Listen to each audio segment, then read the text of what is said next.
7 years after Kyuubi attack. In the forest of death, deep into the forest I might add, stood a little boy beaten up with a missing left arm. Stupid parents and stupid sisters, leaving me locked outside for the village's entertainment.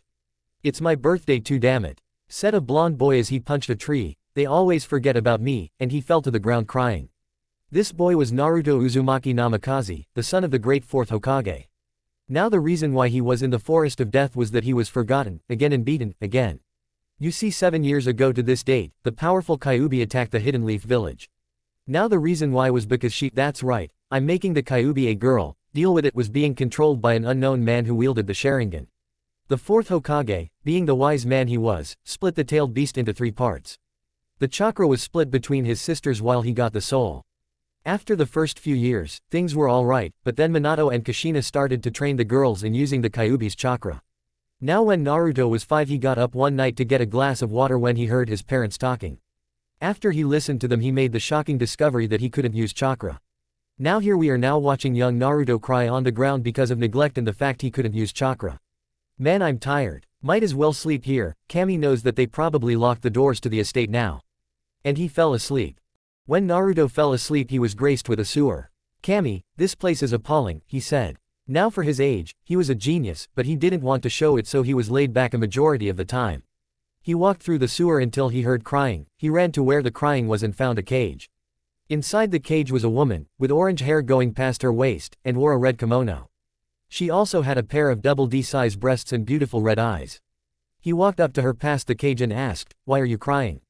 And she looked up and saw him. She then immediately shot at him and started hugging him, saying, "I'm sorry, I'm sorry, I'm sorry, I'm so sorry," over and over again. "What are you sorry for?" he asked. "I'm sorry for everything, Naruto. I'm sorry for the neglect, I'm sorry for attacking, and I'm sorry for how the villagers treat you," she said. "There's no need to be sorry. Those things happen on their own. You have nothing to do with it," and he hugged her back. "May I also have your name?" "Kurami," she said, trying to wipe the tears from her eyes. "And are you the Kyuubi?" "Yes," and she said and parted the hug. "Why did you attack the village?" "I didn't want to. After I was ripped from your mother." "That woman is not my mother," he said when she said that word.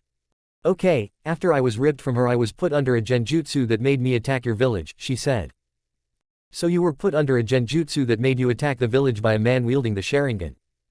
"Yes, that about sums it up." "Okay, so now what?" he asked. "Well, since your parents are training your sisters, I thought it would only make sense for me to train you. But I don't have any chakra." "Don't worry about that, kid," said a voice, and they turned around to see 2 men.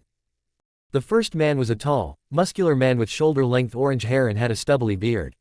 He wore a long, black, high-collared, and tattered cloak with shoulder plates, and around his waist was a simple belt.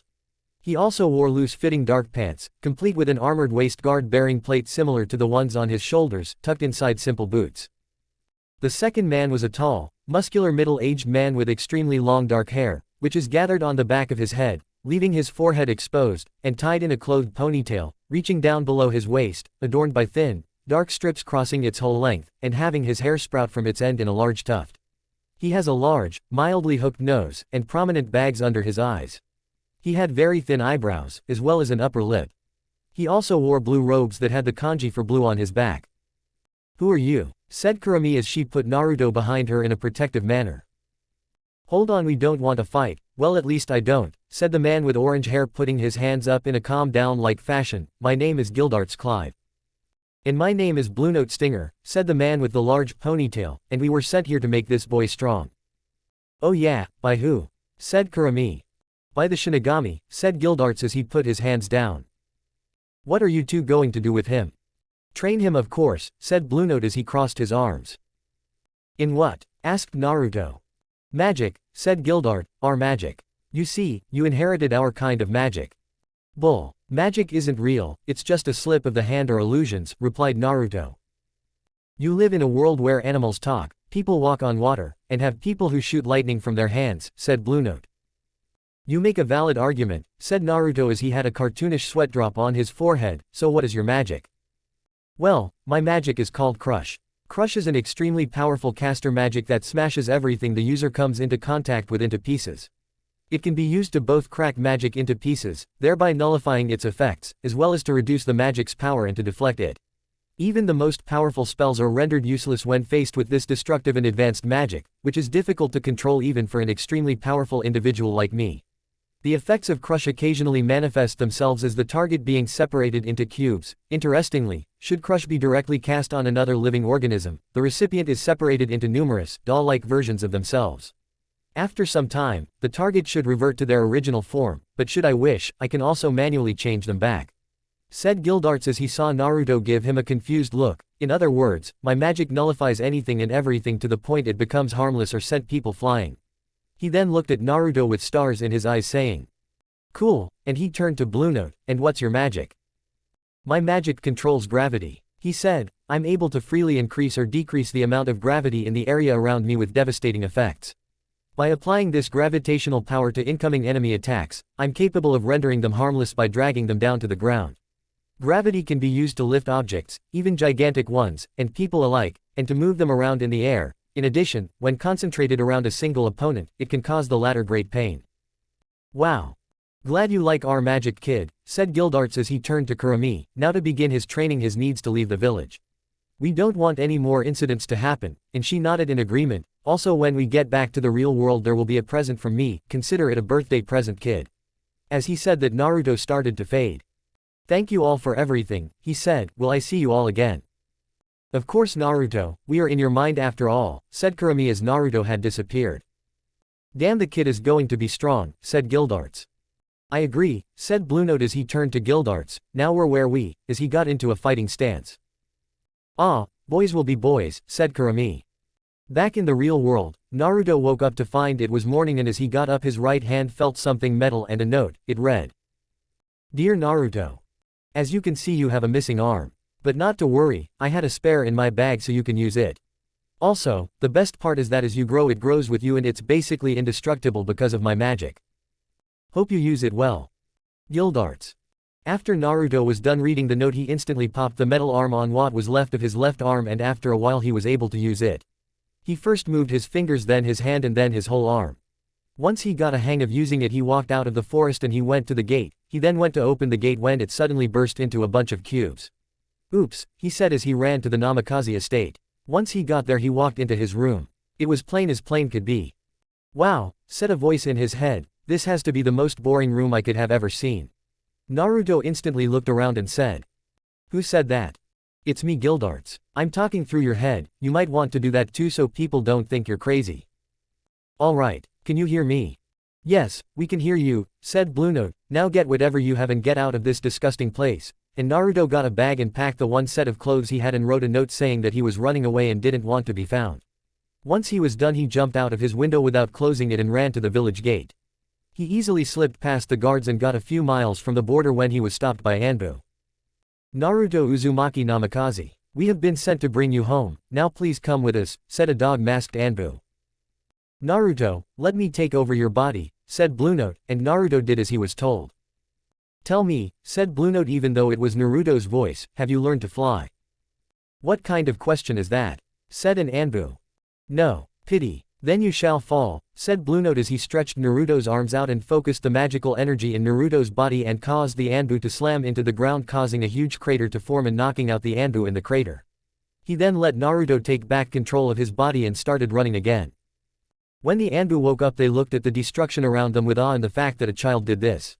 They then got out of the crater and meandered back to the village due to the injuries they got from what happened hours ago.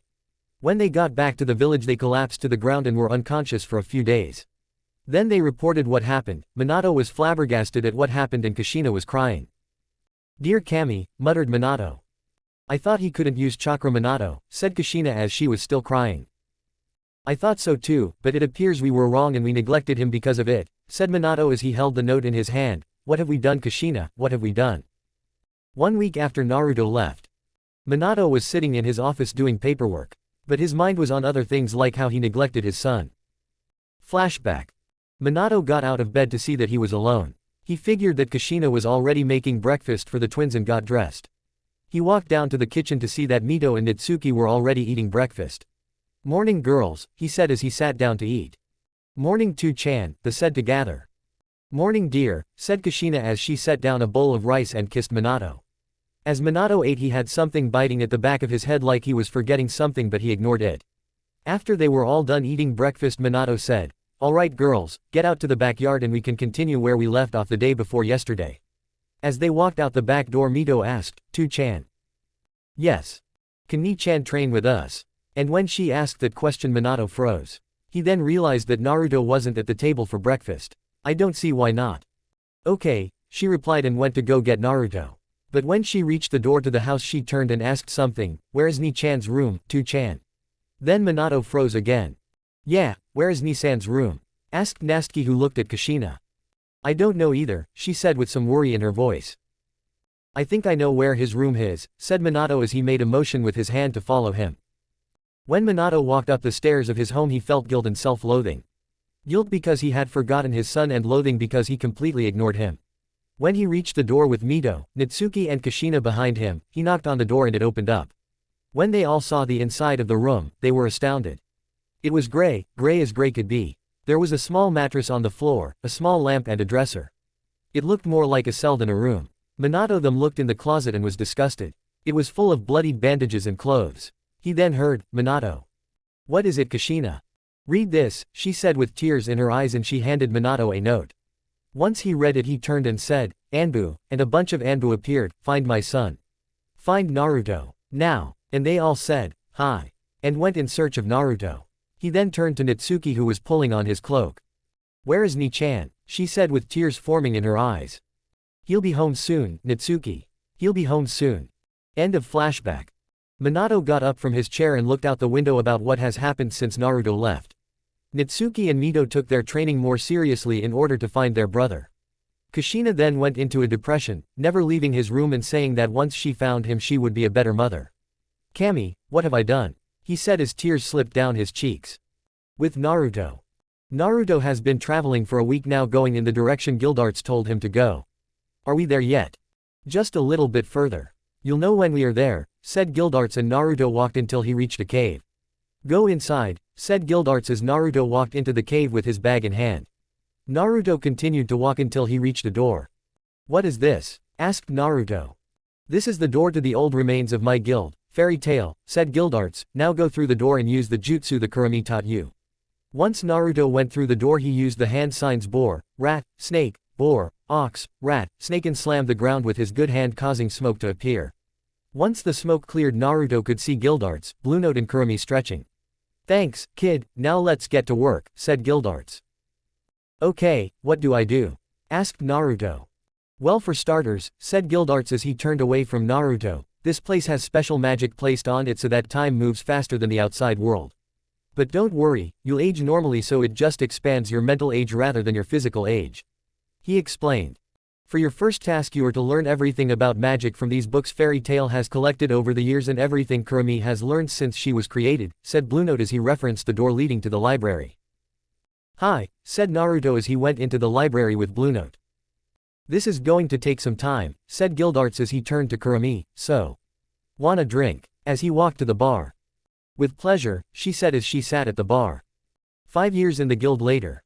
Naruto had crammed everything about magic and jutsu into his head. Even though it had been 5 years in the guild, it was actually 1 year in the outside world. Final question: what is lost magic? Asked Blue Note as he questioned Naruto about everything he has learned.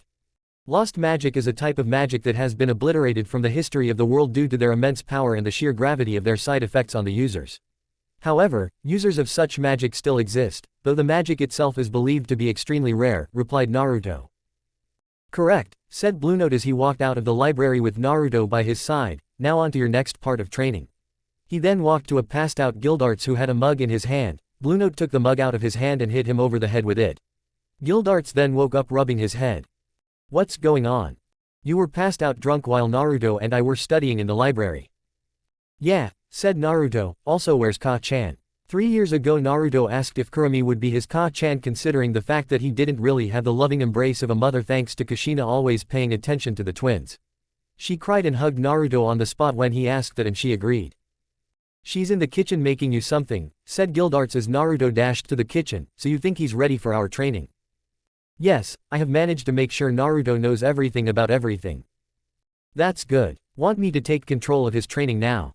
I would like that considering I don't let up on training, said Blue Note as he saw Naruto and Kurumi walk out of the kitchen of the guild. Naruto, get over here. Naruto did so and walked up to Blue Note. What do you need, sensei? Today until further notice you will be training with guild arts. Okay, said Naruto as guild arts motioned for him to follow. For the next 2 years, you will learn how to control your magical energy and for the rest of the time you will be physically training your body. Okay, sensei. Now I want you to try and stand on the water in the bathroom in the tub because we don't have a lake. It's the next best thing we have, said Guildarts as he scratched the back of this head and Naruto creating cartoonish sweat drop on his forehead. 5 years later. Okay Naruto, this part of your training is done. Okay Guildarts sensei, said Naruto.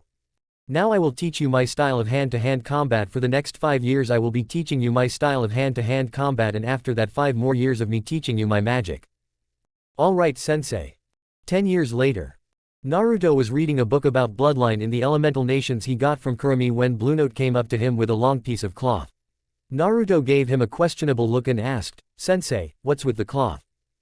Since you refused to cut your hair I have taken the liberty of putting your hair in a ponytail much like mine. Over the time they were in the guild, Naruto's hair grew out a lot.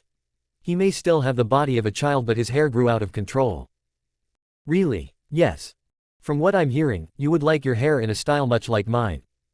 Yeah, when I first saw you I wanted my hair to be just like yours. It's awesome. Well then stand still so I may put it on, and Naruto did so and he put Naruto's hair in a ponytail with a large tuft at the end. Well what do you think? Naruto picked up a nearby mirror and looked at himself. Awesome. Now that's out of the way, I have come to train you along with your mother. Alright Blue Note sensei, what will I be learning? First I will be teaching you my style of combat and my magic along with Kurumi teaching you more control and physical training. Yay, when do we begin? Tomorrow, now go eat lunch, said Blue Note as Naruto put his book away and walked to Kurumi who was serving Guildarts some curry and rice. Another 10 years later. Naruto has finished his training and they were celebrating, while Guildarts and Naruto were. As for Kurumi she was out getting some things while Blue Note was reading. Yahoo, I finished training. Now I can beat anyone in the world, wahoo. Not yet kid, you first have to beat both me and Blue Note in a full-on fight. Then, you can beat anyone in the world. Alright, let's get started. Come on Blue Note sensei, get over here so I can finish my training. Yelled Naruto as Blue Note looked over from his book. He then closed the book and walked over to Guildarts. They then got into a fighting position and Naruto did the same thing. They looked at each other for a minute and launched at each other. 5 hours later when Kurumi came back from the outside world with some bags, she looked at the condition of the guild and looked at Naruto who was standing on top of a pair of unconscious Guildarts and Blue Note. Naruto was breathing heavily, he then looked at Kurumi and smiled. He then slipped into unconsciousness himself as Kurumi caught him. She then walked upstairs and put him to bed. While doing this she put the bags next to the bed and a little note saying, with love from Ka-chan to Naruto. She then walked back downstairs to see that Guildarts and Blue Note were already back from La La Land. What happened while I was gone? She asked them in a threatening tone. We sorta, kinda, well. We had a fight and we lost. Naruto has been trained to the point where he can beat both of us at our best. He truly is a force to be reckoned with, he has flown higher than both of us and all those who fight him shall fall, said Blue Note as he interrupted Guildarts. Yeah, that, said Guildarts as they both got hit in the head. 1 day later. Naruto woke up to find himself sleeping in a bed. He got out of the bed and he realized that his clothes were destroyed. Then looking over he sees the bags Kurumi left and found that they were filled with clothes. Putting the clothes on, he walked downstairs to see them all sitting at a table eating breakfast. Walking over he asked, well, how do I look? Naruto was wearing a long, blue, high-collared and tattered cloak much like Guildarts, a black-sleeved shirt what went past his elbows by 3 inches, a sleeveless cloth, reaching down to his knees both on the front and, larger, on the back, which is open on the sides like Blue Note's except it was dark blue and on the front was an ace with the symbol for blue, some loose-fitting black pants which were tucked into some boots like the ones Guildarts wears and being held up by a purple cloth sash around his waist. You look handsome, Naruto, said Kurumi as she went over and hugged him. Blue Note walked over to him. Naruto, he said as Naruto looked at him, you have flown higher than I could have reached. You have flown even higher than what Guildarts could have and for that, I'm proud of you, letting a small smile slip across his face. Naruto then ran and hugged him saying, thank you, surprising him. Letting Naruto hug him he waited a little bit before returning the hug. Kurumi was enjoying the moment with Guildarts who then said, I hate to ruin the moment but don't you think maybe he should get more experience under his belt? I agree, I think Naruto needs to be more experienced before anything else. Then what do you suggest? My little Naruto becoming a mercenary, she said, making Gildart's face fall. Blue Note then separated from the hug and said. It would be the best course of action, he would gain experience and make some money on the side. What do you say, Naruto? Naruto looked at them and nodded, stating. I'll show the world how strong I am, other words, my name isn't Naruto Uz. He stopped when he was about to say that dreaded name. Kurumi looked at Gildarts and Blue Note with concern. Blue Note then walked over and put a hand on Naruto's shoulder and said. Naruto, I give you, as a gift from me, the last name Stinger. This surprised Gildarts and Kurumi. Does that mean? Yes, you are my son now, and just as he said that, Naruto hugged him again with tears in his eyes. Kneeling down to the boy hugging him, Blue Note said, from this day forward, you will be known as Naruto Kyuubi Stinger, son of Kurumi the Kyuubi no Kitsune, pupil of Gildarts, the ace of Fairy Tail, and the son and student of Blue Note Stinger. And Naruto cried harder. For these were tears of joy, the joy that Naruto hasn't felt in years. Even Gildarts and Kurumi were tearing up a bit at what they were seeing. Now let's get out there and show them how low they will fall, my son. It was supposed to be a normal C-rank mission. But of course, things didn't go this way. Apparently, their client, Tazuna, was wanted dead by a man named Gato. First, they were attacked by the demon brother, who were easily subdued by Mito and Natsuki. Then they were attacked by Zabuza, the demon of the mist. Kakashi and Kushina were about to finish the fight when a hunter nin killed him. After the fight, Kakashi was exhausted because he used the Sharingan. Now here they were, 1 week from that day, on the bridge. It was a rainy day and Kakashi and Kushina were about to kill Zabuza when Gato showed up. So, the big bad demon really is just a myth. You're just a little baby demon. What's the meaning of this, Gato? I thought it would be obvious. It costs too much to hire missing nin like you, so it's just cheaper to kill you. Kakashi, Kushina, as you can see, we are no longer enemies, agreed. Yeah, said Kakashi. Oh, hell yeah, said Kushina. Well boy, kill them, but save the girls, I need a few new toys, said Gato as his men began to move closer. But before they could get any closer they heard the sound of heavy rain. They all turned to the sound and saw a person walking toward them, with rain coming down on him. It's like he has a rain cloud over his head, said Kushina as she watched him come closer until he stopped. Can you fly? The person in the rain asked, and it was at that moment that Kakashi's eyes widened. What kind of question is that? Said a random man.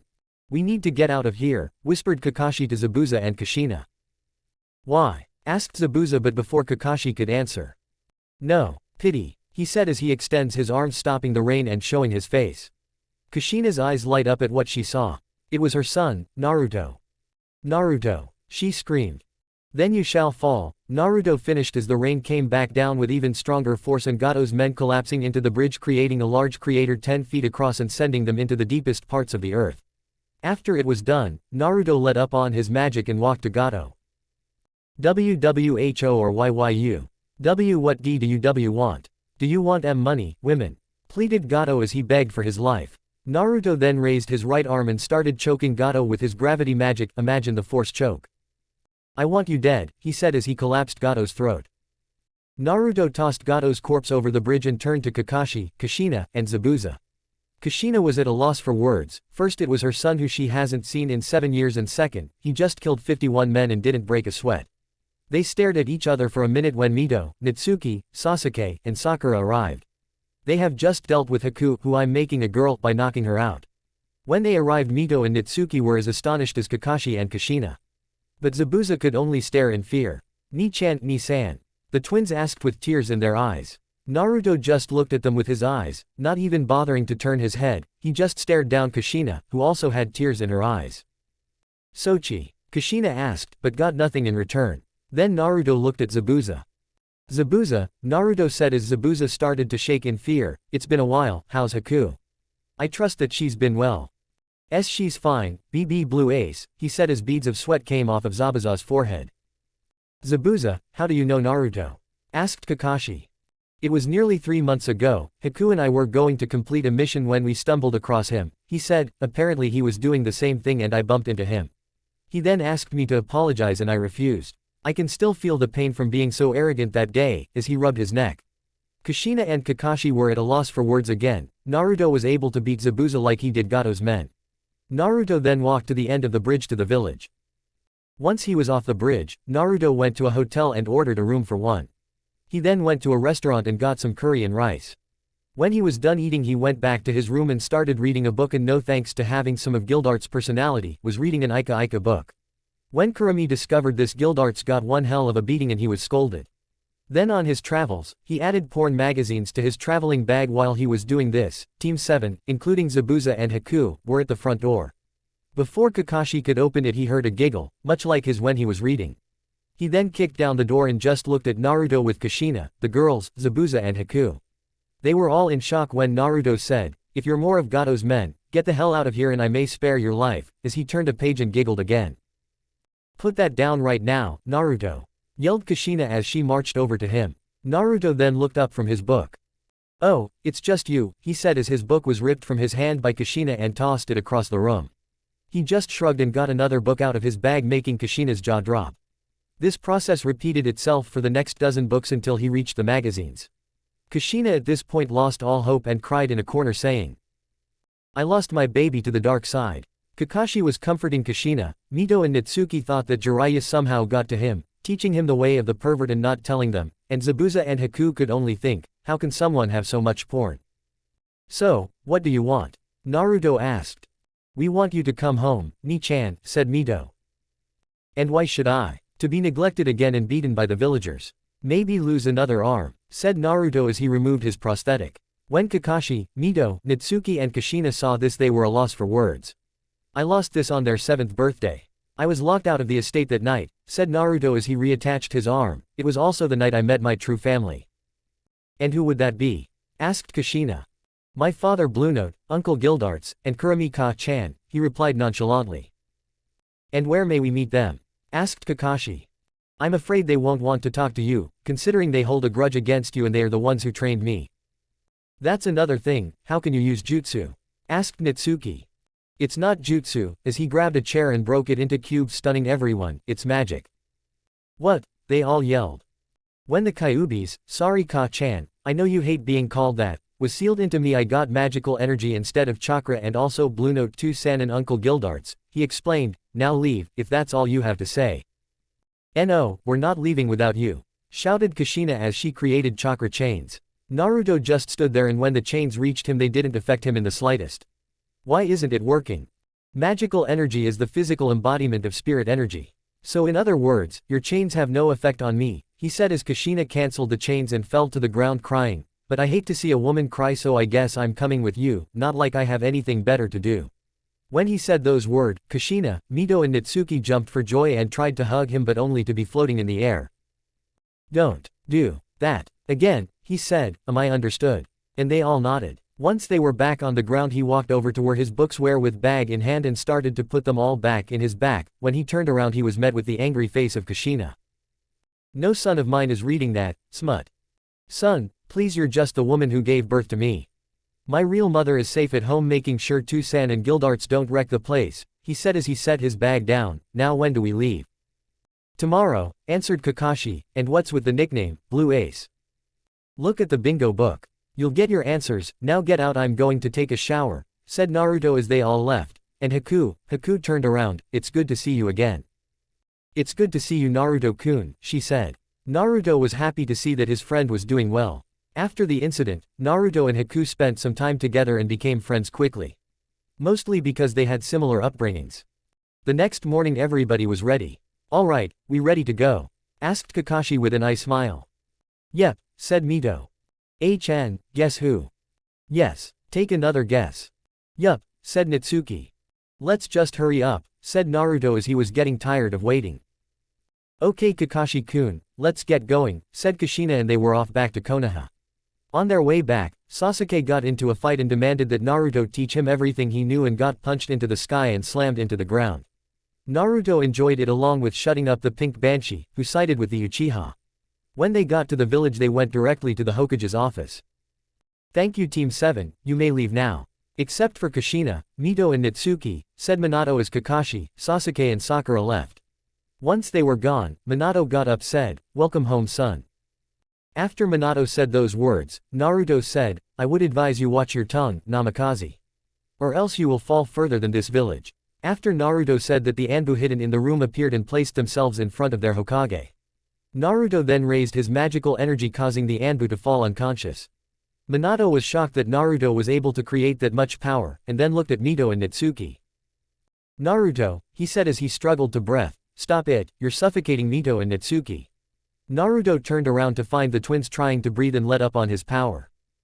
"I have a challenge," Naruto said, causing Minato and his family to look at him questionably. "I want to fight your toughest ninja in a full-on fight. If you win, I stay, and if I win, well, I'll think about it. You have 3 days to prepare. Now if you'll excuse me, I'll be off," and Naruto walked to the door. "You can't be serious, can you?" said Minato as he watched his son.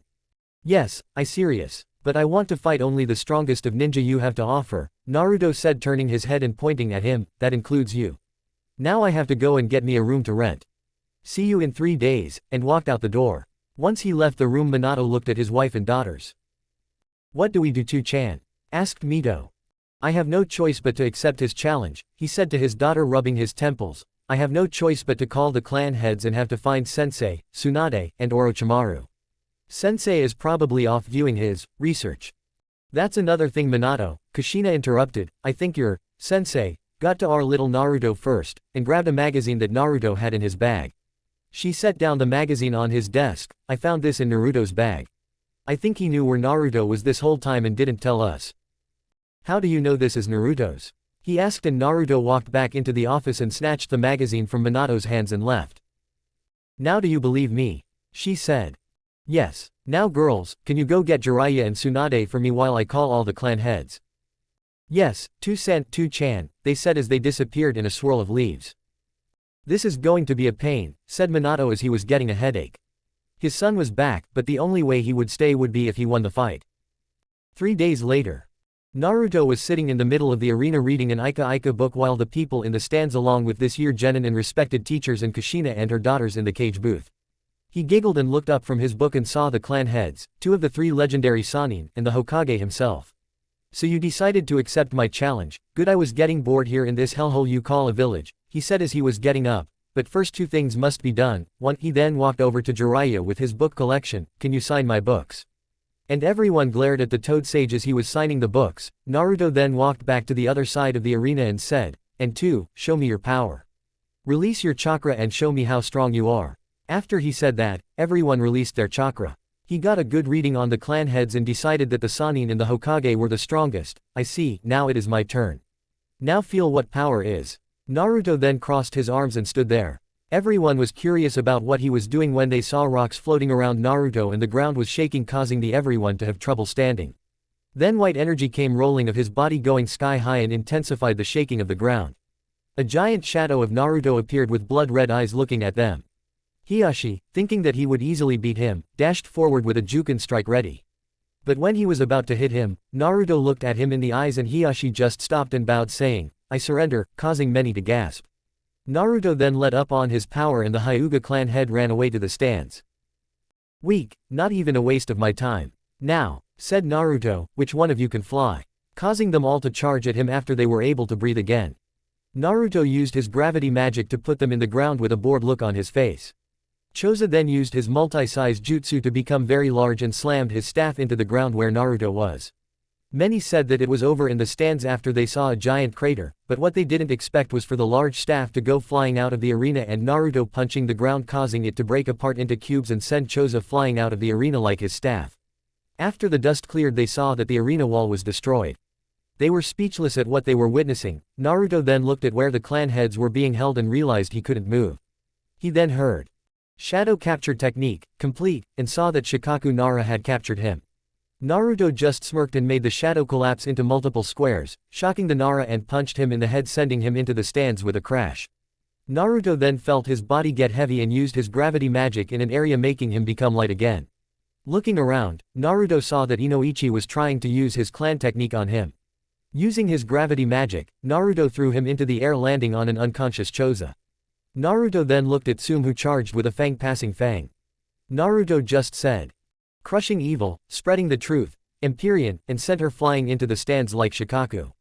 Naruto then looked at his feet when he felt a tingling feeling in his feet and saw that they were covered in bugs.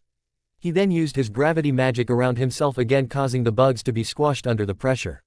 Looking at where the bugs came from, he saw Shibi Aburame and used his gravity magic to put him back on the ground with just his head sticking out. Shibi was rendered unconscious and Naruto looked at the two Sannin. "Okay brat, you're strong, I'll give you that, but I will beat you and you will accept Kushina and Minato as your parents," said Tsunade as she cracked her knuckles. "Only if you can fly," she said as they ran at each other.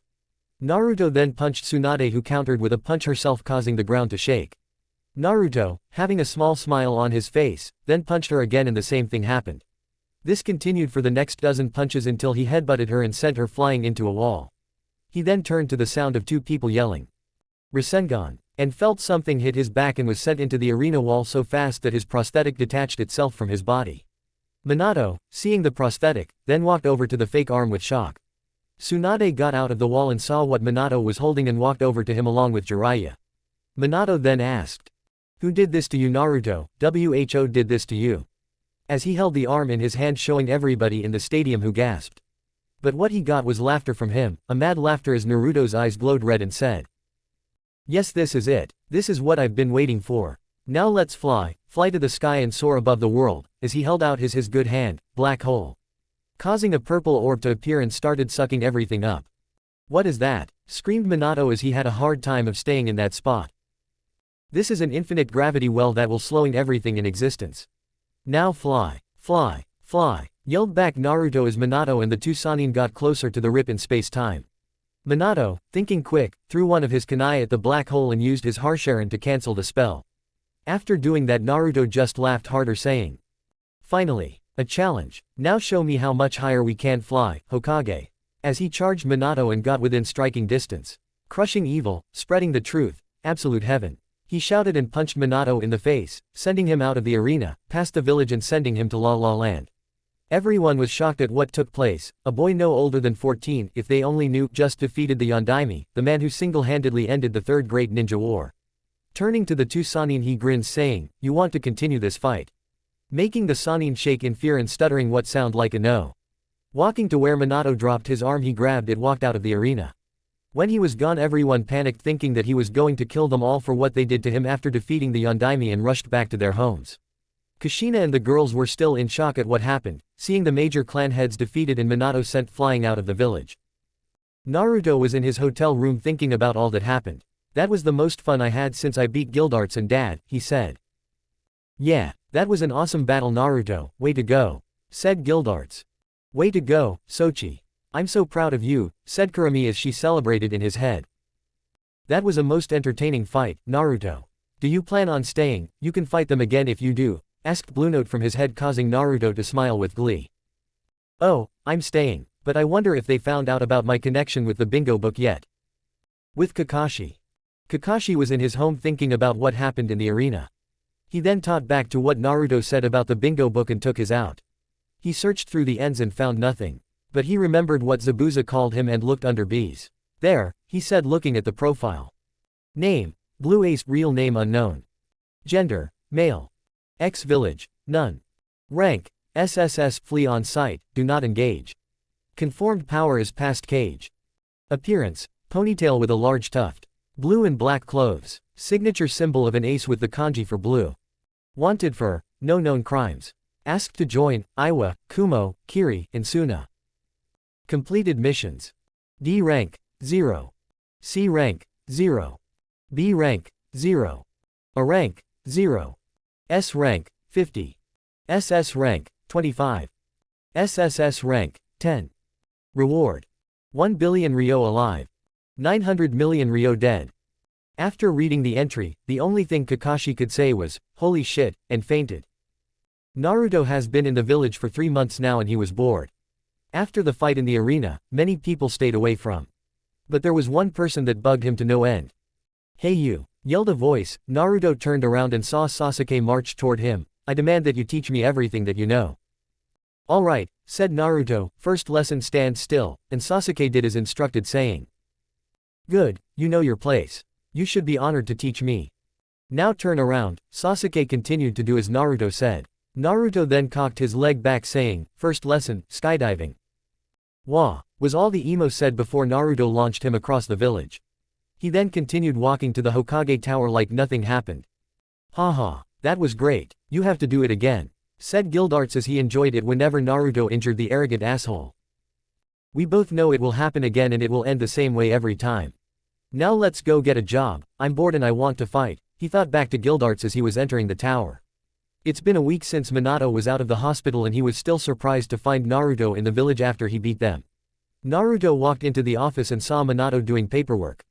I want a job, he said as he stood there with his arms crossed. Minato looked at him with some fear and said, I have another idea. What is it? How about you become a teacher, you already qualify for the job. I've been here for 3 months and you want me to teach some kids. You and I both know that my teaching methods would kill them. Have you seen that thing you call an Uchiha? I'm glad I meet Itachi before him, at least I know that not all of them are arrogant. I know, but at least it won't leave you bored, he replied. Naruto thought about it for a moment and said, alright, I'll give it a try. Now when do I begin? You can start tomorrow, as he handed Naruto the papers. Your students are Konohamaru Sarutobi, Udon Eyes, and Moegi Kazamatsuri, and Naruto left looking at the students' profiles. When Minato came back to the real world, he instantly gave Naruto the rank on Jonin and gave him his own house to live in. It was a nice size house and whenever people broke into his house, their corpse would be found outside the village whenever they heard a giant bang. The next day, Naruto went to the academy and asked to be directed to the classroom that was being taught by someone named Iruka. When he entered the class, there was also some Jonin there as well. He looked around and saw the 3 that he was supposed to teach saying, Konohamaru, Udon and Moegi. You 3 are to meet me at the Forest of Death. Now get going. As he walked out of the room and using pure speed to get to the entrance of the Forest of Death. It was about 10 minutes after he got there when the trio got there. So, these are the brats I'll be teaching. What have I signed up for? He said as he got frowns in response. Hey, I'm the grandson of the 3rd Hokage, you should respect me.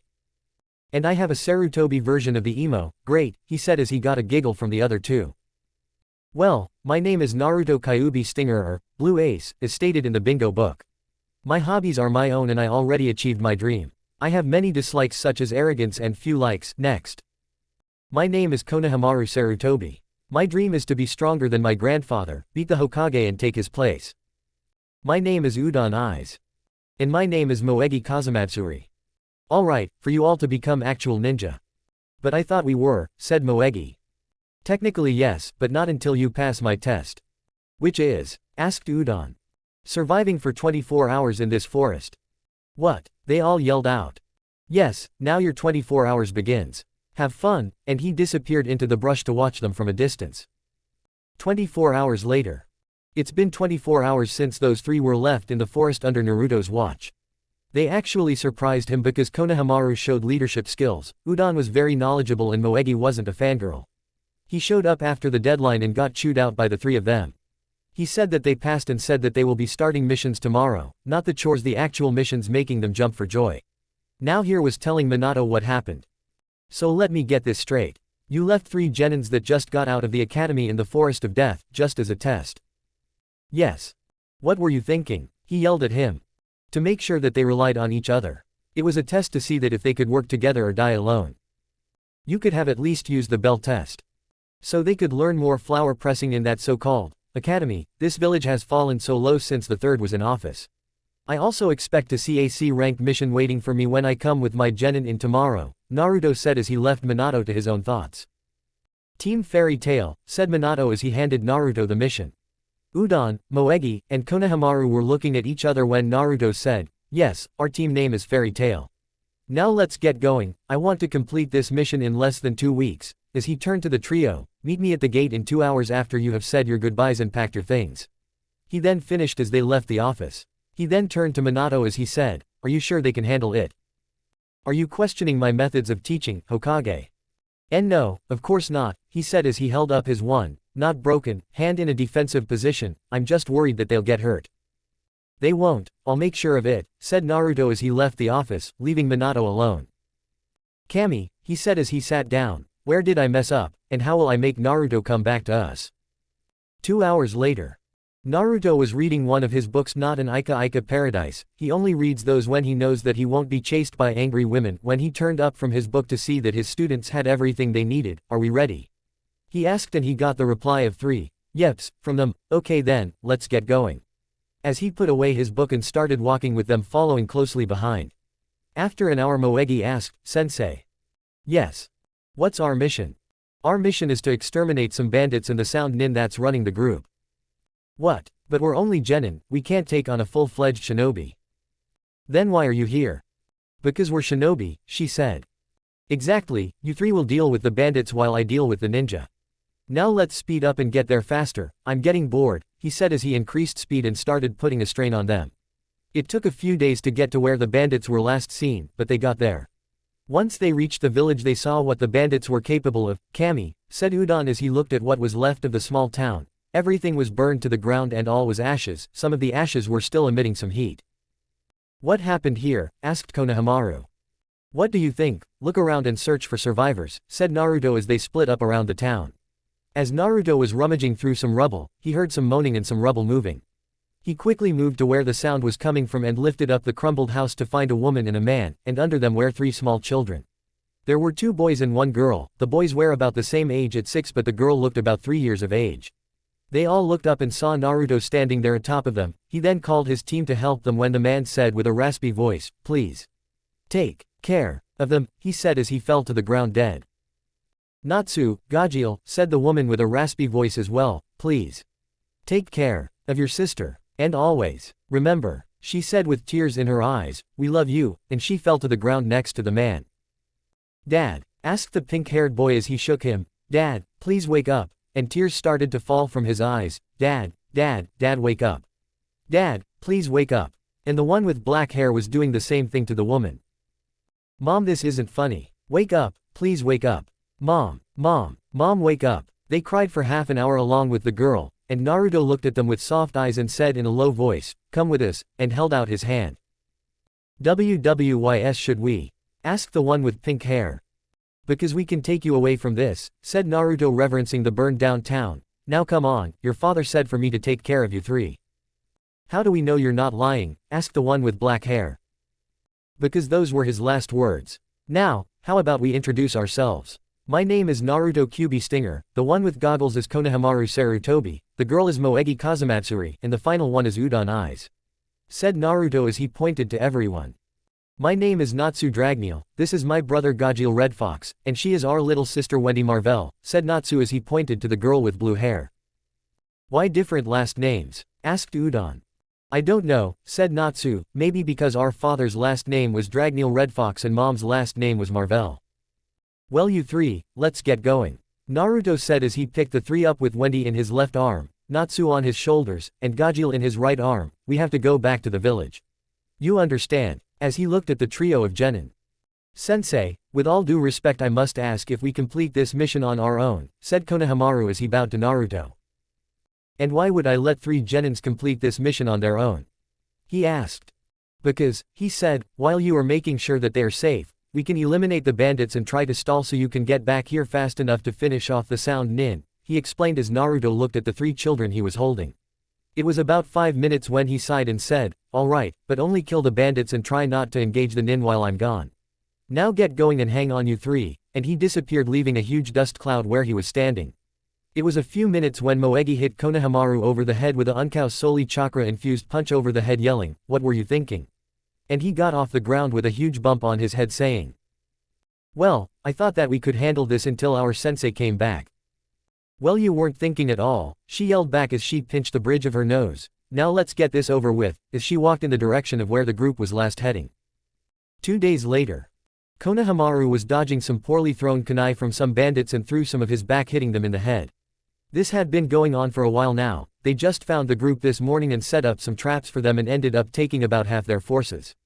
They then took about 5 each and they were doing good for themselves. It was when Konohamaru just finished up his group when he was kicked in the side of the head and found himself in a tree. "TCH, stupid brats. And from Konoha no less," said a man's voice. He looked up to see a man with long brown hair going past his shoulders and was wearing a normal jonin outfit. The only difference was that he was a forehead protector with a sound symbol on it. He walked over to Konohamaru and put a kunai to his throat. "Now hold still," and he stabbed him in the throat. He smirked until Konohamaru was replaced with a log. "Ah, so the little brat does have some skill after all. Do you mind telling me your name before I kill you?" he said as he turned around. "Konohamaru Sarutobi." Kensai Mojami, monkey boy, he replied as he charged at him with kunai in hand. Making a quick dash to his left, Konohamaru sent kunai at Kensai, who blocked them easily and made hand signs shouting, Kaden, shuriken no jutsu, throwing fire-covered shuriken at the genin. Konohamaru was surprised at this and just barely moved out of the way, but got scorched on the side of his chest after getting cut. Holding his side, Konohamaru said, Kaden, Hisekisho, and spewed ash from his mouth over a large area. He then ran to the others as they were still fighting. Moegi was still fighting some bandits and a female sound nin in the same suit as Sensei along with Udon. Guys, run, we can't take them, he shouted as they all dropped smoke bombs and ran along with Konohamaru. They ran for a time until they were cornered by the remaining bandits and 3 sound nin.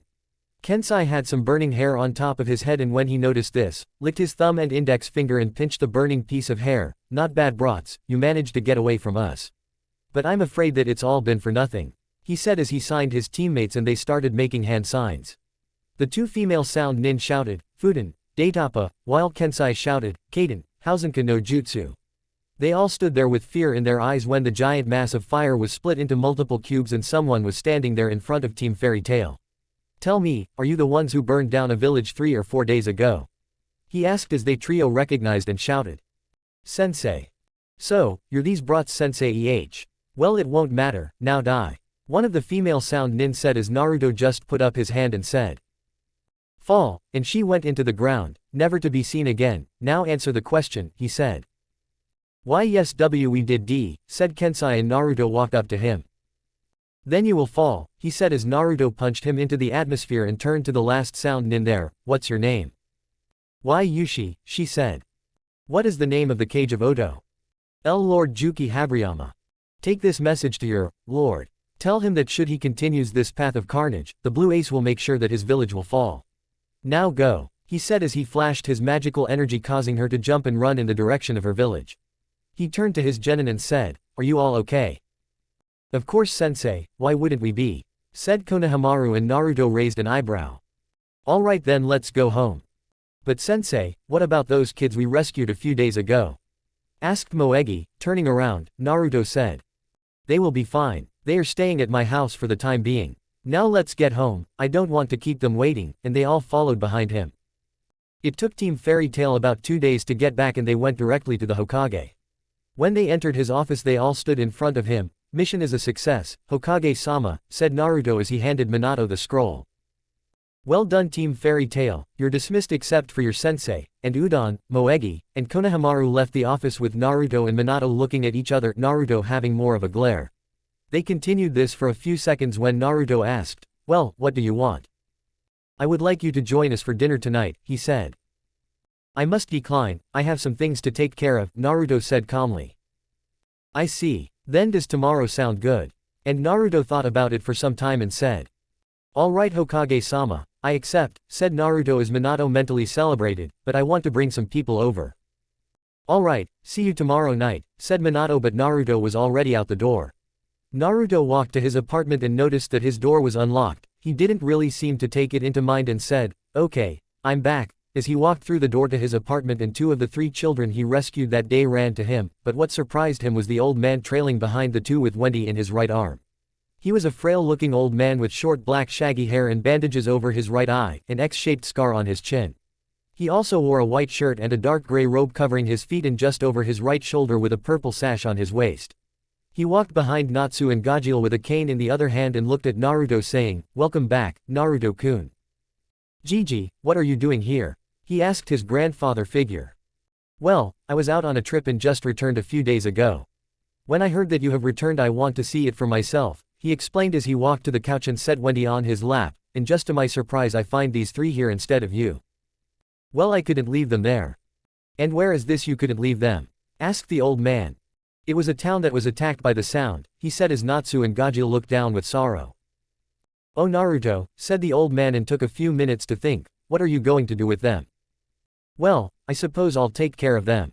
It was their father's last wish, and the children looked at him with surprise. Why you mean it? Asked Natsu. Of course brat, said Naruto as he walked to Natsu and Gajeel and messed up their hair saying, Welcome to the family, and the boys hugged him and Naruto picked them up and sat them down next to his spot on the couch. Well, so far I have to say you're doing a good job, they aren't dead yet, he said as Naruto chuckled and Wendy giggled. Well, how have things been? You know, your root operations. Asked Naruto. What is this, an interrogation? We both know I teach people how to hide their emotions, not get rid of them, even though I use very inhuman methods. I know, it's just I can't get over the amount of time I've been saved by those guys while the Anbu just sat there and laughed all those times, Naruto said as he grabbed his prosthetic arm. Naruto, I'm sorry I couldn't have prevented that day from happening.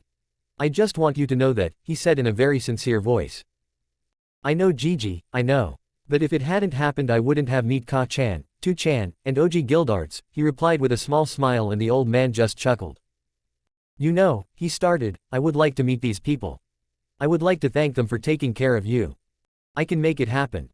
Really, how? Asked the old man as Naruto started making hand signs and slammed the ground, causing a big cloud of smoke to appear. After the smoke cleared, there stood Blue Note, Gildarts, and Kurumi in her human form. Gildarts was the first to speak, saying, Hello there, name's Gildarts Clive.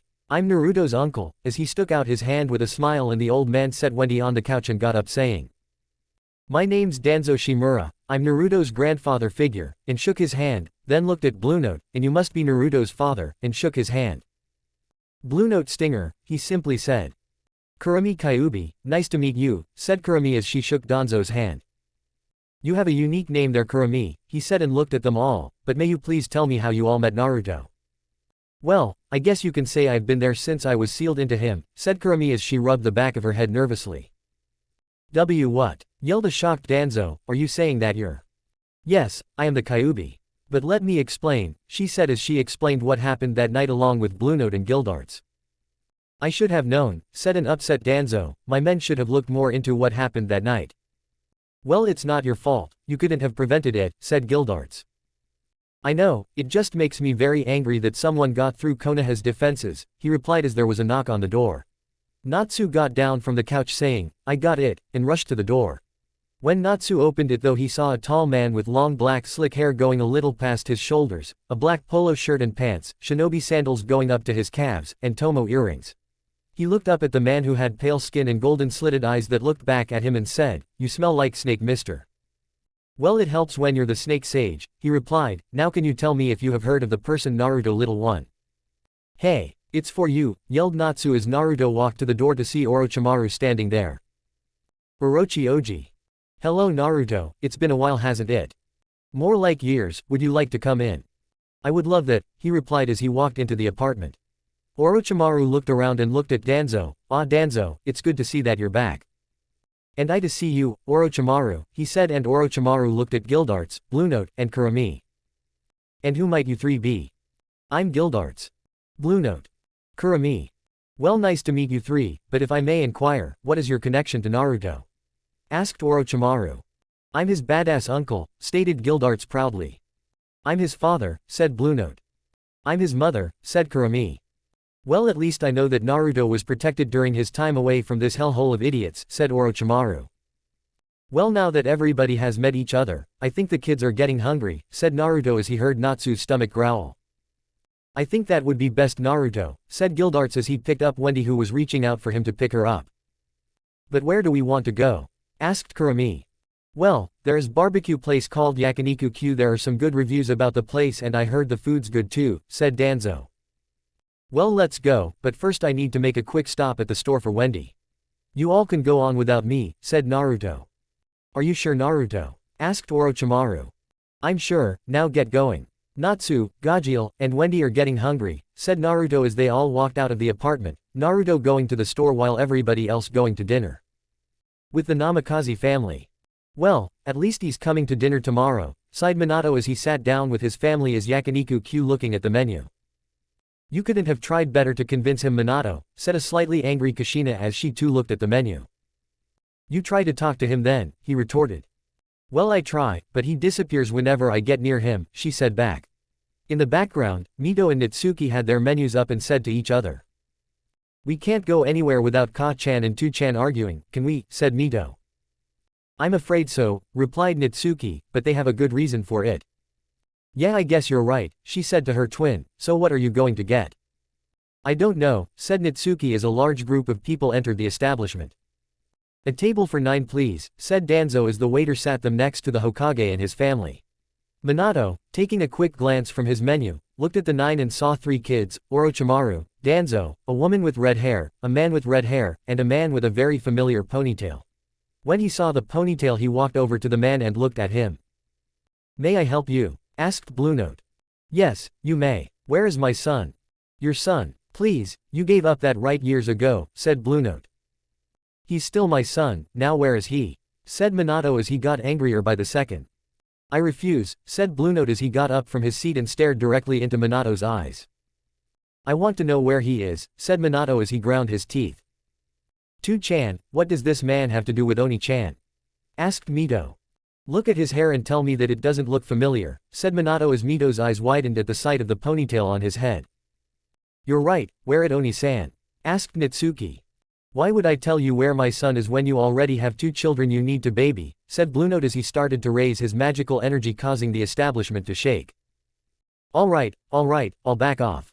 But once we're out of here I want to know where he is," and just as Minato said this Naruto came rushing into the restaurant saying, "What's going on? I felt To-chan's energy flare, are you all okay?"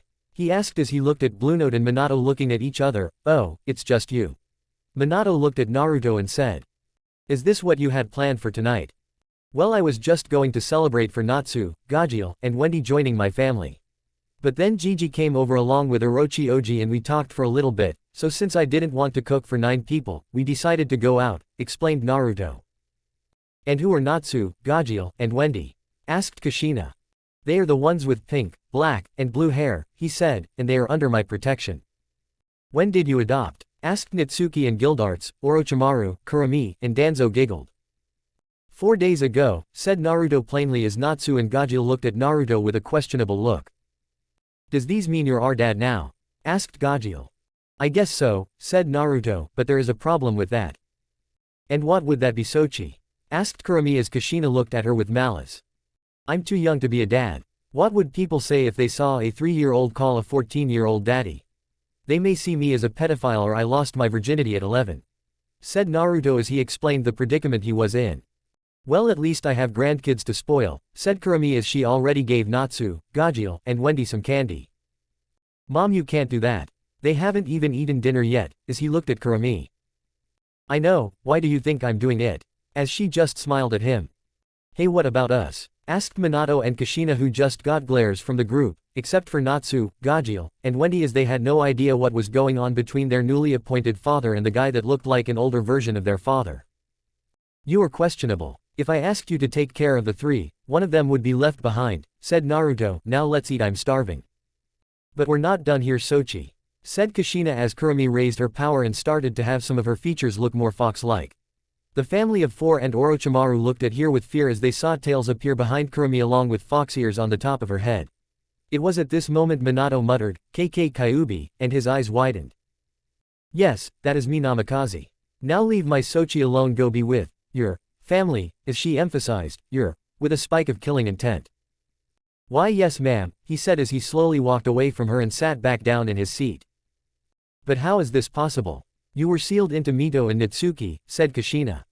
"That's where you're wrong. The old monkey sealed my chakra into the 2 brats while he sealed my soul into Naruto-kun. But I can regain my chakra just like anybody else, and now Naruto is the true Jinchuriki of myself," she said as Naruto was shocked about what he learned. "Yes, Sochi, you're the real Jinchuriki of me. Not those 2 are just related to you by blood. Now where's the waiter? It's been half an hour and they still haven't shown up," as she tried to calm the mood. After that everything else was normal. They chatted, ate, laughed, and left. Danzo had to attend a meeting in the morning, Orochimaru had to go collect herbs for his elixirs and poisons, and Natsu, Gajeel, and Wendy were fast asleep. "Well, see you tomorrow night, Oni-chan," said Mito with a hopeful tone. "Sure," he said as he carried Wendy in his arms while Gildarts carried Natsu and Blue Note held Gajeel. When they got back, they set the kids down in Naruto's bed and Naruto fell asleep on the couch. "Man, what a night, I thought I would never have that much fun again in years," said Gildarts as he popped his neck. "Now let's go to sleep, they're already out cold," said Kurami as she walked over to Naruto and kissed him on the forehead. "Good night, Sochi," and they all poofed into smoke and back into the seal. Naruto woke up with Natsu shaking him saying, "To-san, wake up, we're hungry." What?" said Naruto with a groggy voice. "Get up, we're hungry," said Natsu. "Alright, Just let me get up and get yourselves to the table. Alright, Natsu said as Naruto got off the couch and walked into the kitchen. He grabbed some fish, rice, and miso, then felt someone tugging on his pants and looked down to see Wendy with a blanket looking at him. Yes. I'm hungry. I know, I'm making breakfast now, and picked her up and sat her in the new booster seat he just bought. Now wait here, he said and kissed her on the forehead making her giggle. Naruto made some fish with rice and miso soup for breakfast. Natsu and Gajil looked at him questionably. Eat, it's good for you. We're just not used to it, said Gajil, we usually eat more meat than this, and started eating. Yeah, I've never seen so little meat on a plate before, said Natsu as he started to dig in while Wendy was just eating without question. After they stopped eating, Naruto washed the dishes and said that they were coming with him to train with his students. Really? Asked Natsu. Yes, now get dressed. I'm going to start training you along with my genin. Yes, come 1GAJEEL, we don't want to be late. I'm coming bro, just wait for a moment, said Gajil as Naruto got Wendy dressed in a cute blue dress and blue ballet flats. He then tied her hair into 2 ponytails while Natsu wore a plain red shirt and brown shorts with brown hiking boots. Gajil wore a black shirt with brown shorts and black boots. Are we ready? Asked Naruto as he held Wendy's hand. Yup. Yeah. Okay, now let's go. We're going to the Forest of Death for training and be careful, I don't want to lose you, said Naruto as they walked out the door with them trailing behind. The walk through the village to training ground 44 had a few bumps like some of the adults throwing rocks, but Naruto just sent them skybound and they continued walking. They reached the Forest of Death and saw Konohamaru, Udon, and Moegi waiting there. Konohamaru was the first to speak saying, Hey sensei, aren't those the kids we rescued last week? Yes they are and they are now my responsibility. Meaning? I'm their father now. What? But you're only 14. Don't you think I know that? Shouted Naruto back as Konohamaru flinched back. I couldn't leave them at the orphanage because I know what goes on there and I know what it's like to be alone. So I spared them the pain and took some responsibility. Now get to training, you know what to do. Udon, start working on your Sweden, here are some scrolls, and handed Udon the scrolls to the water clone technique and water release, gunshot. Turning to Moegi, Moegi, train your Danton and Sweden, here are the scrolls to the water prison technique and earth release, earth style wall. Yes sensei. Now Konohamaru, he said as he looked at him. Yes. Since you already know AB rank jutsu. What are you talking about? Ash pile burning, you used it against that sound nin. That was B rank. Yes, now since you know it I'm going to give you 2 more B rank jutsu called fire release, fire dragon flame bullet and wind blade. BB but these are too advanced for me, said Konohamaru. If you're able to use ash pile burning you're able to use these unless you think you're too weak to do it, then I'll do it sensei and I'll prove to you that I'm not weak. Then prove me wrong, said Naruto as Konohamaru dashed away. Alright now let's start your training, and looked at Natsu and Gajil, I want you two to meditate until I say stop. But why? Asked Natsu. I want you to unlock your chakra. But San, said Gajil, we don't have chakra. What? Yeah, Mom said we couldn't be ninja, said Natsu as some tears fell from his eyes at remembering his mother. Well then, stand still, said Naruto as he slammed his hands into their stomachs and they started spazzing on the ground. After a few minutes, Natsu got up and yelled. What was that old man? Yeah, you trying to kill us? Calm down brats, he shouted at the two, now I want you to start meditating again. So we can't accomplish anything. No, so I can see if my theory was correct, now get to it. And they started meditating again, except this time they felt something wild and natural. Once Naruto told them to stop they looked at him because he had a smile on his face. What are you smiling about old man? Asked Natsu. My theory is correct, you 3 really are my kids. What's that supposed to mean? I can't use chakra either, I use something else called magic. Cool, shouted Natsu. That's what I first said when I learned I could use magic. Hey Naruto, can you and those 3 come in here for a moment? Asked Gildarts from Naruto's mind. Sure, I don't see why not, and looked at the 3, okay, I want you all to hold hands. Why? Asked Gajil. Because I said so, now do it, and they all held hands and appeared in Naruto's mindscape. The mindscape had changed over the years, now it was a huge forest with a 2-story house with some normal furniture. Gildarts was laying on the couch, Blue Note was sitting in a recliner reading a book, and Kurumi was knitting something for what looked like it could be for Wendy. You called Oji.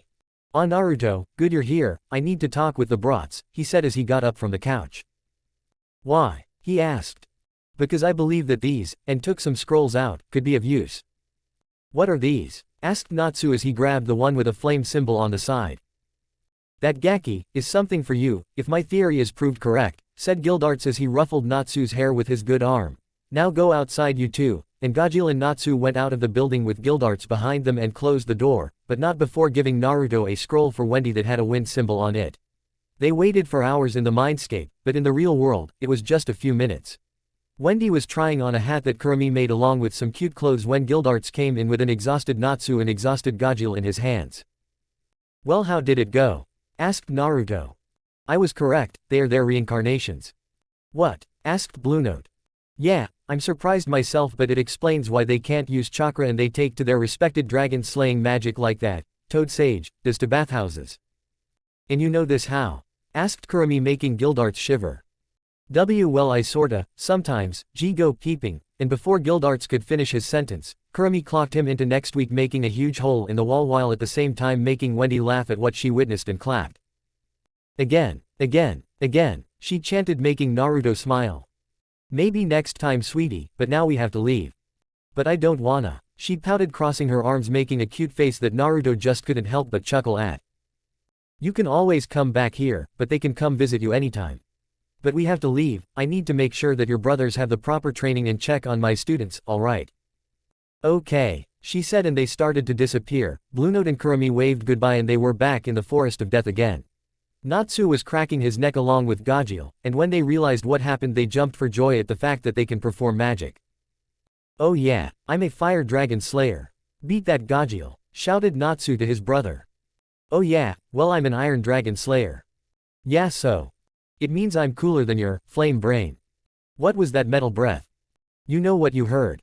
Shut it, both of you, yelled Naruto to the two. Now is not the time for fighting. I need to train both of you in the basics of dragon slaying. And how can you teach us? Asked Natsu.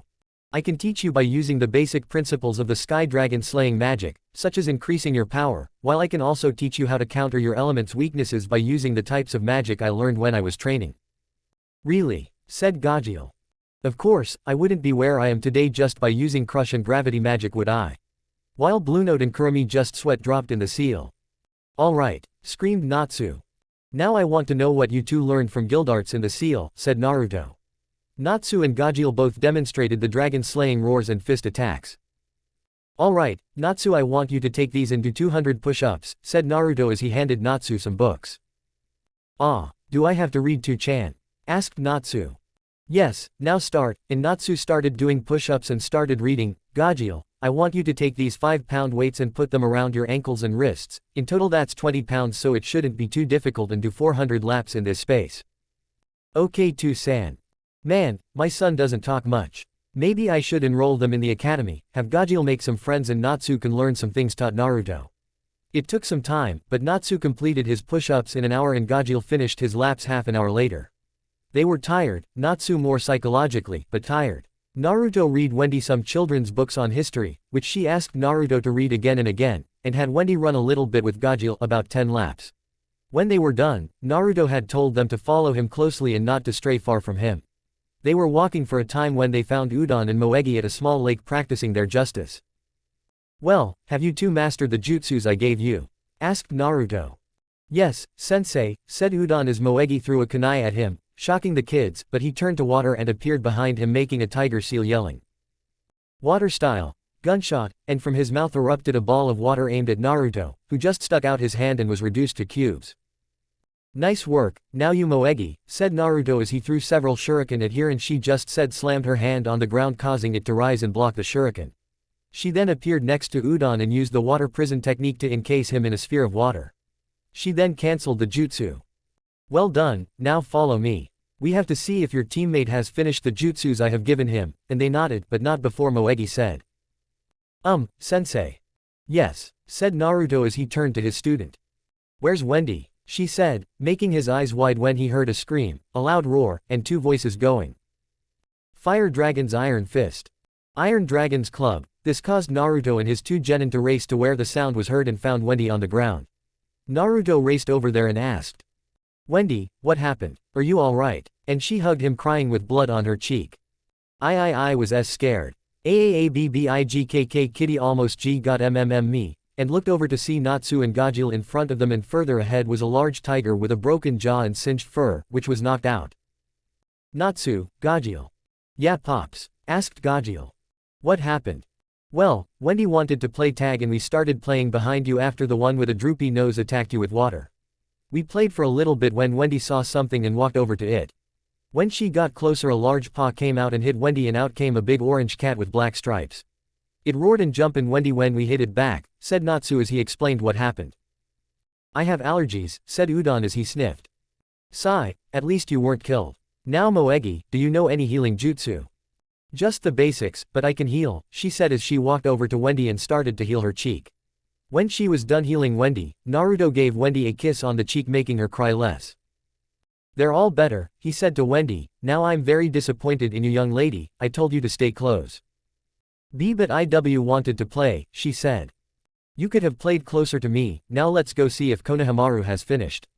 Then after that, we can go get lunch, alright? Okay, Tu-chan, as he grabbed Wendy and set her on her shoulders. They walked along with Udon and Moegi. They then approached a large clearing with lots of burning wood and cut trees. What Konohamaru has been practicing? Asked Moegi. The jutsu I gave him. Which would be? Flame Dragon, Flame Bullet and Wind Blade. What? But those are B rank. If he was able to use Ash Pile Burning, he's able to use those two jutsu, he said as they heard a large boom, and looked in the direction of the sound to see a large tree fall over and a worn down Konohamaru smiling. I told you, I would prove you wrong, he managed to say and collapsed. Udon, Moegi, grab him and let's go get something to eat. Hi, they said in unison, and they all left the Forest of Death. 3 months have passed since Natsu and Gajil had started their training along with Team Fairy Tail. Naruto was now in the Hokage's office along with the other senseis. I, Might Guy, volunteer Rock Lee, Tenten, and Neji Hyuga for the Chunin exams. I, Kurenai Yuhi, volunteer Hinata Hyuga, Kiba Inazuka, and Shino Aburame for the Chunin exams. I, Kakashi Hitaki. And Kushina Uzumaki Namikaze, volunteer Mito and Nitsuki Uzumaki Namikaze, Sakura Haruno, and Sasuke Uchiha for the Chunin exams. I, Naruto Kyuubi Stinger, volunteer Konohamaru Sarutobi, Udon Eyes, and Moegi Kazumatsuri for the Chunin exams. Permission granted, said Minato as he got the required papers for each team to participate in the Chunin exams. The Chunin exams were about to happen next week, and these 5 senseis thought it was about time to see how well their teaching worked. Minato then handed everyone the paperwork for their students and asked Kushina and Naruto to stay. What is it, Hokage-sama? Asked Naruto as he was getting pretty upset about whenever he tried to exit the office he was stopped by Minato. Now Naruto, I just want you to know that I suspect that something will happen during the exams. I want you to keep an eye out for anything out of the ordinary. That goes for you too, Kushina, he said. Is that everything? Well, I guess I better get going then, he said as he turned around but was stopped again, but this time by Kushina. Now, Sochi, she managed to say as she was blasted away from Naruto with a huge burst of his magical energy. Don't ever call me that. Are we understood, Uzumaki? He said in a menacing voice, and Kushina simply nodded. His magical energy then began to lower and looked at Minato. I'll tell you this once more and only once more. I will never forgive you for what you have done. But I will protect this village because Wendy, Natsu, and Gajil have grown attached to it. That and the only people that have cared about me, care about it. So I'll do what I'm ordered, but you can only abuse your power to a certain point, Minato. So remember these words well. I may be your dog for the time being, but I will bite the hand that feeds me, and you will fall, and walked out of the office. Getting out of his chair, Minato went to go pull Kushina out of the bookcase. After dusting herself off, she looked at Minato and said, "This wouldn't have happened if we didn't listen to that stupid pervert of a sensei you have, you know that." I know I messed up big time, but it was for the well-being of Konoha. For the well-being of Konoha. Minato, I'll kill you, she shouted as she went into a berserk mode and lunged at Minato. The Anbu were too scared to interfere, and Minato's screams could be heard throughout the village. In the village hidden in the rain. A man with orange hair, purple eyes, black nail polish, and a black cloak that was decorated with red clouds sneezed and said, "Someone will know pain. I pity the fool that is experiencing it." With Naruto. Naruto was walking through the village until he heard someone say, "Put down my brother now. And why should I? This brat needs to be taught a lesson." And raced over to where the yelling could be heard. He appeared on a branch near a tree to see a redhead child under him with a giant gourd and bags under his eyes. He looked over to see a boy with face paint, wearing a black suit with cat ears, and a wrapped-up object on his back with the same ears. Standing behind him was a blonde girl with 4 short ponytails and a giant fan on her back. In the boy's hands was Natsu and Gajeel was trying to get him out of his hands. Behind Gajeel was Moegi, Konohamaru, and Udon. "Put down my sensei's son Sunanin and nobody will be hurt," said Konohamaru as the boy replied. "And what will he do?" "Report me to the Hokage." And Naruto appeared behind him with his magic flaring. "That would be after I obliterated you and sent you to hell," he said as the boy turned around to see a black figure with white glowing eyes behind him and the ground was shaking due to the amount of power in the area. Looking down, Naruto then said, "Put my son down and maybe I'll just harm you and spare your teammate. These exams are to symbolize a time of peace between villages and if you harm my son, I have no problem going to war with Suna," he said as the boy let go of Natsu and retreated behind him. Letting his magic settle down, the 2 genins were surprised to find someone around their age. But why you're our age," said the girl as Naruto walked to his genin. "Yes, I am. Now get your teammate off the ground over there under the tree and get to the place you're staying at," he said as they looked over to the redhead, who was passed out under the tree. "Gaara!" they screamed as they ran to his side. How did this happen?" asked the girl. "Well, I dealt with the Biju in his seal and the seal itself. Now go, before I lose my patience," and the boy picked Gaara up. "Before we go, what's your name?" "Naruto Kyuubi Stinger." "Kankuro," he said as he disappeared. "Tamari and the one you fixed was Gaara, and thank you," she said as she too disappeared. "Now that's been taken care of," said Naruto as he turned to his students handing them the papers. "Here, take these and fill them out." "What are these, sensei?" asked Udon. "These are the papers to allow you to take the Chunin exams next week," he said as their jaws hit the floor. "What?" they shouted in unison. "Yes, now I expect these to be filled out by tomorrow. See you until then," and was gone from their sight with Gajeel and Natsu in his arms. When he got back to the apartment he gave them a good scolding. "How dare you 2 leave Wendy alone at the apartment? I'm going to double your training now as punishment." "No Tou-san, please don't," begged Natsu as he didn't want to read any more books and Gajeel didn't want his weights doubled. "Well, too bad. Now go make sure your sister is still in one piece before I triple it." And they ran fast enough to make Guy jealous. They then came back with Wendy and when she saw Naruto she ran to him saying, "Daddy. Welcome back," and picked her up. "I've only been gone for an hour. It wasn't that long, sweetheart. Are you alright though?" "Why would I be?" "Well, your brothers left you alone and I was worried about you." "I'm fine, Daddy, especially since I have a friend now," she said happily. "And who would this new friend of yours be?" "I named her Carla, she's a kitty." "And where is this kitty of yours?" "In that room," she said as she pointed to the living room. Naruto walking into the living room to find a white cat sitting there in a giant white egg. Setting Wendy down, she raced over to the cat and hugged her. "Well, they're back," said Gildarts. "What do you mean Gildarts?" asked Naruto as Gildarts started to explain exceeds and what they are. "So does this mean that Gajeel and Natsu will be getting Panther Lily and Happy back?" "Yes it does, so prepare for a lot of fighting and a whole lot of fish," and sighed looking at Wendy playing with her brothers and Carla. He smiled knowing that he won't have to worry about them being alone again in the future. Then he thought to himself. "Hey Gildarts, if magic is coming back and so are exceeds, does that mean we'll see some old guild members of yours too?" Naruto was sitting in the Jonin waiting area for all senseis and was trying to keep Natsu and Gajeel from fighting and tearing up the room. "Fire Dragon's Iron Fist. Iron Dragon's Club." They shouted and hit each other in the jaw leaving a burn mark on Gajeel and a large bruise on Natsu. Naruto was getting tired of this because he knew he was the one that was going to have to pay for all the damages. So he went over there and socked the 2 leaving them with huge bumps of their heads. "Now you 2 stop fighting, it's getting old and I don't want to have to pay for the damages. Considering that you 2 are jealous that Wendy has an exceed, you 2 want one too," he said as he snapped his fingers summoning a root Anbu. "You called Naruto-sama," said the root agent. "Take off that mask, Sai. I want you to take Natsu and Gajeel to the forest outside of the gate and make sure they wear each other out," and the Anbu removed his mask to show Sai, one of Naruto's friends from when he was still in the village. Turning to the 2, Sai smiled and said, "Alright you 2, it's time to spend time with Saioji. I'm going to make sure you 2 are getting your frustrations out while also training you," he said as he shunshined with the 2 in his arms. Sitting back down he then saw Wendy chasing Carla and laughing. He smiled at the sight until she bumped into a Jonin from Suna. "What's a brat doing here?" he asked as he picked her up. "Hey, let me go," she said as she struggled to get out of his grip. Let her go, said Carla as she started flying around his head. Buzz off, he said as Carla was knocked to the floor. Okay, that's too far Sunanin, said Naruto as he got up from his seat. What's this, another brat? Scram kid before I get your sensei, he said as he started to feel a heavy pressure on him. I would advise you watch your mouth when you talk to those more powerful than you, or else you will fall. Now Wendy, come along, I have to drop you at Gigi's, said Naruto as Wendy grabbed Carla, who recovered quickly and was picked up by Naruto.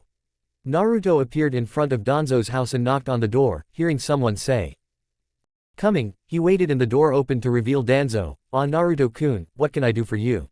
he asked as he saw Wendy holding Carla. "Gigi, can you watch Wendy until the third part of the Chunin exams?" "Of course Naruto-kun, I would be happy to watch Wendy-chan for you." "Gigi," she said as Danzo took her in his arms. "That's right Wendy-chan, I'm your Danzo Gigi, and would please tell me about your friend of yours?" he asked as he referenced Carla. "Nice to meet you, sir, my name is Carla and I'm one of Wendy's caretakers while Naruto-sama is relaxing," she said, stunning Danzo. "Yes, it's a talking cat, but she's an exceed, meaning that she also has wings. She hatched from an egg last week and she's developed really well for only being born for a week. Well, see ya Gigi," Naruto said as he vanished. Taking a few moments to let the information soak in, he heard Wendy's stomach growl. "Well, someone's hungry, let's go get you something to eat," and Danzo went inside after closing the door. Naruto just got back to the waiting room to find it empty, so he figured that the first part of the test was done and went to the Forest of Death. Once he got there, he saw them all just set off into the forest and Anko was coming down from the stands. "So, you allowed killing?" he asked behind her. "Yes, it's part of the job after all," she said, then turned around and saw him. "So how are you doing Naruto-kun?" she asked. "I'm doing fine Anko-ni, I just wanted to ask you, once Wendy starts her training would you please train her?" "But why me?" she asked. "At least I know she won't be a fangirl like that pink-haired abomination in disgrace to Kunoichi everywhere. Even making the connection would be insulting, that's why I want you to train her once her training starts, which is in 3 years, he said as Anko made a disgusted face when he mentioned the pink-haired abomination. "Alright Naruto-kun, I'll do it. You just have to give me a year's supply of dango," she said, smirking. "We both know that if you eat enough of those you'll end up looking like a purple-haired Akamichi." In the canon universe, a large middle-aged Anko sat at a dango bar and sneezed. Once she realized what happened, she screamed, "Oh no, my precious dango," and cried. Back to our universe. "But if you insist, but only when she starts her training," he said as she started hitting him over the head, which had no effect on him, saying, "I resent that remark about me eating the food of the gods Naruto, but you're right, I do need to lay off the dango for a while," she said. "Well, I need to get going and see if anyone died yet. See ya at Orochimaru sensei's in a week," and she jumped off into the woods. "Well, better get to the second waiting room for when they get the scrolls," said Naruto as he jumped off into the woods, taking a shortcut to the building. With Team Fairy Tail, Konohamaru was taking the lead with Udon to his right and Moegi to his left. They had an Earth scroll and they needed a Heaven scroll. After jumping from tree to tree for a few hours, they spotted a team missing their third from sound and they seethed in anger, remembering what they did to Wendy, Gajeel, and Natsu. Remembering that this part of the exams allowed killing, Konohamaru explained to Udon and Moegi his plan and they followed along with it. Udon and Moegi started going through hand signs and when they were done they shouted, "Jutsu Lightning Release, 16 Pillar Bind," and the two sound nin were trapped. "Hey," On asked. "What's going on?" Another one shouted and Konohamaru shouted back, "Fire Release, Fired Pottery Technique," and they were burned alive. Once the screams stopped, Udon and Moegi cancelled the jutsu and saw what they have done. There was nothing but 2 piles of ash. They were about to leave when they heard a voice. "Hey guys, I'm back FR, and saw Team Fairy Tail, why you? Stay away from me." "You," they shouted back, "you're from out first mission. Stay away," she shouted again as she remembered what their sensei did to her previous team. Konohamaru was thinking when he asked, "Do you feel regret about killing those innocent people months ago?" he asked as he looked into her eyes. "Why yes," and he looked deep into her eyes and saw all the regret and sadness at what she had to do. "Then you will live," he said as he grabbed her scroll, which was a heaven scroll, turning back to his team. "Let's go, we have what we need," and they left her there. They heard crying as they left and Konohamaru, having a heart too big for him, turned back and knocked her out and carried her. "Why did you do that?" asked Moegi. "Because, it was the right thing to do," he said as he saw the sun going down. "Now let's set up camp," and they did just that. The next day they all had breakfast, which was squirrel and berries, and asked the sound nin a few questions. Well, what's your name? Asked Moegi. Yushi, no last name, she said. So, an orphan. Why yes. Don't worry, I don't have parents either, she said. What? But you look like you've got parents, she said. Well, I don't, I just have good teachers. Now let's get going, she said as Konohamaru took the lead again and they all got to the building in the middle of the forest. It was a long wait as they had nothing to do except train for 4 days, which was hellish by itself. But the days passed and the third part of the exams, well, it was supposed to be. The Hokage gave a speech about there being too many genins and had the preliminaries placed. Alright everyone, if you look up behind me there is a big screen. It will randomly select anyone out of the stands and those 2 names that show up on the screen will fight each other. So be expected to even fight your friends. Now the first 2 up are, the examiner said as 2 names showed up on the screen. Since I'm too lazy to detail every fight I'll just say that they are the same as in canon. After 6 matches they looked at the screen again and it said, Konohamaru Sarutobi vs. Kiba Inuzuka. Alright Akamaru, we've got an easy match, and jumped down. Good luck Konohamaru, said Moegi. Yeah, good luck man, said Udon. I'll try my best, replied Konohamaru as he got down from the stands. Ready to lose, dope? Asked Kiba as he had a smirk of confidence. In the stands, Naruto walked past Kurenai as she said. You do realize that your student is going to lose, right? And he stopped in his tracks. I was about to ask you the same question. What's that supposed to mean? She asked as Naruto looked at her in the eyes. It means you can't control his temper and ego. Now watch as my student wipes the floor with yours, he said as the examiner shouted. Begin. Fang passing Fang, shouted Kiba as he and Akamaru sped at Konohamaru using his family's technique. Konohamaru jumped out of the way, he had to think of a way to beat Kiba and not in a taijutsu match. He then shouted, Kage Bunshin no Jutsu, and created 2 clones that appeared on his left and right. They then spun in a small circular and scattered across the arena. Hold still, shouted Kiba. Why should we? Asked a Konohamaru clone. So I can win dope. That's not a valid answer. Well it is to me, Fang passing Fang, shouted Kiba again as he hit a Konohamaru. He thought that he had won and smirked, but failed to notice that the real Konohamaru and a clone were behind him and they started waving through hand signs. Once they were done, they shouted. Fire style, Fire Dragon Flame Bullet. Wind style, Great Breakthrough, this caused the jutsu to combine making a giant fire dragon bullet. The bullet roared through the arena and all Kiba could do was watch as the fire came at him. The people in the stadium just watched as it approached Kiba with a mighty roar. When the flame bullet reached Kiba, all he could do was scream in agony as his flesh was roasted and his hair was singed. Akamaru was lucky enough to move to the edge of the fire, but his rear legs and tail were burned. When it was over and the screaming stopped, there was Kiba and his roasted glory, on the floor, charred, and out hot. Get it, because he's not out cold.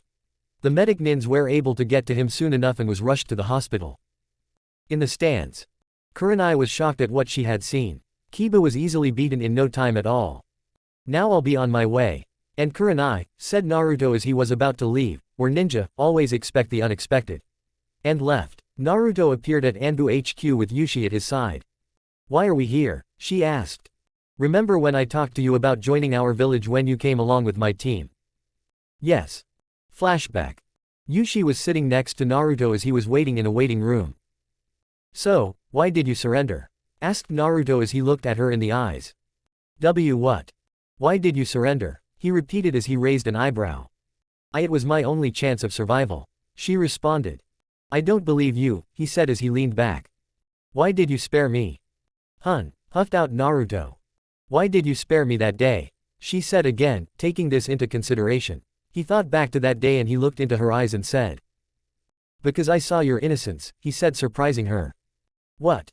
I saw your should more specifically, I saw everything and all I can say is that you didn't kill anyone. How did you know? You just confirmed it for me, he said as he leaned back into the chair he was using. She just looked at him and then back down. Naruto then heard sniffing and saw that she was crying. I didn't want to hurt any1, and she cried in front of him. He then got out of his chair, walked over to her. And hugged her. It's alright, no one can harm you anymore, and she hugged him back. I want to join, she stuttered out. Alright, after we get you check out. End flashback. Well, we're here as I said to get you checked out. But why Anbu? Interrogation and torture. Torture. They'll just ask you a few questions, now follow me, and they walked into the building. They then passed a dozen Anbu and they heard some whispers. Isn't that him? Yeah, that's the blue ace. Is it true he beat Lord Fourth? Of course it is, I was there when it happened. Quit, he's coming. Hey, what's with all the whispers about you? Asked Yushi. Well, I beat the fourth Hokage along with the clan heads in a match, said Naruto as Yushi's eyes widened. What? How? It was simple really. I don't want to hear it, let's just get this over with, and they reached a room. Naruto knocked on the room and heard a, come in. He opened the door and saw that Orochimaru was doing some paperwork.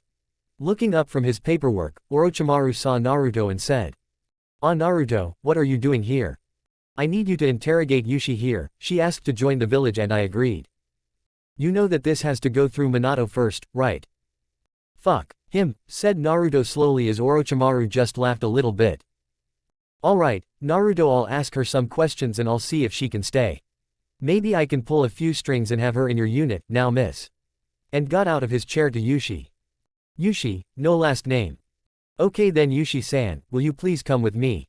And she looked over to Naruto and he just nodded. She followed Orochimaru into another room and Naruto just poofed an Ika novel and sat down in a chair. Oh you naughty girl, he whispered as he giggled. With Sai, Natsu, Wendy, Gajeel, and Danzo. Sai was off duty as Danzo requested to accompany him as a normal person.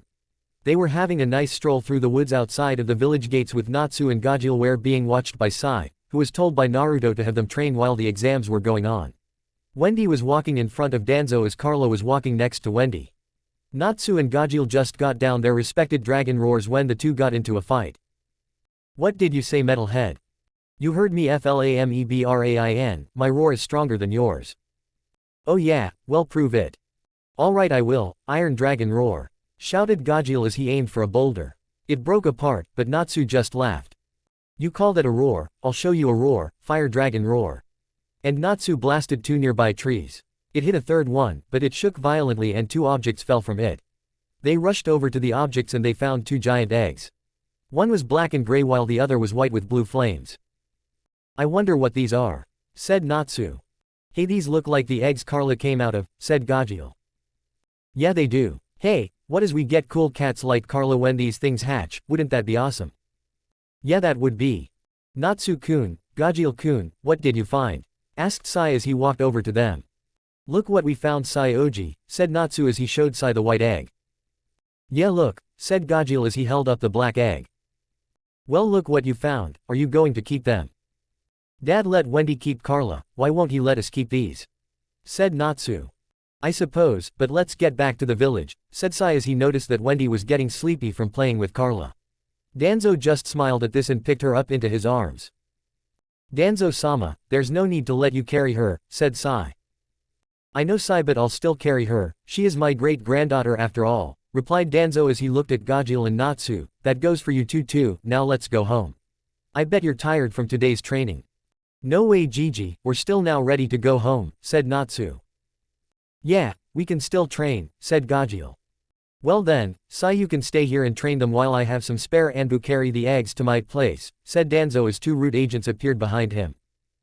Yes Danzo-sama, replied Sai as Danzo, Wendy, Carla, the eggs, and the root agents went back to Danzo's. Turning back to Natsu and Gajeel he said, now I want you both to try and climb the trees using your magic instead of chakra. It's the same principle, meaning that if you use too much you'll.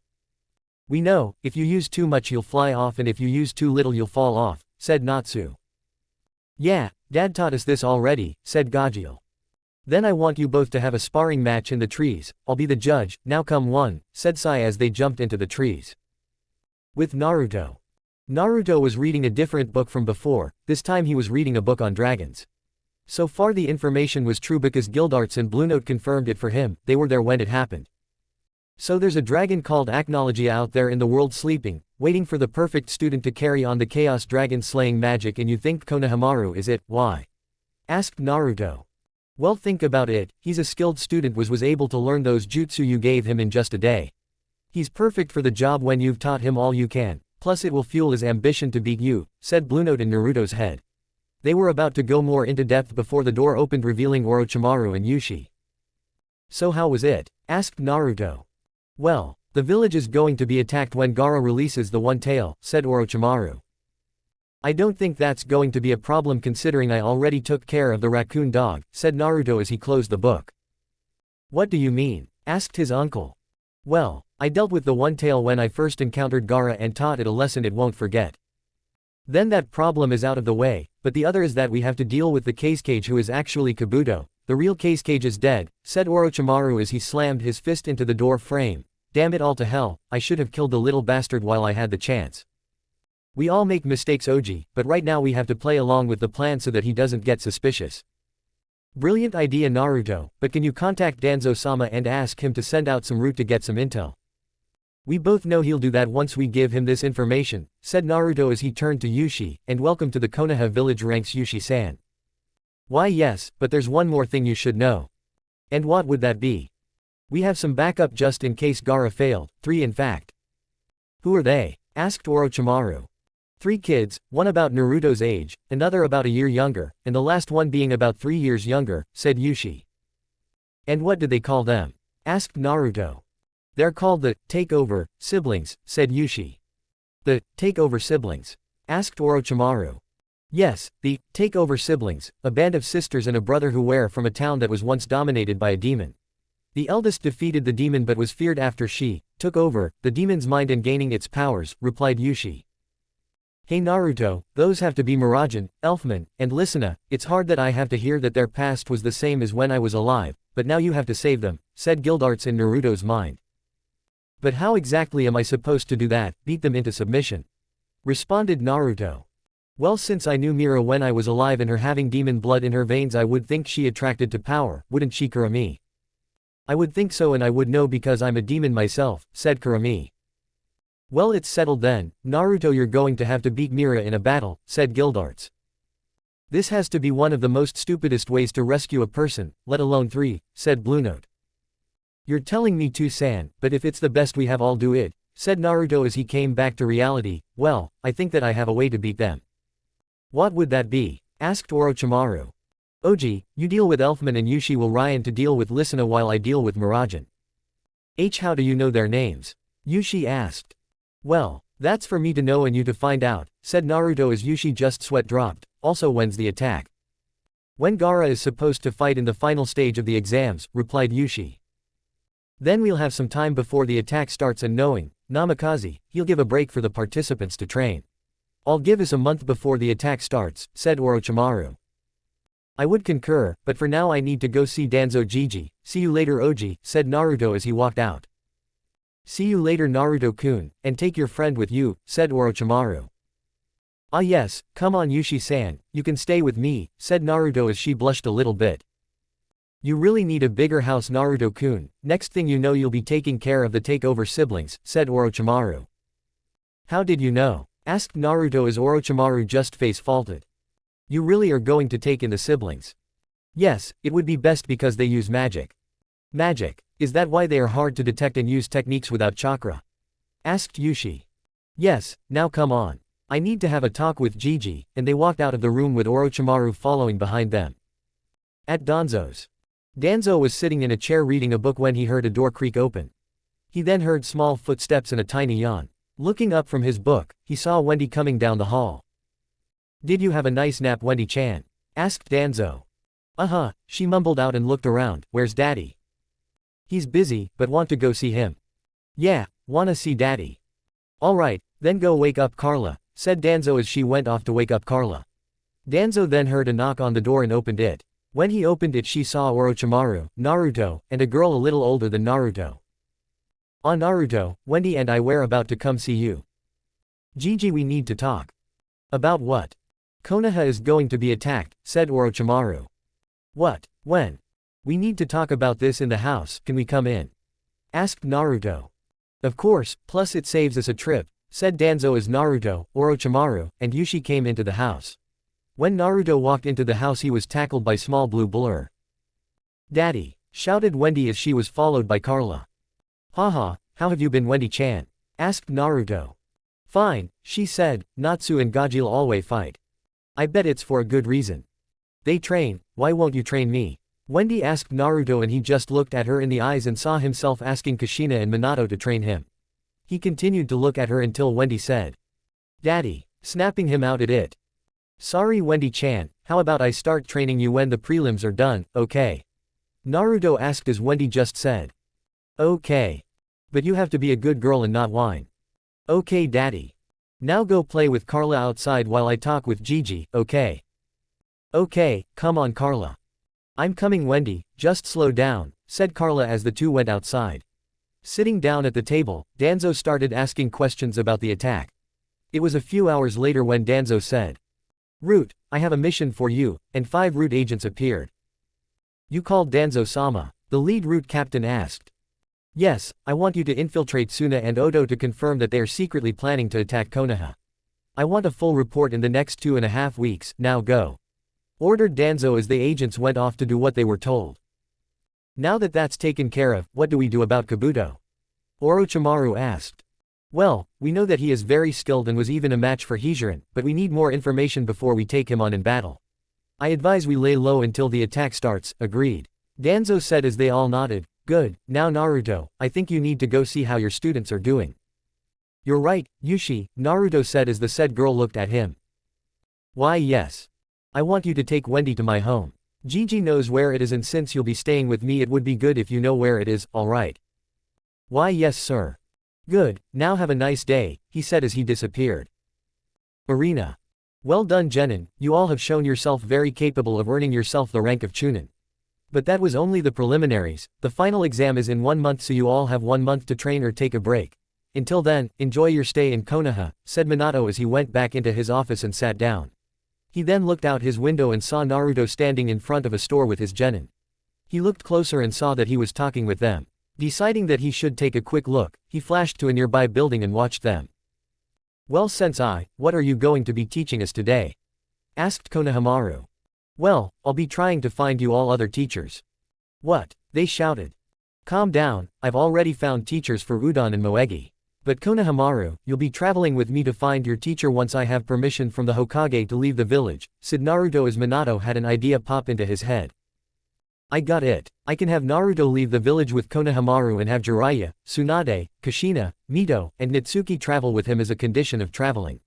This has to be the greatest idea I've ever had," thought Minato as he flashed back to his office to get the papers ready.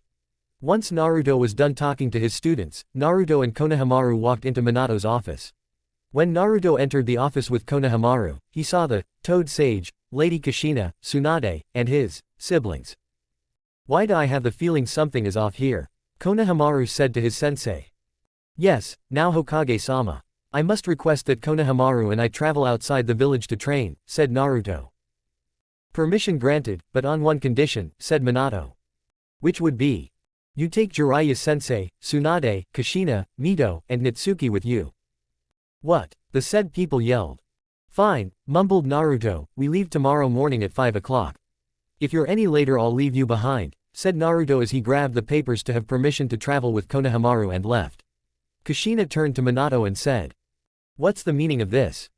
"Well, I thought that as would be a good bonding time with you, Mito, Nitsuki, and Naruto."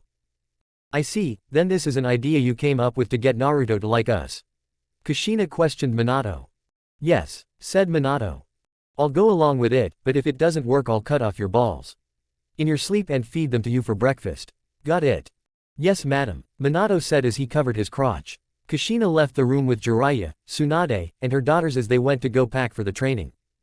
The next morning, Naruto was leaning against a tree holding Wendy in his arms while Konohamaru was doing push-ups. The expectations been waiting for 45 minutes now and they were getting bored. They were about to just leave until they heard, "Hey wait up," and turned to see Kushina, Mito, Nitsuki, Jiraiya, and Tsunade. Mito was running toward them and she said, "Thanks for waiting, now let's go," and she started walking ahead of everybody. "Do you even know where we are going?" asked Naruto. "No, I don't," said as she sweat dropped. "Follow me," said Naruto as they all followed him. "So where are we going sensei?" Konohamaru asked. "We're going to see someone who is more powerful than me," he said as they all just jaw dropped. "Someone for powerful than you sensei?" "Yes, and his name is Acknowledgia. He will also be your next teacher." "Cool. Konohamaru shouted with excitement as the rest of them just shivered in fear. Naruto-san, are you sure it's alright that a child is traveling with us? Asked Kushina. I can assure you that she'll be fine, Namikaze-san. She'll be training as well and under my supervision. But still. No, train with daddy, said Wendy. That's my girl, now let's go, Naruto said as he smiled at her and they all traveled to Wave. It was midnight and everybody was asleep, except for Naruto. Naruto was waiting for everyone to be in a deep sleep. He waited and waited until he decided to get Konohamaru up. Konohamaru, wake up, said Naruto as Konohamaru woke up. What is his sensei? We're leaving, get your stuff and don't wake the rest of them up. Okay, but why? Because they'll slow us down. Now hurry up before they wake up, said Naruto as Konohamaru quickly gathered his things and left the camp with Wendy in Naruto's arms. They then ditched them and went off their merry way to Acnologia. They walked past Wave and used their methods of water walking to get to an island in the sea. When they arrived they found a huge island with a giant tree in the middle. They entered the island and listened to Gildart's directions to where Acnologia is, which was a giant cave with sealing magic. Okay, I reached the cave. What do I do now? Asked Naruto. Alright, just undo the seal magic and walk in, said Gildarts. Like this, said Naruto as the array went down and they did the final part of the step. Wendy was close to Naruto because she was scared and Konohamaru was trying not to wet his pants. Sensei, are you sure this is a good idea? Asked Konohamaru. Of course it is, you get a new sensei, I get to train Wendy, and Acnologia gets a student, replied Naruto as they neared the end of the cave. Konohamaru and Wendy hid behind Naruto as he just looked at the giant figure. There at the end of the cave, sleeping, was Acnologia. The giant dragon was black with blue markings, was sound asleep, so Naruto walked over and started yelling. Oi, wake up, time to teach your new student, Dragon King. Or am I going to have to beat you up? Sensei, what are you doing? Whispered Konohamaru as Wendy hid behind him. What's this? A small human undid the ceiling, does this mean I've found my student? Mumbled Acnologia as he woke up and turned around showing them that he had one arm. Konohamaru, get out here and meet your new sensei, said Naruto as he walked over there and pulled him by the ear with one hand while holding Wendy in the other. Naruto then flung Konohamaru in front of Acnologia as the said dragon bent down and looked at him. Konohamaru was scared out of his mind but tried his best not to be scared. I see great potential in you, boy, but I must see how powerful you are now, said Acnologia as he spread his wings. Fight me, boy, so you may have the privilege to be my student, or are you too scared to face me? That boy over there looks more worthy than you, and Naruto though. Well, he hit the Naruto button. What was that, you overgrown lizard? I'll show you. Who should be scared of Who right now. Shouted Konohamaru as he started going through hand signs and shouted, fire release, great fire annihilation. And blew a massive stream of fire at the dragon and hit him head on. Acnologia just shook it off and actually started to eat the fire. You think these flames will harm me? You're going to have to try better than that. If you truly want to be my student, then show me the flames of one. Who deserves it. Shouted Acnologia as he started to gather energy in his mouth and fired a weak dragon's roar at Konohamaru. It may have been weak, but it was strong enough to leave a crater where Konohamaru still stood. Konohamaru was standing there with burn marks and embers in his hair, striking Konohamaru then said. The best. You got. I see you're still alive, I'm actually surprised. But you will have to do more than that to make me teach you. Shouted Acnologia as he actually went to punch Konohamaru with his only arm and Konohamaru substituted and appeared behind Acnologia with 4 clones. Konohamaru and the clones started to go through hand signs and they shouted, 5 elemental dragon barrage. What's this? Konohamaru created his own jutsu, with all 5 elements no less. I'm actually proud of him, I wonder how long it took him to create that. Thought Naruto as he was watching Konohamaru and Acnologia battle while he held Wendy in his arms while sitting. After Konohamaru shouted, 5 dragons of their respected elements formed and charged at Acnologia. It then caused a huge cloud of smoke to form as it hit Acnologia in the head. When Konohamaru landed on the ground, he was exhausted. Did I get him? Asked Konohamaru as they all heard laughing. Acnologia's head then appeared out of the smoke and the laughing could be heard again. Boy, started Acnologia as he lowered himself to Konohamaru's level, you are worthy enough to become my student, not only did you survive my attack but you actually managed to scratch me. Look at the back of my head, said the dragon as he turned his head and revealed a small scratch the size of Konohamaru's fingernail. But it's so small. It may be small, boy, but it's a scratch nevertheless. Now rest, for tomorrow we start your training. And Acknowledgia turned to Naruto and Wendy, who was buried in Naruto's chest. And you boy, you have some potential as well, but I cannot teach you. There are scrolls in the ancient ruins about different spells and such. Now I must take the proper procedures to ensure that my new student can learn. I thank you Acknowledgia, but I must ask, why did you have the Fairy Tale Guild seal you away? That is a long story, I would advise you sit down, all of you, said Acknowledgia as he was then covered in light. Once the light died down, there stood a tan man with the same markings as Acknowledgia. Holy shit, what happened to Acnologia? Asked Guildarts. Now where to start? 2 years before I asked the Fairy Tale Guild to seal me away, I was laying down in my lair when a thought popped into my head, who would take my title once I died. I thought about for days before I went in search of a student, but I couldn't find one. They were all too weak to handle the powers of apocalypse, and the ones that managed to pass my test died the first day of training. So 2 years passed and every student I took died or was crippled. It was at the end of those 2 years that I asked the strongest guild of the time to seal me away so that the perfect student may find me. I see. Also, my name is Naruto Stinger Kyuubi, the child you fought was named Konohamaru Sarutobi, and this little girl is Wendy Marvell Stinger Kyuubi, my daughter, replied Naruto as Konohamaru fell over from exhaustion and Wendy peeked back at Acknowledgia and waved. Hi, she said as Acknowledgia raised an eyebrow. Wendy Marvell, why have I heard that name before? Maybe because she's her incarnation of the original Wendy Marvell from Fairy Tail, said Naruto as Acknowledgia looked at him. Is that so? Then I assume that Natsu Dragneel and Gajeel Red Fox are in the same particiment. Yes, they are and they are my sons now, said Naruto plainly. I see, but like I said before, there are books in the ancient ruins here on this island should you feel bored, said the Dragon King as he walked over to Konohamaru and dragged him. Now I must go and make sure that the camper of space-time still works. Chamber of space-time. Yes, a special chamber that I crafted so that one day out here is 1 year in there. But I put limits on it so that we can only be there for a maximum of 3 days. I also fixed it so that whoever enters ages to outside of the chamber. A person that spends 3 years in there is mentally older rather than physically. I see, it's very much like the magic that Fairy Tail put on the guild hall. But before you go, where are the ancient ruins? You'll know them when you see them, you won't have to travel far to find them either. Now I must get to training Konohamaru as the next Dragon King, said Acknowledgia as he continued walking. With Jiraiya, Mito, Natsuki, Tsunade, and Kushina. To say that Kushina was pissed would be an understatement. The first few days of travel were fine until the 3rd day. Kushina woke up and saw that Konohamaru, Naruto, and Wendy weren't with them. She then waited for a few minutes to make sure that they weren't just getting things for breakfast. But when Mito woke up she screamed to the heavens said.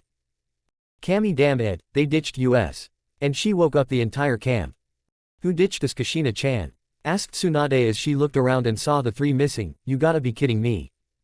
What's going on? Asked Natsuki groggy as she woke up. What's going on? Naruto, Konohamaru, and Wendy ditched us. Shouted MTIO. What? Then let's catch up to them and give them a piece of our minds. Shouted Natsuki as they all agreed and as Tsunade dragged Jiraiya in his sleeping bag while he was still asleep. Why she did this was because they were pressed for time and she didn't want to waste any of it waking him up. Kushina followed Konohamaru's chakra trail and they passed wave and somehow managed to cross the sea. They reached an island and they were in awe of the size of the tree. It looks like something Gigi could only accomplish, said Tsunade. You got that right Haim, said Jiraiya as he was wringing out some water in his hair from when Tsunade got tired of carrying his perverted ass. They stood there for a few more minutes before Natsuki started to walk to the island. They all followed suit and they were then surprised by someone yelling. Dragon Apocalypse Roar. And a whole line of trees were destroyed. How was that sensei? And they all looked over to see a boy wearing shorts, blue shinobi sandals, and a blue scarf. But the boy also had blue markings all over his body and had a light tan. That was acceptable, but you could do better Konohamaru, said a man with the same markings, 1 arm, long silver hair, and a black cloak. What do you mean it was acceptable? I took out a whole line of trees and made a crater, look. I know, but that was at half power. You should be able to do that without putting much power into it at all. Now look, we have company, said the man as the boy turned around. Gah, Kushina-san, Mito-san, Natsuki-san, Tsunade-sama, Jiraiya-sama, how long have you been there? Said the boy. Hey, how do you know our names? Asked Natsuki. It's me, Konohamaru. What the hell happened to you? They all shouted. Well, my new sensei said that this would happen to me once he named me his errand student. It wouldn't happen to be this guy, would it? Yes, it would be. Now why are you here? We're here looking for Konohamaru, Naruto, and Wendy, said Kushina. You can find Naruto-san and Wendy-chan in the ruins behind me looking at magic, said Aknologia as the ground shook causing Jiraiya, Tsunade, Kushina, Mito, and Nitsuki to fall. What was that? Asked Nitsuki. Did that old man really put those down there? Said Aknologia as a stream of lighting burst out of the ground, and his grandson. This boy is going to be a force to be reckoned with. What are you talking about? He's a force to be reckoned with now, how much more powerful can he get? Asked Tsunade. I can answer that, Tsunade-sama, said echoed Naruto as he walked out of the ancient ruins with Wendy in torn clothes. I just recently acquired new magic from one of 10 wizard saints and his grandson. 10 wizard saints? Asked Mito. The 10 wizard saints are 10 powerful wizards from long ago. They gained this title because of their power and skill. Then there are the 4 gods of Ishgar, the strongest of the 10 wizard saints, and from what I gathered about their power, the weakest would be able to take on 2 cage-level ninja, maybe 3, said Naruto as they all paled at the thought. And Aknologia here would be able to take on the 5th seed and lower, but that's up for debate, he continued, making them pale even more. But that would make them unbeatable and him ancient, said Nitsuki as she got a snarl from Aknologia. That it would, but be grateful that they leave their knowledge for others to find and that they aren't immortal, said Naruto. So human, what did you learn from the ruins? Asked Aknologia.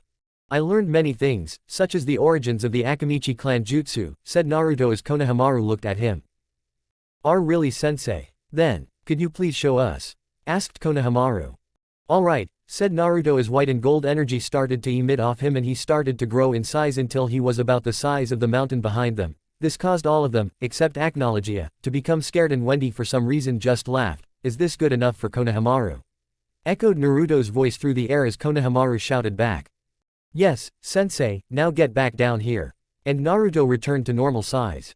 Once he was back to normal, he then slammed his hand on the ground and a magic circle appeared underneath him. It was there for a few moments until he was suddenly covered in new clothes. He was covered with white and golden cape with fur, the same clothes he wore before, except this time he had a new piece of cloth around his hair. The last one was blue while this one was golden. He wrapped the old one around his neck. How did you do that? Asked Kushina with curiosity. That, Kushina-san, was called requip magic. Picture it like a sealing scroll, but it places clothes on you instead of summoning items, explained Naruto. Now that you have demonstrated your power, I would suggest that you and Wendy-chan go in the chamber and practice your newfound skills. Konohamaru and I have to take our break because have already been in there for 3 days. We need our 1-day break. Konohamaru will get you once the day is over, said Aknologia as Naruto grabbed Wendy who asked. To-chan, are we going to train? Yes we are Wendy-chan, yes we are, but remember to be a big girl and maybe we can get something once we get back home and more, said Naruto as Wendy looked at him. Are really To-chan? Would I ever lie to you? Said Naruto as Wendy threw her hands up in the air with a cheer as they walked to the space-time chamber. So, when am I supposed to get Naruto-sensei and Wendy of the hypersonic lion tamer? Asked Konohamaru as Aknologia took a deep breath and said. Konohamaru. Yeah relied Konohamaru as Aknologia punched him off the island.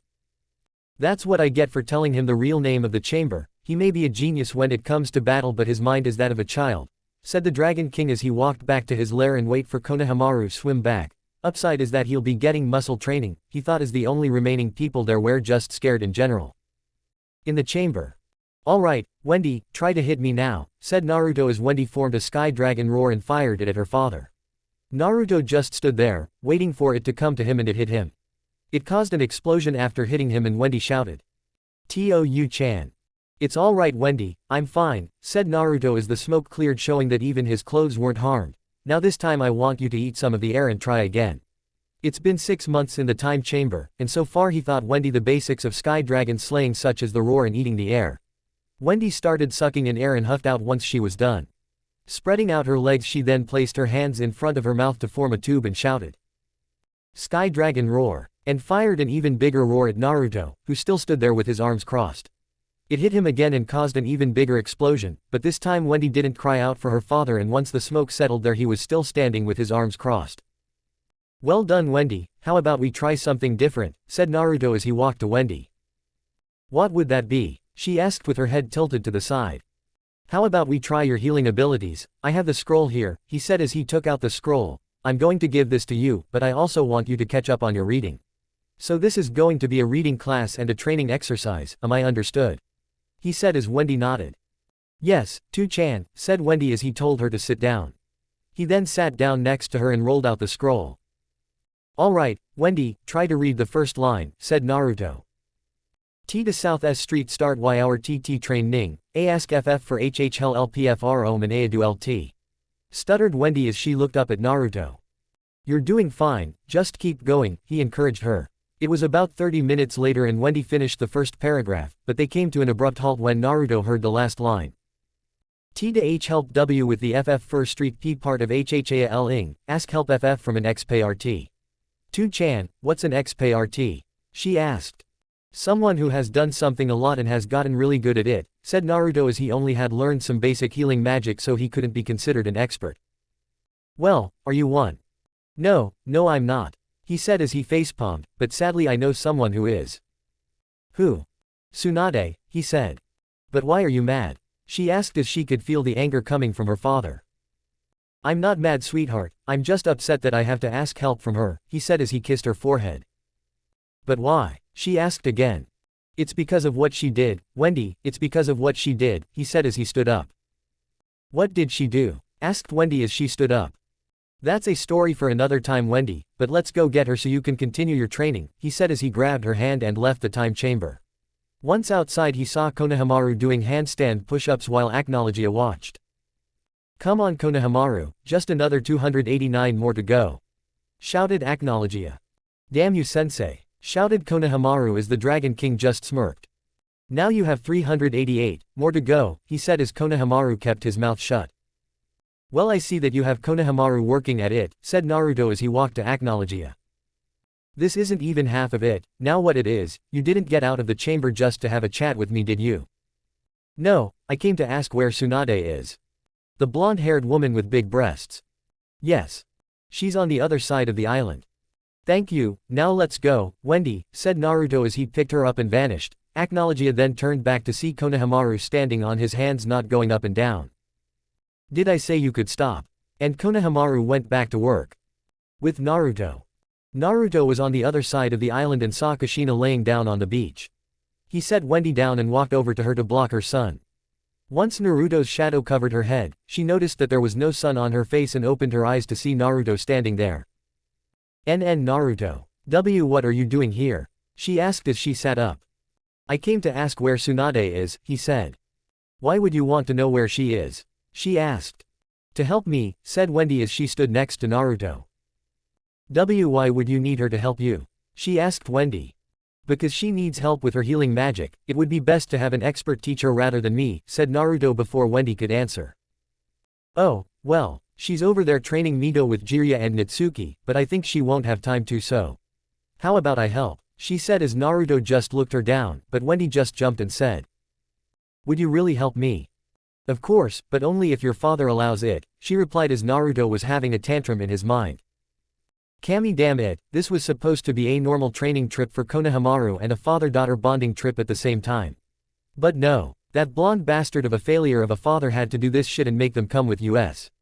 But what other option do I have? And sighed in defeat, fine you can help, but only until Wendy is advanced in her healing. This caused Kushina to squeal like a little girl in her mind and Wendy to start jumping with joy. Yay, Uzumaki-san is going to help me, she said as Naruto smirked in his mind and Kushina frowned in hers. That's right, let it sink in that she didn't call you Ba-chan, thought Naruto with triumph. Why didn't she call me Ba-chan? Well can we get going, I wanna train, shouted Wendy as she was getting antsy. Alright, calm down Wendy-chan. Now should we make Uzumaki-san here walk or should we take her with us? Said Naruto. I don't wanna wait, shouted Wendy as she kicked up sand. Wendy, calm down, or do you want to take a nap? He threatened as Wendy instantly did a 180 on her attitude. I think I can wait, she said as Naruto picked her up in his arm and set a hand on Kushina's shoulder and the three vanished to the other side of the island. Back in the chamber. Kushina was amazed, she never thought that something like this could have existed. So, one day out there is 1 year in here? She asked. Yes, in this time chamber the area goes 365.2 times faster than out there.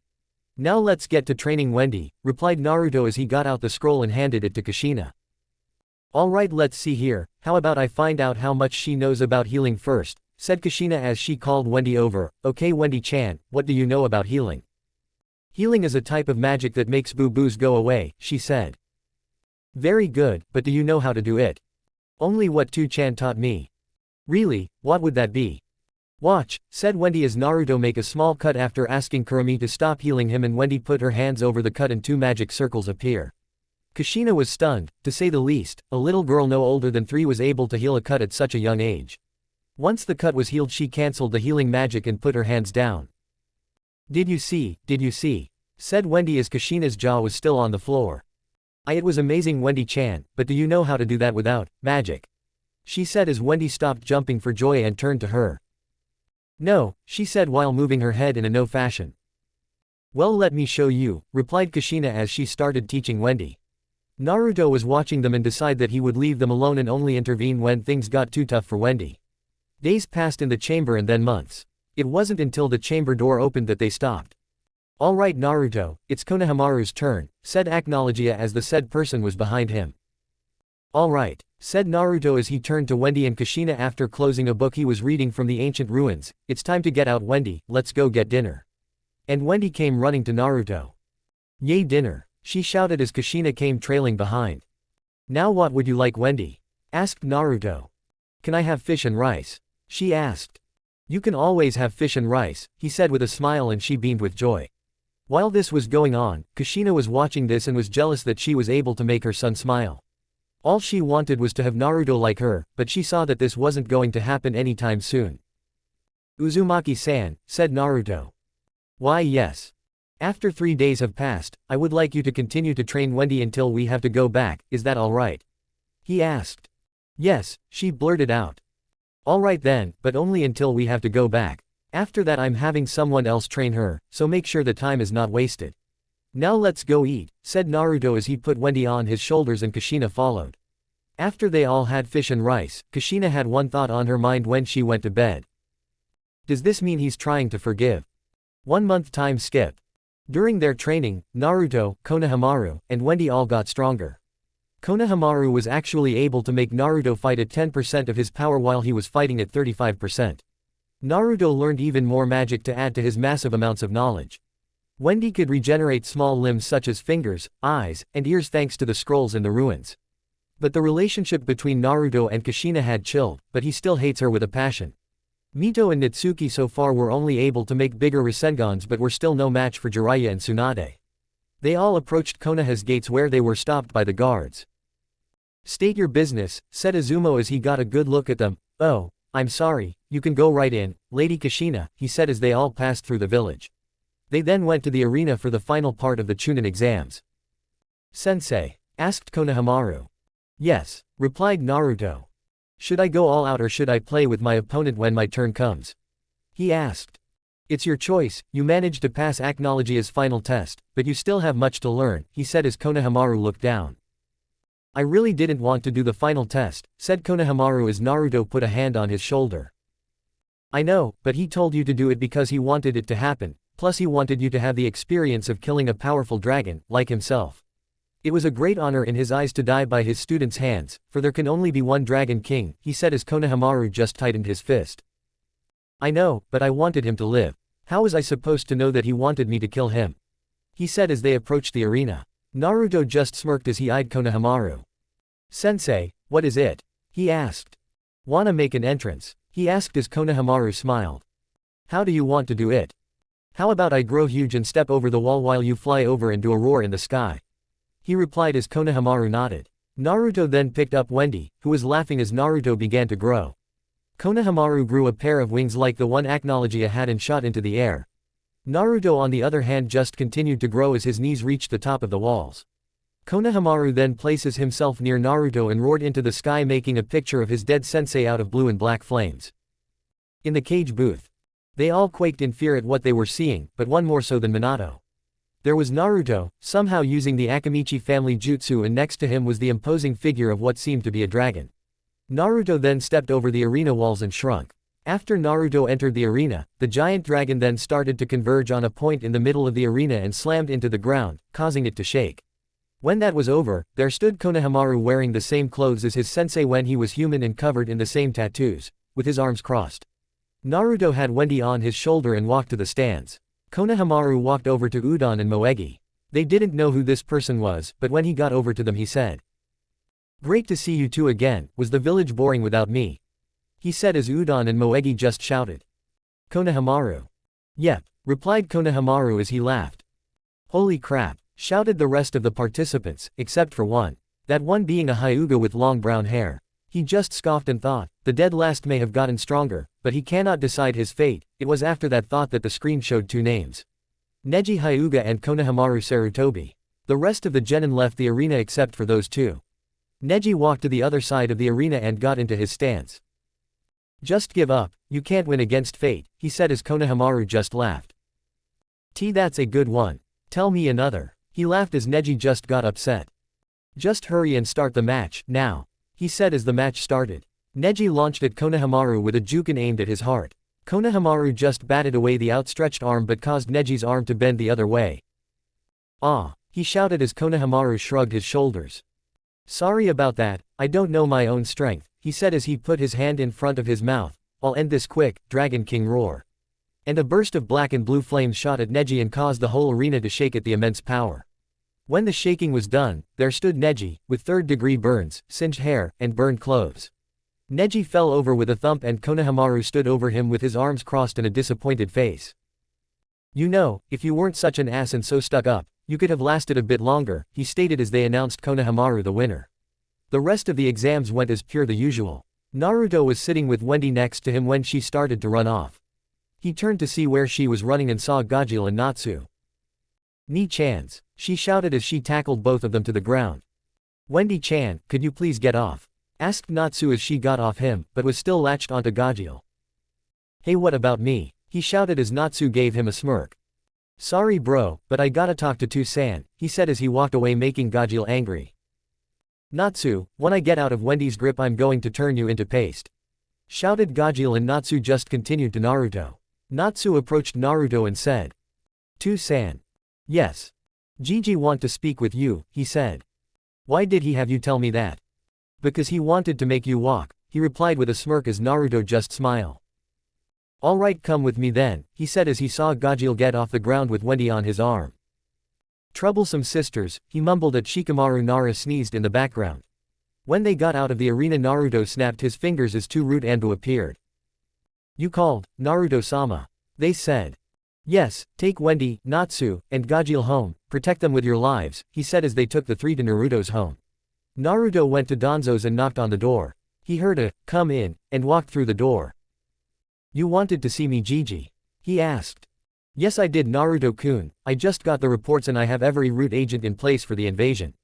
I also had my agents tell me that they have some turncoats who are willing to join our side when the fighting starts," he said as he handed Naruto the files about the incoming invasion.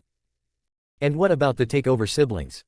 "They are waiting to be deployed," he said as they heard a loud bang. "And here it starts," said Naruto as he rubbed the bridge of his nose. "I'm back for barely a day and I'm already going to war," and walked to the door. "I'm going to take care of the siblings, be right back," he said as left the building. Danzo just stood there with a smile on his face. "That boy, I swear just likes to give me heart attacks," he thought as he left the building too. With Naruto. Naruto was closing in on the takeover siblings. He followed the magic energy that they were giving off, which apparently was a lot. It was about 50 miles away. When he got there, there stood a muscular boy with white hair and a scar under his left eye. Next to him was a girl with short white hair and seemed to be the youngest of the three. The one that seemed to give off the largest amount of magic had long white hair and a demonic arm.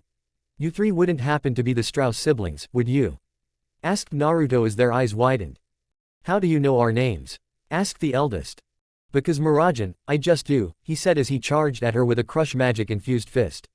Miria had little time to react as the fist came into contact with her stomach.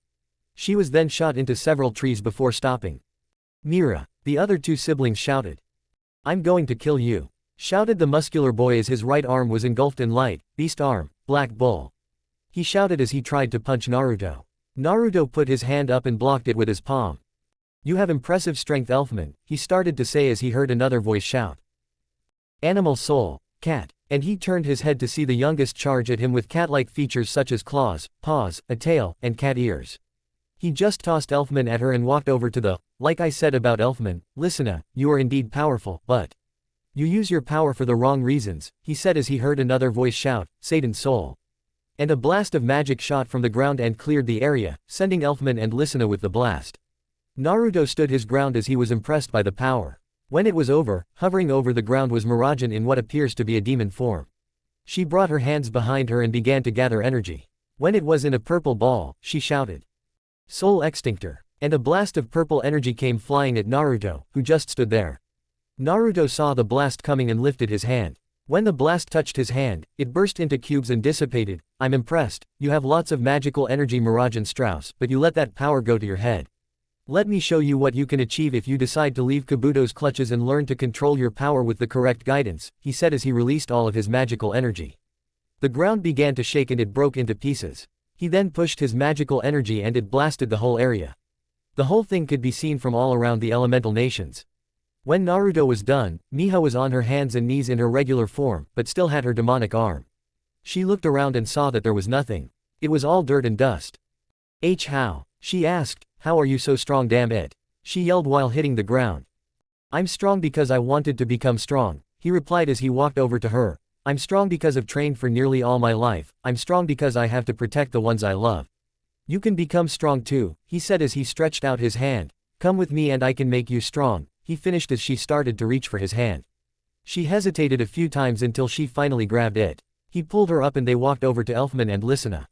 He saw that they were unconscious and picked them up with his gravity magic. Walking over to Miragen, he hovered his hand over her arm and it started to glow. When the glowing was done, Mira looked at her arm and saw that it was back to normal. Like I said, I can make you strong as you choose to learn to control your power. Now let's go, he said as Mira just nodded and followed him. When they got back to Konoha, Naruto noticed something strange, powerful magic levels. My god, said Gildarts in his head. What is it? He asked. He's back. Who's back? The master, Makarov, he said as Naruto's eyes widened. How? I thought he was dead. Unless, he thought as something came into his head, Mira, take your siblings to this address and stay there. Where are you going? She asked. I'm going to put the dead back to sleep, he said as he disappeared. With Minato and Orochimaru. Minato and Orochimaru were standing in the cage stands watching the fighting when a huge explosion went off. The case cage took Minato and Orochimaru to a rooftop and created a large purple cube around them.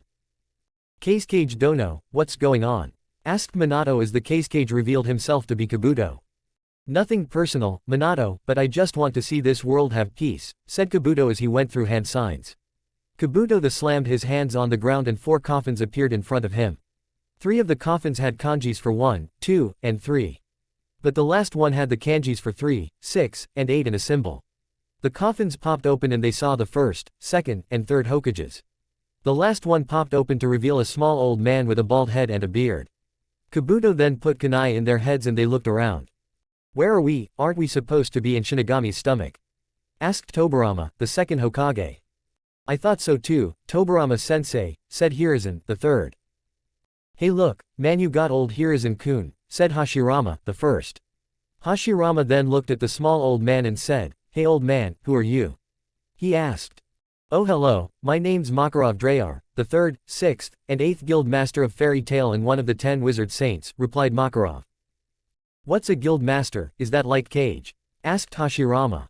I have no idea what a cage is, but I have a feeling that we weren't brought back to life just to talk, replied Makarov as a part of the cube broke into smaller cubes and Naruto stood there with his hand outstretched. So, you're Master Makarov, just what I was expecting, he said as they all turned. There's only one person I know who could do something like that, said Makarov. How did you break through the barrier? Questioned Kabuto. It's because of my magic, now if you'd please excuse me, I have to fight the master, said Naruto as he appeared behind Kabuto and punched him into the 1st and 2nd Hokage, which sent them to Orochimaru and Minato. So, there are still magic users, said Makarov as Naruto got into a fighting stance. You could say that, but they are far and few between. I can actually count the number of magic users I know on both my hands, said Naruto. I see, then the time of the mage is long gone, said Makarov as he gathered magical energy, but it seems that I have no choice but to fight you. I'm sorry child, he said as several magic circles formed in front of him and fired beams of light. Naruto lifted up his hand and the beams of light shattered into cubes. Naruto responded with clapping his hand together and shouted, "Ice make arrows." And a giant bow made of ice formed in front of him and fried hundreds of ice arrows at Makarov. Makarov crossed his arms together and blocked the arrows. Makarov cocked his right arm back and it increased in size. He then threw the punch and it shot at Naruto. Naruto turned into lightning and shot at Makarov, dodging the fist. Naruto appeared in front of Makarov and shouted, "Lightning Dragon's breakdown fist," punching Makarov, who had little time to block. Makarov was sent flying in the direction of Minato, Orochimaru, Hashirama, Tobirama, Hiruzen, and Kabuto. Naruto then turned into lightning again and appeared on top of Makarov. Naruto then raised both his hands and shouted, "Lightning Dragon's jaw," slamming Makarov into the ground. Naruto lifted up his hands and found that Makarov wasn't in there. He was then hit with a punch to the head with a giant fist and sent him slamming into the barrier. "Holy shit, they're going at it aren't they?" asked Hashirama. "No, Naruto is holding back Lord first," said Minato. "What do you mean he's holding back?" asked Hiruzen. "It's exactly what it means, sensei, Naruto-kun is holding back. Just like what he did when he fought Minato and punched him out of the arena," said Orochimaru as Hiruzen paled. What do why you mean?" asked Hiruzen. "He's stronger than any of us, he could even beat Lord first.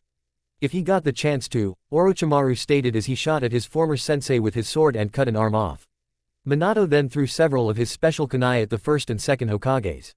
He then used Flying Thunder God's second step and gave them both a barrage of punches and finished it with rasengan to their heads and destroyed the kunai. Their bodies then turned to dust as they revealed two sound shinobi with missing heads. Naruto got up from the ground and cracked his neck, and a smirk. "You know, this is actually starting to get interesting," he stated as Makarov walked to him. "That it is, you've demonstrated that you can use Gildarts, Graze, and Laxus's magic. I have to say I'm impressed that someone so young knows so much," said Makarov as he made a magic circle in front of him and several blasts of light went charging at Naruto. "I'm impressed too," he said as he put up his good arm and deflected the blasts, "to know that old age hasn't affected you. It may be because of the reanimation jutsu, but I don't know. Now I think it's time I got serious," he said as his magic energy flared and over 20 magic circles like the one Makarov used a few seconds ago appeared in front of Naruto. "This child is truly a prodigy, if only we could have met on better terms," thought Makarov as over 1,000 blasts of light came at him. Makarov crossed his arm with fists as 3 magic circles appeared in front of him, blocking the onslaught of light blasts. When it was done, Makarov waited for the smoke to clear, but then Naruto appeared behind him with a lighting crush magic-infused punch and hit him in the back at an upwards angle. Makarov was sent flying into the ceiling of the barrier and actually went through it. Naruto then turned into lightning and shot at him. He then appeared on top of him and combined his crush magic, Dragon Slayer magic, gravity magic, and light magic into one single punch, and hit Makarov. The punch could be heard for miles and it lit up the sky with clashes of white, yellow, and purple all converging on one point. Makarov was then sent back to Earth at speeds that would make Minato's Hiraishin look like child's play. Naruto then floated back down to find Makarov in a giant crater. Naruto walked over to him and looked down. "Makarov Drayar, you truly lived up to your name," he said. "Boy, before I go I must ask, why did you become strong?" asked the old man.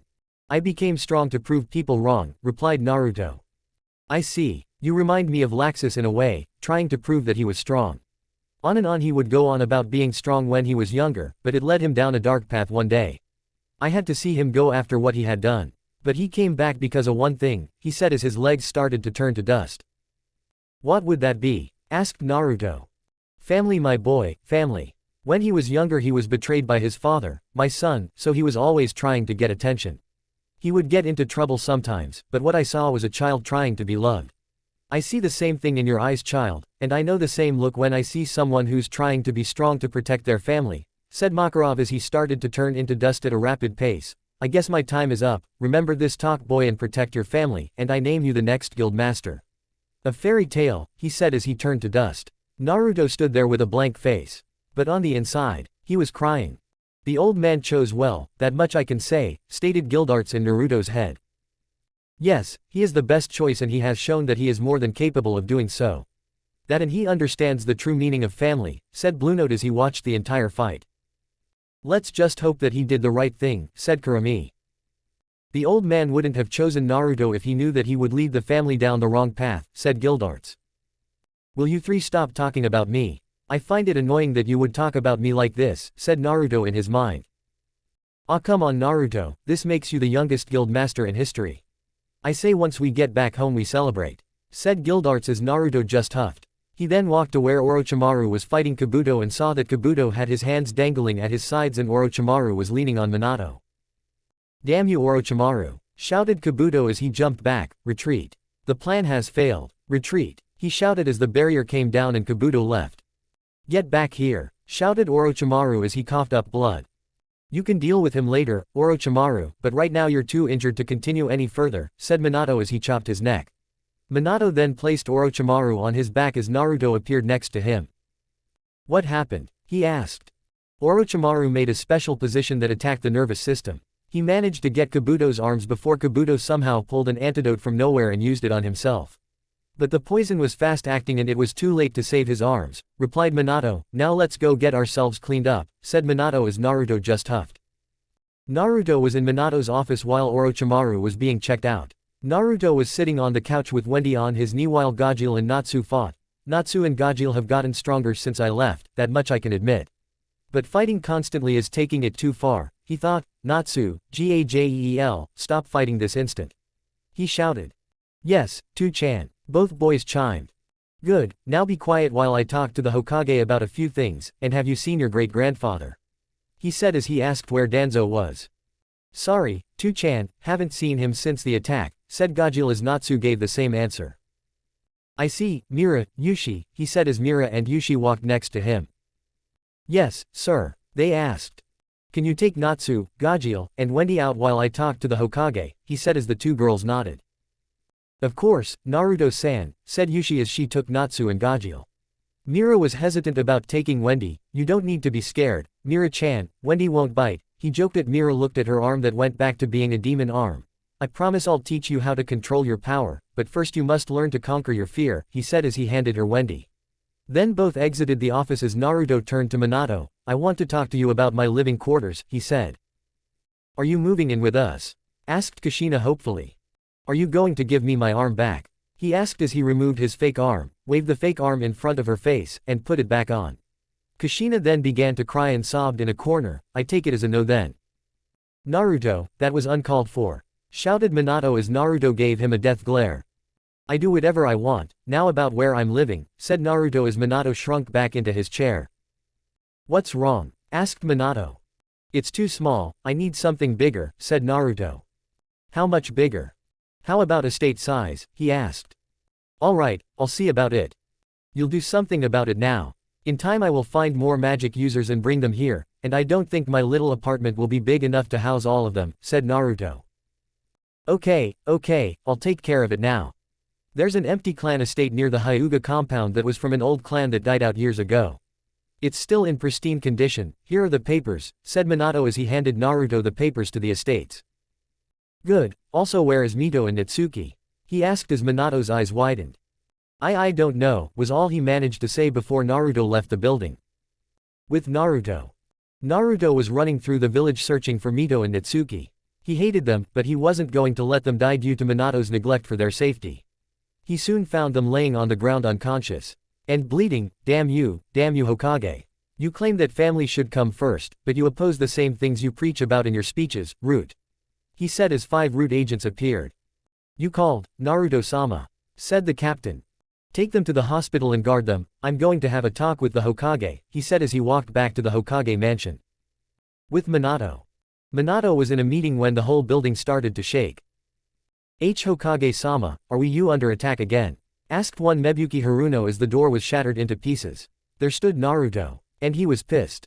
Minato Namikaze. He shouted, causing the building to shake more. You are charged with not 1, but 3 accounts of child neglect. How do you plead? He shouted as the whole council looked at Minato. Oops, this image does not follow our content guidelines. To continue publishing, please remove it or upload a different image. Minato Namikaze. He shouted, causing the building to shake more. You are charged with not 1, but 3 accounts of child neglect. How do you plead? He shouted as the whole council looked at Minato. What is this about Hokage-sama? Asked Choza. What is this about? Minato Namikaze neglected Naruto stinger Kyuubi when he was a part of the Namikaze family years ago and didn't see it as a top priority at the time. Then he has the nerve to forget that his daughters, Mito and Natsuki Namikaze, were in the middle of a war and didn't even have Anbu to guard them. Jiraiya is doing a better job at being a guardian than he ever was. He shouted, getting louder and louder as he spoke. This caused the whole room to look at Minato with questioning eyes. Minato. Is this true? Asked Hiashi as Minato looked away in shame. Now you see the truth that is the great fourth Hokage that you look up to so much. Now it's time for judgment. Shouted Naruto. Naruto, see can't we talk about this? Begged Minato. No, you must be judged. I was going to forgive you at one point, but you have infuriated me beyond the point of no return. Now, solid script, Hell's Cage Prison. He shouted as Minato was surrounded by a cage made of bone and fire. Minato felt his chakra deplete as he was dragged into the ground by rotting hands and an evil laugh erupted from the hole. When it was done, there was a skull left behind. As sad as it is, he's not dead. Just suffering the torture I endured when I was a child before I left this hellhole. He will come back out when I find his punishment is just. Now let this be a warning to the rest of you, he said as he put the skull in a pocket dimension and left the building. With Mito and Natsuki. Natsuki was the first to wake up and found herself in a bed. She looked around and saw that she was in the hospital. The last thing she remembered was Mito and her fighting some people with curse marks. He tried to sit up before a nurse said, Namikaze-sama, I would advise you not move anymore. What happened? She asked as she noticed the blood bag attached to her arm. Some men with kanji masks dropped you off, said the nurse. Kanji masks? She asked as Naruto walked through the door. Root Anbu, Natsuki-san, he said as the nurse suddenly quivered in fear. Leave us, I have to talk to her alone, he said as the nurse ran out of the room. Naruto took a seat near the bed and looked at her. Natsuki-san, what happened? He asked. Mito and I were making sure that the civilians were evacuated when we were jumped by some sound ninja with curse marks. We put up a fight. But they beat us regardless, she said. Did you have any back, like Anbu? He asked. No, we didn't have anyone for backup, not even newly appointed genin, she said as Naruto looked at her. I see, did your father know about this? He asked. No, he didn't even know where we were, she said as Naruto sighed. Natsuki-chan, he said as Natsuki looked at him in surprise, you are welcome to come visit me at any time, but for now. Just rest, he said as he was about to leave the room. Does this mean you forgive us? She asked as Naruto looked over his shoulder. I forgive you and Mito, not Kushina, and sure as hell, not that blonde bastard that this village praises, he said as Natsuki looked at him with tears. Naruto let a smile slip as he quickly hugged her. She cried into his shoulder for Kami knows how long until he had to go, but he left her a piece of paper with the address he's going to be living at from now on. He then went in search of his children, Mira, and Yushi. With Wendy, Natsu, Gajeel, Mira, and Yushi. Wendy was sitting on Mira's lap while they ate at a barbecue restaurant. Natsu and Gajeel were digging into the meat while Wendy was eating hers slowly. Yushi was eating some meat with salad and Mira was eating some chicken. Natsu and Gajeel were about to get into another fight when Naruto showed up, Tou-chan. The three shouted as Wendy hopped off Mira's lap and ran to her father. Wendy, Natsu, Gajeel, have you three behaved while I was taking care of things? He said. Of course we did, what do you take us for? Said Natsu with a grin as Naruto smiled. I thought so, I was beginning to think I would have to up your training, he said as Gajeel and Natsu shivered. Naruto picked the three of them up and sat down with Mira and Yushi. Well, how was spending time with Wendy, Natsu, and Gajeel? He asked. They behaved very well, Natsu and Gajeel didn't even fight, said Yushi. They acted like kids, said Mira, now can we get to my training? After we finish lunch, said Naruto. After lunch. Naruto, Yushi, Wendy, Mira, Natsu, and Gajeel were walking into the forest of death. He stopped when they reached a large lake and saw Konohamaru, Udon, and Moegi, who turned around and saw him. Sensei. They all yelled as they dashed to him. Konohamaru, Udon, Moegi, you're Chunin now, I'm not your sensei anymore, he said. Oh come on, you'll always be our sensei, said Konohamaru. Yeah, you're the one who taught us to be strong, said Udon. You taught us teamwork and elemental training, said Moegi. I guess so, now I would like you three to train Wendy, Natsu, and Gajeel while I train Yushi and Mira, said Naruto as Moegi took Wendy while Konohamaru and Udon took Gajeel and Natsu. When they were gone, Naruto turned around to look at Mira and Yushi. From this point on you shall call me Naruto-sensei, is that understood? he said. Yes, Naruto-sensei, said the girls. Good, now Yushi, do you know your elements? Said Naruto. Yes, lighting and water, lighting being my stronger trait, said Yushi. Good, here are some scrolls for A-rank jutsu for each, he said as Yushi looked at him. What? You heard me, get to it, he said as he attached some weights. You're also going to be wearing these during your training. You will also be wearing those when we are not training as a way for your body to adjust to the added weight, he said as Yushi struggled to walk to somewhere where she can practice the jutsu Naruto gave her. Now Mira, I'm going to be teaching you control, he said as Mira paid attention to Naruto, who explained everything about controlling magic. When he was done, Mira went over to a tree and tried to climb it by pushing magic into her feet. She ended up falling over and over again while Naruto watched her while reading an Ika book, which she didn't notice. She continued to try again and again until she reached the top, which she yelled in triumph and made a flock of birds fly away. She then went unconscious and fell to the ground. Naruto caught her before she hit the ground and carried her bridal style. You earned your rest, Mira-chan, now let's get you somewhere you can sleep properly, he said as the rest of them came back. Wendy was asleep along with Natsu and Gajeel. Yushi had static in her hair and was wet. Naruto had Konohamaru, Udon, and Moegi carry his kids while he used his gravity magic to carry Yushi. When he got to the new estate he was surprised how roomy it was actually bigger than the fairy tale guildhall. He saw that his belonging was there too and thought that Danzo took the liberty of getting his stuff in his new home. Naruto had Konohamaru, Udon, and Moegi stay the night while he put Mira, Wendy, Gajeel, Natsu, and Yushi to bed. He was going to be sleeping on the couch tonight as he took out the skull and sneered at it. You are a disappointment to human beings everywhere, he said as he put the skull back into the pocket dimension. Naruto was sleeping on the couch with his good arm across his eyes and his mouth open. Natsu, Gajeel, and Wendy were looking at him with Natsu and Gajeel having an evil shine in their eyes. Natsu and Gajeel looked at each other and nodded, while Wendy walked over to Naruto. Natsu and Gajeel came back with a bucket of water with ice and grabbed 2 chairs. Wendy was shaking Naruto awake. Naruto then woke up and looked over to where Wendy was. What is it, sweetheart? I'm hungry too, Chan, he said as Naruto slipped off the couch just as Natsu and Gajeel dumped the bucket. It made a splash and got the couch wet while Naruto was still dry. Naruto looked behind him and saw Natsu and Gajeel. The 2 said boys then quivered in fear as they dove behind the couch. Naruto used his gravity magic to pick them up from behind the couch and pulled them toward him. The 2 boys were trying to run away from him, but to no avail, as they squirmed in the air. Naruto then put the 2 boys in front of him and looked at them saying, Natsu, Gajeel. Why yes, 2-chan, said the boys. Before you get to eat, I want this couch cleaned, got it? He said as both boys nodded. Naruto then lets go of both boys as he took Wendy in his arms and into the kitchen.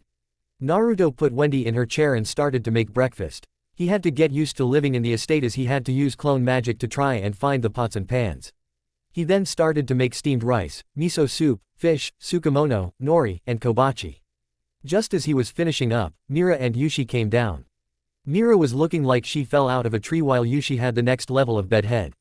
They sat down as Natsu and Gajeel came into the kitchen. Did you boys clean the couch? Said Naruto. Yes, 2-chan, said Natsu. We even vacuumed it to make sure, said Gajeel as Naruto smiled. I see, then you'll be getting more fish than usual, he said as he put 2 fish fillets on their plates. Really? Both boys said. Yes, you did as you were told and went beyond that. But don't do it again, he said as he put their plates on the table. Yes, 2-chan, said Natsu. Alright, 2-chan, said Gajeel and both boys sat down. Naruto then placed Myris and Yushi's plates in front of them. Enjoy, said Naruto as both girls took a bite of the food, to which they started to dig in. Wow, this is great, said Mira between bites. I haven't had anything like this in my life, said Yushi as Naruto just looked at them with a sweat drop. It's nothing special, just something I cook on a regular basis, and that reminds me, he said as he looked at Mira as he sat down. We have to see how your siblings are doing, Mira-chan, he said as Mira stopped eating. Oh, yeah, she said. What's wrong, don't you want to see them? Asked Naruto. It's not that, it's just. She said. You're afraid that they'll be judged because of you. He finished her sentence as Naruto laughed again. Ha ha ha ha, you think I'll let anything happen to them? They're under my protection. And so are you. One time a villager chucked a rock at Wendy and I sent him running with his tail between his legs, said Naruto as Mira and Yushi looked at him. They would attack a toddler? Questioned Yushi with anger. Yes, they would, said Naruto. But why? Asked Mira as Yushi also wanted to know. Because of me, he said as he finished his breakfast. Why do you think I have a metal arm? He finished as Mira and Yushi seethed while Natsu, Gajeel, and Wendy looked confused. What's Dad talking about? Asked Natsu. I don't know, why don't you ask him, said Gajeel as Natsu finished his plate and walked over to Naruto. Hey, Dad, what were you talking about a few minutes ago? Asked Natsu as Naruto looked down at him with a smile and ruffled his hair. It's nothing, just some adult talk, he said as Natsu pouted. It's always adult talk, he said. What's this, are you pouting? Well, I can't have this, said Naruto as he started to tickle attack Natsu. Ha ha ha, Dad, stop it, ha ha ha, shouted Natsu. Ha ha ha, I can't have you, frown Natsu-kun, shouted Naruto back. Ha ha, Gajeel, ha ha, help me, shouted Natsu as Gajeel smirked as tackled Naruto, to which Naruto started to tickle him. And you, don't think I forgot about you, said Naruto as Gajeel started to laugh. Ttou-chan, ha ha ha ha ha, shouted Gajeel as he laughed. Wendy watched both her brother and her father and wanted a part in it. So she jumped out of her chair, stunning Mira and Yushi, and landed on Naruto's head and covered his eyes with her hands. Got you, Tou-chan. She shouted as Naruto just laughed. Is that the best you got? He said as he started to tickle Wendy from behind him, removing his hand from Natsu, who was still laughing. Wendy started to laugh now as Natsu looked at his sister being tickled by their father. In the background, Mira and Yushi looked at the scene and wondered how someone who's gone through much could still laugh and play. Wow, said Yushi. You got that right, look at them, said Mira as she looked at them, the perfect family, she finished. It make me jealous almost, said Yushi as she remembered her time as a child living in an orphanage while Mira remembered Elfman, Lysina, and her living on the streets. They would have continued to look at the scene, but heard a knock at the door.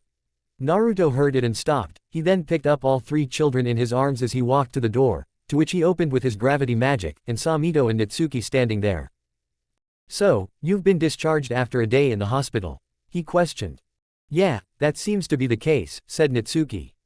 It's because of our regeneration abilities that we got out quicker, said Mito. May we come in?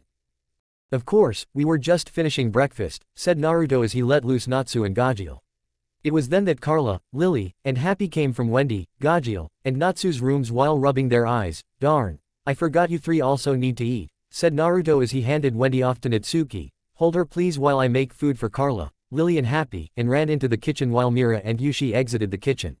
Mira and Yushi wondered who was at the door and why Naruto ran into the kitchen, until they spotted a white cat in a pink dress, a black cat with a scar, and a blue cat with a green backpack, all walking on two legs, walking into the kitchen. I'm hungry for a large fish, said the blue cat. You're always hungry for a large fish, Happy, said the black cat. I guess you're right, what do you want for breakfast, Lily? Asked Happy to the black cat. Food, said Lily as he followed Happy. To be honest, I don't care what I eat, as long as it's nutritious and healthy, said the white cat. That's basically what fish is, Carla, said Happy as Carla hit him with her paw. I know, but not in large amounts, she said as Mira and Yushi looked at each other. I'm not going to question it, said Yushi. Agreed, said Mira as they walked into the living room, to find Mito and Natsuki talking to Natsu, Gajeel, and Wendy. Mito and Natsuki looked at them, while they did the same. They looked at each other for a while until Mira said, Who are you? We could ask you the same thing, said Mito. Well, we're Naruto-sensei's students, said Yushi. I'm Mito Uzumaki Namikaze, this is Natsuki, my sister, said Mito as Natsuki held Wendy in her arms. Nice to meet you, said Natsuki as Yushi and Mira introduced themselves.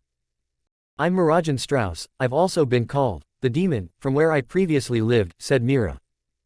Why were you called the demon? Asked Natsuki as Mira showed them her arm. It's because I used magic to defeat a demon at a church. For the price of its defeat I was cursed with this arm, but with Naruto-sensei's help I may be able to undo the effects, said Mira. Oh, so Naruto Oni-chan is helping you, said Natsuki. Why, you're Naruto-sensei's sister? Asked Yushi. We both are, we were just accepted into his family circle as of last night, said Mito as Wendy looked at Natsuki. Natsuki Oba-chan, said Wendy as Natsuki, Mito, Mira, Yushi, Natsu, and Gajeel looked at her. What did you say, Wendy-chan? Asked Natsuki. Natsuki Oba-chan, she said again. Natsuki Oba-chan, said Natsu.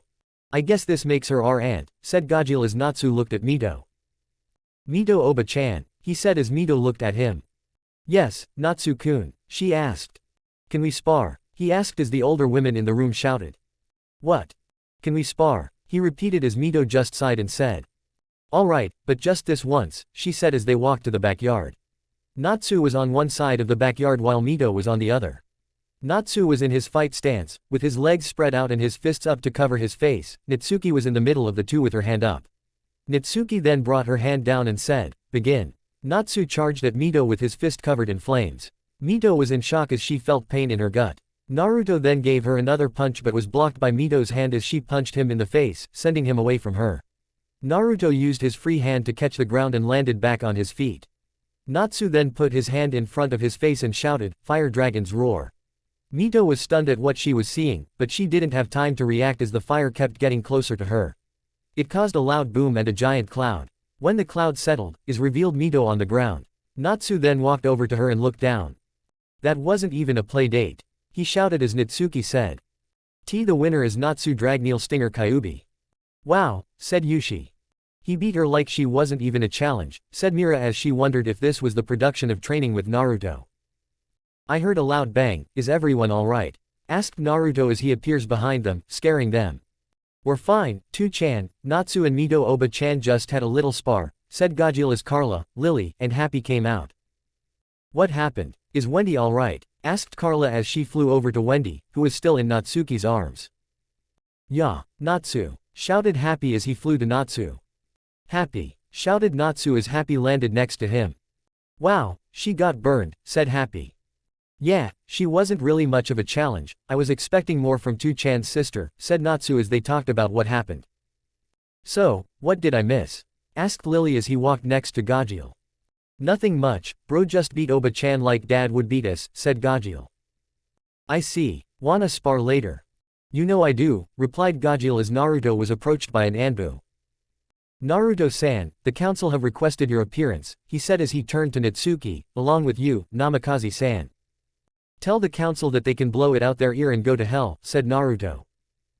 But it's of the utmost importance, it deals with the choice of a new Hokage, said the Anbu. Why, did something happen to Tusama? Asked Mito. Yes, he was charged with 3 accounts of child neglect and found guilty, he was then punished and now we need to select a new Hokage, said the Anbu as Naruto just sighed. Arg, fine, give me a minute, said Naruto as he slammed his hand on the ground and a magic circle appeared underneath him. This caused his clothes to change from his dirty pair to a clean pair. He then told the Anbu to find him at the council chambers. With Naruto. Naruto appeared in the council chambers and saw that Danzo was there. Alright, what's going on? He asked.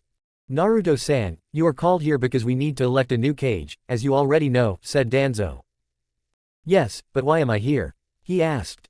You're here because we elected you as the 5th Hokage, said Mebuki Haruno. Naruto looked at them with a blank face and said, is that it? What do you mean, is that it? Is there supposed to be more? Shouted Mebuki as she then felt pressure on her throat. Please be quiet, Mebuki-san, I would hate to crush that beautiful throat of yours, said Naruto, and I declined the position. But why? Asked Danzo. Because I would like to elect Orochimaru as the 5th Hokage, said Naruto. What? Shouted the collected people in the council chamber, but why? It's simple, Tsunade is still going through her depression which means she would blow off all the money on gambling and sake. Jiraiya would blow off the job entirely and go peek at women in the hot springs while also spending the money on brothels, he may even use the title of Hokage as a means of getting laid. Orochimaru on the other hand, he is responsible and reliable. He also knows that the academy needs to be improved so that we don't lose newly recruited genin on their first C rank, explained Naruto to the council. I see, so you're thinking for the betterment of the village rather than personal gain? Asked Danzo as Naruto nodded. Yes, I find Orochimaru is capable, if not more, than the Yondaime, said Naruto as the council members looked at each other. They talked and talked until they gave their decision to Danzo. By unanimous decision, Orochimaru is to be the next Godime Hokage, announced Danzo as both the clan heads and the civilian council nodded in approval. Now that the position of Hokage is dealt with, this meeting is dismissed, but Naruto, I would like to talk to you, said Danzo as the clan heads and the civilian council left. When they were gone, Naruto approached Danzo and said, you wanted to talk, Gigi? He asked. Yes I would, it's about the takeover siblings, said Danzo. What about them? As you know, they have access to magic. I would like you to start a family of magic users. You already have the housing for it, said Danzo. Gigi, I've already taken the liberty of taking care of all magic users I find, said Naruto. Well, that's good, said Danzo as he patted Naruto's shoulder as he walked away. Also Naruto, this is an order from your elder. Yes, replied Naruto as Danzo looked at him with a soft eye. Try to open your heart. When you returned I saw nothing but mental scars worse than those from the Third War. It broke my heart when I saw that, he said as he walked away. It almost made this old warhawk cry. Gigi, you know why I keep things to myself, said Naruto. I know, just try to find a way. Adopting those orphans was a good start, and taking in Yushi and the takeover siblings is another step, but try to be more open, said Danzo as he walked out of the chamber, leaving Naruto there to think. Naruto stood there looking at the open chamber doors and thought, I just can't. Yes you can, brat, you just need to find more ways to have fun, said Gildarts through his mind. You've all been quiet for the last month, what were you doing during that time? Asked Naruto as he walked out of the room and walked down into the village. Oh, you know, stuff, said Gildarts. We've been fighting non-stop, trying to improve ourselves, said Bluenote. Those two have been fighting, while I was eating popcorn, said Kurami. A whole month's worth of popcorn? Asked Naruto. I took some breaks, said Kurami as she crossed her arms. Sure, thought Naruto as he approached the hospital. Naruto walked to the front desk and asked for the room numbers to the two takeover siblings. The person at the front desk gave directions to Naruto and Naruto went to the room. When Naruto entered the room, he found Mira talking to Elfman and Listener. Ah Mira, good to see that you made it, he said as he sat down. Yes, Naruto-sensei, as you may already know, this is my younger brother Elfman and that's our little sister, Listener, said Mira as she pointed to Elfman and Listener. So, you're the one who beat our butts, said Elfman.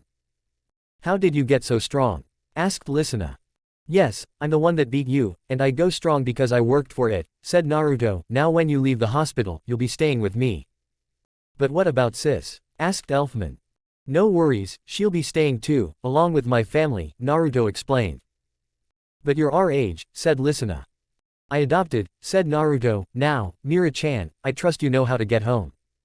Why yes, Naruto-sensei, said Mira as she blushed a little. Elfman and Listener looked their eldest sister and when Naruto left the room they chanted, you love Naruto, you love Naruto. With Naruto. Naruto was walking through the village when he was stopped by a rude Anbu. Naruto-sama, he said bowing. Yes, what is it? Asked Naruto. Orochimaru-sama requests to see you, he said as Naruto sighed. Alright, where is he? Orochimaru-sama is in his office at INT, said the root agent as Naruto used pure speed to get there. The root agent just used a shunshin to go back to his position. When Naruto got to Orochimaru's office, he was greeted by a loud, Naruto. As he walked through the door. You called Oji, said Naruto calmly as Orochimaru looked at him with a sneer. Yes I did, what were you thinking when you said I should be Hokage? Shouted Orochimaru. I was thinking that you would whip this pathetic village into shape, said Naruto as Orochimaru slammed a fist into his desk, breaking it. As much as I would love to, do you know how much paperwork I have to do now? Shouted Orochimaru. So you're not angry about being Hokage? Of course not, it's just the damn paperwork that comes with it. Why do you think Minato was so weak? Stated Orochimaru. I see, but I have a way for you to beat paperwork while also doing other things, said Naruto as Orochimaru looked at him with a skeptical look. And what would that be? Shadow clones, said Naruto simply as Orochimaru took a key out, opened a safe, took out a scroll that Danzo gave him, opened it, put it on a wall, and inside the scroll was a big red circle with words, bang head here, and proceed to do so. Naruto then left saying, you owe me Oji, while Orochimaru kept on hitting his head. Naruto then got back to his estate to see Mito was awake while Natsu jumped around her saying, I beat you, I beat you. Shut it brat, she shouted at him as Natsu just smiled. Natsu then looked over to see Naruto standing there. Tou-chan. The boy shouted as Gajil looked from his training dummy and Wendy from her kid's book. The three children ran over to him and jumped on him. Hey calm down, I wasn't gone for that long, said Naruto. We know Tou-chan, but we still missed you, said Wendy as they got off him. So, have you three been training for the time I was gone? Asked Naruto. Yeah, I managed to beat Mito Oba again while Gajil beat Nitsuki Oba, said Natsu as Gajil smiled. This true Gajil, said Naruto. You bet pops, said Gajil with a triumphant smirk. I see, then keep on training, remember there's no such thing as perfection, as always strive to improve yourself. Now Wendy, what did you learn? Said Naruto. I learned how to put magic in my hands to help me punch better, said Wendy. That's so, then hit me with everything you got, said Naruto as he stuck out his hand. Wendy then put her magic into her fist and hit Naruto's hand, and caused a small boom. Naruto just laughed and laughed as Wendy stood there. You've improved in such a small amount of time. I can't wait to see what you three will be able to do in the years to come, said Naruto as the three children smiled, but I want to tell you something. What is it, Pops? Asked Gajeel. I won't always be there for you, said Naruto as everyone looked at him. What are you talking about? Asked Natsu. I'll be leaving the village to train in the next few months for a few years, and when I leave I want to make sure you three will be able to push me to use at least 25% of my power, said Naruto as they looked at him with an, are you serious? Look, now we'll also be having more people staying at home because they're family, said Naruto. Who are they? Asked Natsu. They are Myra's brother and sister, they can use magic too, said Naruto. Really? Shouted both boys. Yep, and they're powerful, said Naruto as he knew how strong Lisana and Elfman were when he fought them. I can't wait to fight them, shouted Natsu and Gajeel. It's great to see you two so excited, but now I want you two to start training your brains for the next month, said Naruto as he got out several books from a pocket dimension. Here are some books about the most basic and most advanced magic and jutsu I could find. These will teach you how to counter magic and how to counter jutsu. But Tu-chan, we can't use jutsu, said Natsu. That doesn't mean you shouldn't know how it works, now get to reading, said Naruto with a smile as he walked to Mito and Natsuki. Naruto looked at them and said, so, how would you like to be trained under me? What? Asked both girls. You train with me as my students along with Mira, her siblings, Yushi, Natsu, Gajeel, and Wendy, said Naruto. Why you can't be serious, right? Asked Mito. Yeah, you can't be serious, Ni-chan, they'll beat us like they did today, said Natsuki. That's today, things can change at any moment, said Naruto as they looked at him. Okay, we'll do it, but we want to know something, said Mito. What is it? Asked Naruto. What will happen to Ka-san? Asked Mito as Natsuki also wanted to know. As far as I know, Kushina-san is just as guilty as the bastard I have trapped in my own personal hell, but at least she regretted her decision, said Naruto, so I'll just leave her be. I see, said Mito. Well, when do we start our training? Asked Natsuki. Tomorrow, but when I'm gone that doesn't mean you can slack on your training, said Naruto. 1 week later. Naruto was standing over the sleeping figures of Mito and Natsuki. It was early in the morning as the sun was starting to creep over the horizon. He snapped his fingers as a magic circle opened up above them and showered them with water. Ah! What the hell? Shouted the girls. Good to see that you two are awake, now get outside and start training, Naruto said. But it's not even the crack of dawn, said Natsuki as Naruto pointed to the sun as it was rising. It's first light, now get out there and start doing 300 push-ups, 300 sit-ups, 300 crunches, said Naruto as both girls lowered their heads as they walked out the door. They knew they couldn't argue with him and it was too early to deal with it. 3 hours later. Mito and Natsuki were dragging Mira and Yushi on wheels around the village. Come on, just a few more miles and you can have breakfast, Naruto shouted as he was running with. See, come on sensei, are you sure this is the best way to train us? Asked Mito through her breath. Yes, I'm sure, now pick up the pace and you'll be able to eat, said Naruto as he kicked it into gear and shot out in front of them. Naruto appeared in front of the estate to see Elfman fighting Natsu and Gajeel while Lisana played with Wendy. Naruto approached them and coughed. I see that you all are having fun, he said as Elfman blocked 2 kicks from Natsu and Gajeel and they bounced back. The boys then turned around to see Naruto standing there and they charged after him. But before they could get there, Wendy latched onto him and hugged him. Tu-chan, you're back, she said as Natsu and Gajeel were next to pounce on him. Where did you go, Dad? Asked Natsu as Mito and Natsuki showed up with Mira and Yushi. I was out training them, but don't worry, you'll get your share, he said as the boys shivered. Hey sis, how was the ride? Asked Elfman as Mira stepped off the wooden wheel. It was fine, but I don't see how sitting on a wheel while reading will help my training, said Mira. Yeah, I don't get it either, but I don't argue with Naruto-sensei, said Yushi as she stepped off her wheel and stretched. The point of reading is so you know what to do when it happens. You may not be able to use chakra, but you should learn how it works in order to understand how to use your magic. Same goes for you Yushi, you can use chakra so it would be best you learn how to use it to its full potential, said Naruto as both girls bowed. Hi sensei. They shouted as Naruto just sweat dropped at their antics. Stop being so obedient, now get inside and get something to eat. That goes for you all as well, said Naruto as Mito and Natsuki were dragged by Natsu and Gajil into the house. After breakfast, Naruto was watching Wendy as he told her to start working on her body. He told her to start with push-ups, then sit-ups, squats, then a cool-down run of 1 kilometer. While he was watching her, he told Yushi and Mira to work on advanced control exercises for magic and chakra. Then he had Elfman and Lysina working on their magic control. He told them to channel magic to their feet and try to walk on the trees, to which they did as they were told. All while they had to watch out for animals as they were in the forest of death. He also had Natsu and Gajil fighting each other as to help them in their training. They were both trying to use their Dragon Slayer secret arts but had trouble. He saw this and walked over to them to help them. Okay, boy, watch closely as I perform my magic, said Naruto. But, To-san, you don't have dragon slaying magic, said Natsu as Naruto flicked him in the head. Don't underestimate your old man, now watch, said Naruto as he got into a stance that had his fist behind him and looked like he was about to punch something. He charged lighting in his hand and launched at a giant tree. Naruto then shouted, Dragon Slayer's secret art, roaring thunder, and hit the tree, dead center. They then saw the tree fall back with 2 more and having the 4th one scorched. Naruto lowered his fist and turned to Natsu and Gajil, who had their jaws on the floor. Did you see what I did? He asked as Gajil was the first to respond. Why you gathered your magic in your hand and charged it? Correct, not I want you to do the same, said Naruto as they did just that. Gajil had a green glow surround him as he clasped his hand together.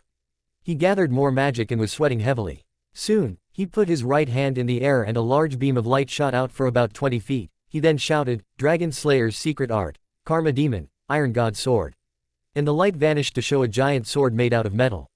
Gajil brought the sword down on a nearby tree and stopped halfway to find that it was stuck. Gajil pulled and pulled, but he couldn't get it out. What the hell? Ha ha ha, bro got his hand stuck in a tree, shouted Natsu as he rolled on the ground. Naruto had a small smile on his face as he walked to the tree. He put his hand on it and that part of the tree turned into cubes. Gajil fell backward as his hand turned back to normal. Natsu was rolling on the ground and Gajil shouted, if you think you can do better, Flame Brain, then go ahead and try. Fine, I will, shouted Natsu with a smile. He gathered magic around him and had fire surround both his hands.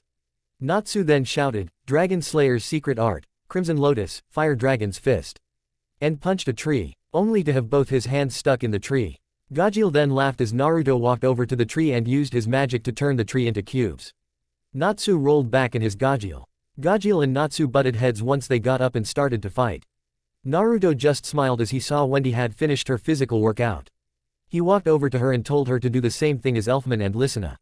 She did what her dad told her. He was going to see how Mito and Natsuki were doing when he heard a poof. He turned around to see Orochimaru standing there with a smile on his face. You know, Naruto-kun, you could teach at the academy. As much as I would love to, they would be killed in the first hour, replied Naruto as he walked over to him. Now why are you here, Orochi-oji? I've gotten word of some children going missing in a nearby village, replied Orochimaru as Naruto's face turned serious. Children going missing? Yes, but that's not all. There's more. Yes, there's also a cult. What kind of cult? I don't know, but apparently they worship an old god. What's this god's name? From what the Anbu gathered, the name of the god is Zirf, replied Orochimaru.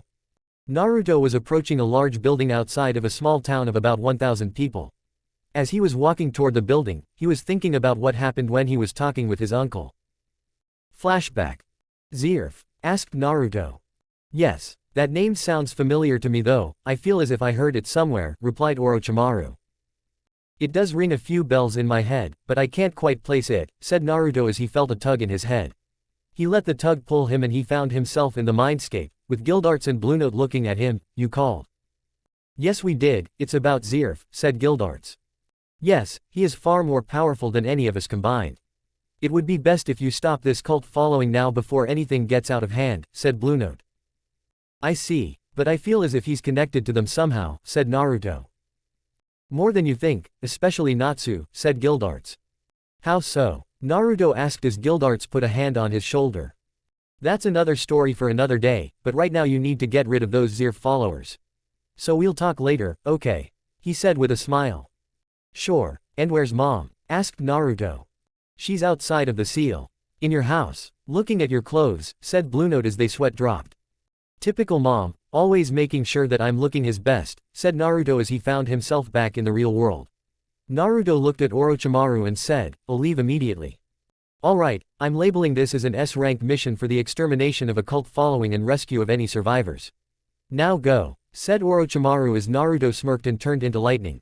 Orochimaru looked at the rest of them and smiled, well, since I have nothing better to do, I feel as if I'm obliged to do Naruto-kun a favor, so celebrate because I'm going to be training you while Naruto's gone. When Orochimaru said that, they all got shivered down their spines. Flashback over. Naruto approached the side of the building and used his magic to reduce the whole wall into cubes. What the hell? Shouted a cultist. What the fuck happened to the wall? Shouted another one. I've come here to exterminate you all, now give me all you got, said Naruto as three started to perform hand signs. Fire style, dragon flame jutsu. They shouted as they launched a giant dragon's head made of fire at Naruto. Naruto extended his arm and the dragon's head was reduced to nothing. Naruto spread his legs and said, lightning dragon's roar, shooting out lightning from his mouth and killing many of the cultists aside from the three that attacked him. More cultists appeared out of nowhere and shouted, fire style, grand fireball technique. Wind style, immense breakthrough, sending giant fireballs at Naruto. Naruto crossed his arms and several magic seals appeared in front of him. When the fireballs hit him, it caused a large explosion and the cultists looked at one another. One said, well, he wasn't so before they heard, sweep away the darkness, rain of light. And dozens of rays of light came down on them. The smoke cleared and there stood Naruto, unharmed. A cultist looked at him and saw a demonic glow come from his eyes as shadows came down over his face. All the cultist could see was his eyes. Naruto stepped forward to the cultist as he backed away. Oops, this image does not follow our content guidelines. To continue publishing, please remove it or upload a different image. Naruto stepped forward to the cultist as he backed away. The cultist then found it hard to breathe as Naruto pulled him closer with his gravity magic around his throat. Where are the prisoners? Said Naruto in a deep, demonic, powerful voice. Down stairs, said the cultist. Thank you, replied Naruto as he crushed the cultist's throat and slammed the ground, causing it to cave in. Naruto then turned into lightning and zipped down further, killing any cultist that was in his way. And in the most brutal of fashions. Naruto soon found himself in a room with many people chained. He checks one of them by putting his hand on their neck. Dead, he said as he checked the rest of them, all dead. He approached another one. A little girl with long red hair like his mother, and about Natsu's age. She was dressed in rags and had an eye patch on one eye. She suffered from malnutrition and had many cuts and bruises all over her body. He checked her pulse and said, she's alive. But fading fast, as he put his hands over her, making green magic seals, he then said, Lazarus, and the cuts over her body started to disappear. Naruto then used his magic to create clones to check the rest of them. He had two other clones to help him and they used the spells recover and restore. Naruto looked at a clone that brought back a boy with blue hair and a tattoo over his left eye. He too was about Natsu's age. Naruto healed him as they checked more and found one more. A girl with red hair and bite marks all over her body. She looked about Elfman's age, but he didn't know for sure. He healed her and the bite marks were gone. Naruto walked out of the building with his clones carrying the three. Naruto turned back to the building, brought his hands together, and said, black hole. A small black orb formed and started to suck in the building and all its occupants. He heard several screams from the cultists as the building, the foundations, the bodies, and the cultists were sucked into the black orb. When everything was gone, Naruto cancelled the spell and walked away with the clones behind him. 2 days later. Naruto was walking toward the village gates while using his gravity magic to carry the children he rescued. Naruto was stopped by the guards. State your business. Naruto Stinger Kyuubi, reporting back from a mission, said Naruto. Sorry for keeping you, replied the guard with a scared tone as Naruto continued. Naruto stopped by the hospital before he would go to Orochimaru. Naruto walked into the hospital and walked to the front desk. I would like these three check out, he said as he pointed to the two, unconscious, floating children behind him. Why yes sir, take them into the emergency room, replied the woman at the front desk as she had two doctors take them. Naruto walked out of the building and turned into lightning, appearing in front of the Hokage building. Naruto walked into the building and walked up the stairs to Orochimaru's office. Naruto knocked on the door and heard, come in, and Naruto did just that to see Orochimaru sitting there. Naruto, you're back quite early, I wouldn't expect you for another few days. It was short, and there were only 3 survivors, said Naruto as Orochimaru looked at him. I see, who are they? Two were girls with red hair, I suspect they're part of the Uzumaki clan but I can't know for sure. One is missing an eye while the other had bite marks all over her body. Then there was a boy who had a tattoo over his left eye and blue hair. I don't know what they did to them, but I made sure that they wouldn't do it again, said Naruto as Orochimaru took a deep breath. I see, now what to do with them is the question. There's also another thing, the girl with the missing eye and boy with the tattoo can use magic. I sensed magical energy coming from them and I would like them under my care. What about the other girl? I would advise that I would care for her. But I feel as if I can't teach them all, said Naruto. Then how about you let her live there and have Kushina teach her? If she is an Uzumaki then she would be a valuable asset to Konoha, that and Kushina would have someone other than Mito and Natsuki that would be a part of her family, said Orochimaru. Alright, it's settled then, I'll care for them all while Kushina teaches the older redhead, said Naruto as Orochimaru handed him a scroll. Here's your pay, just have the teller read the scroll and you'll get your pay, said Orochimaru as Naruto bowed and left. Orochimaru turned around in his chair to overlook Konoha as he rubbed his temples. I'm so damned bored, he said as he already finished his paperwork for the week.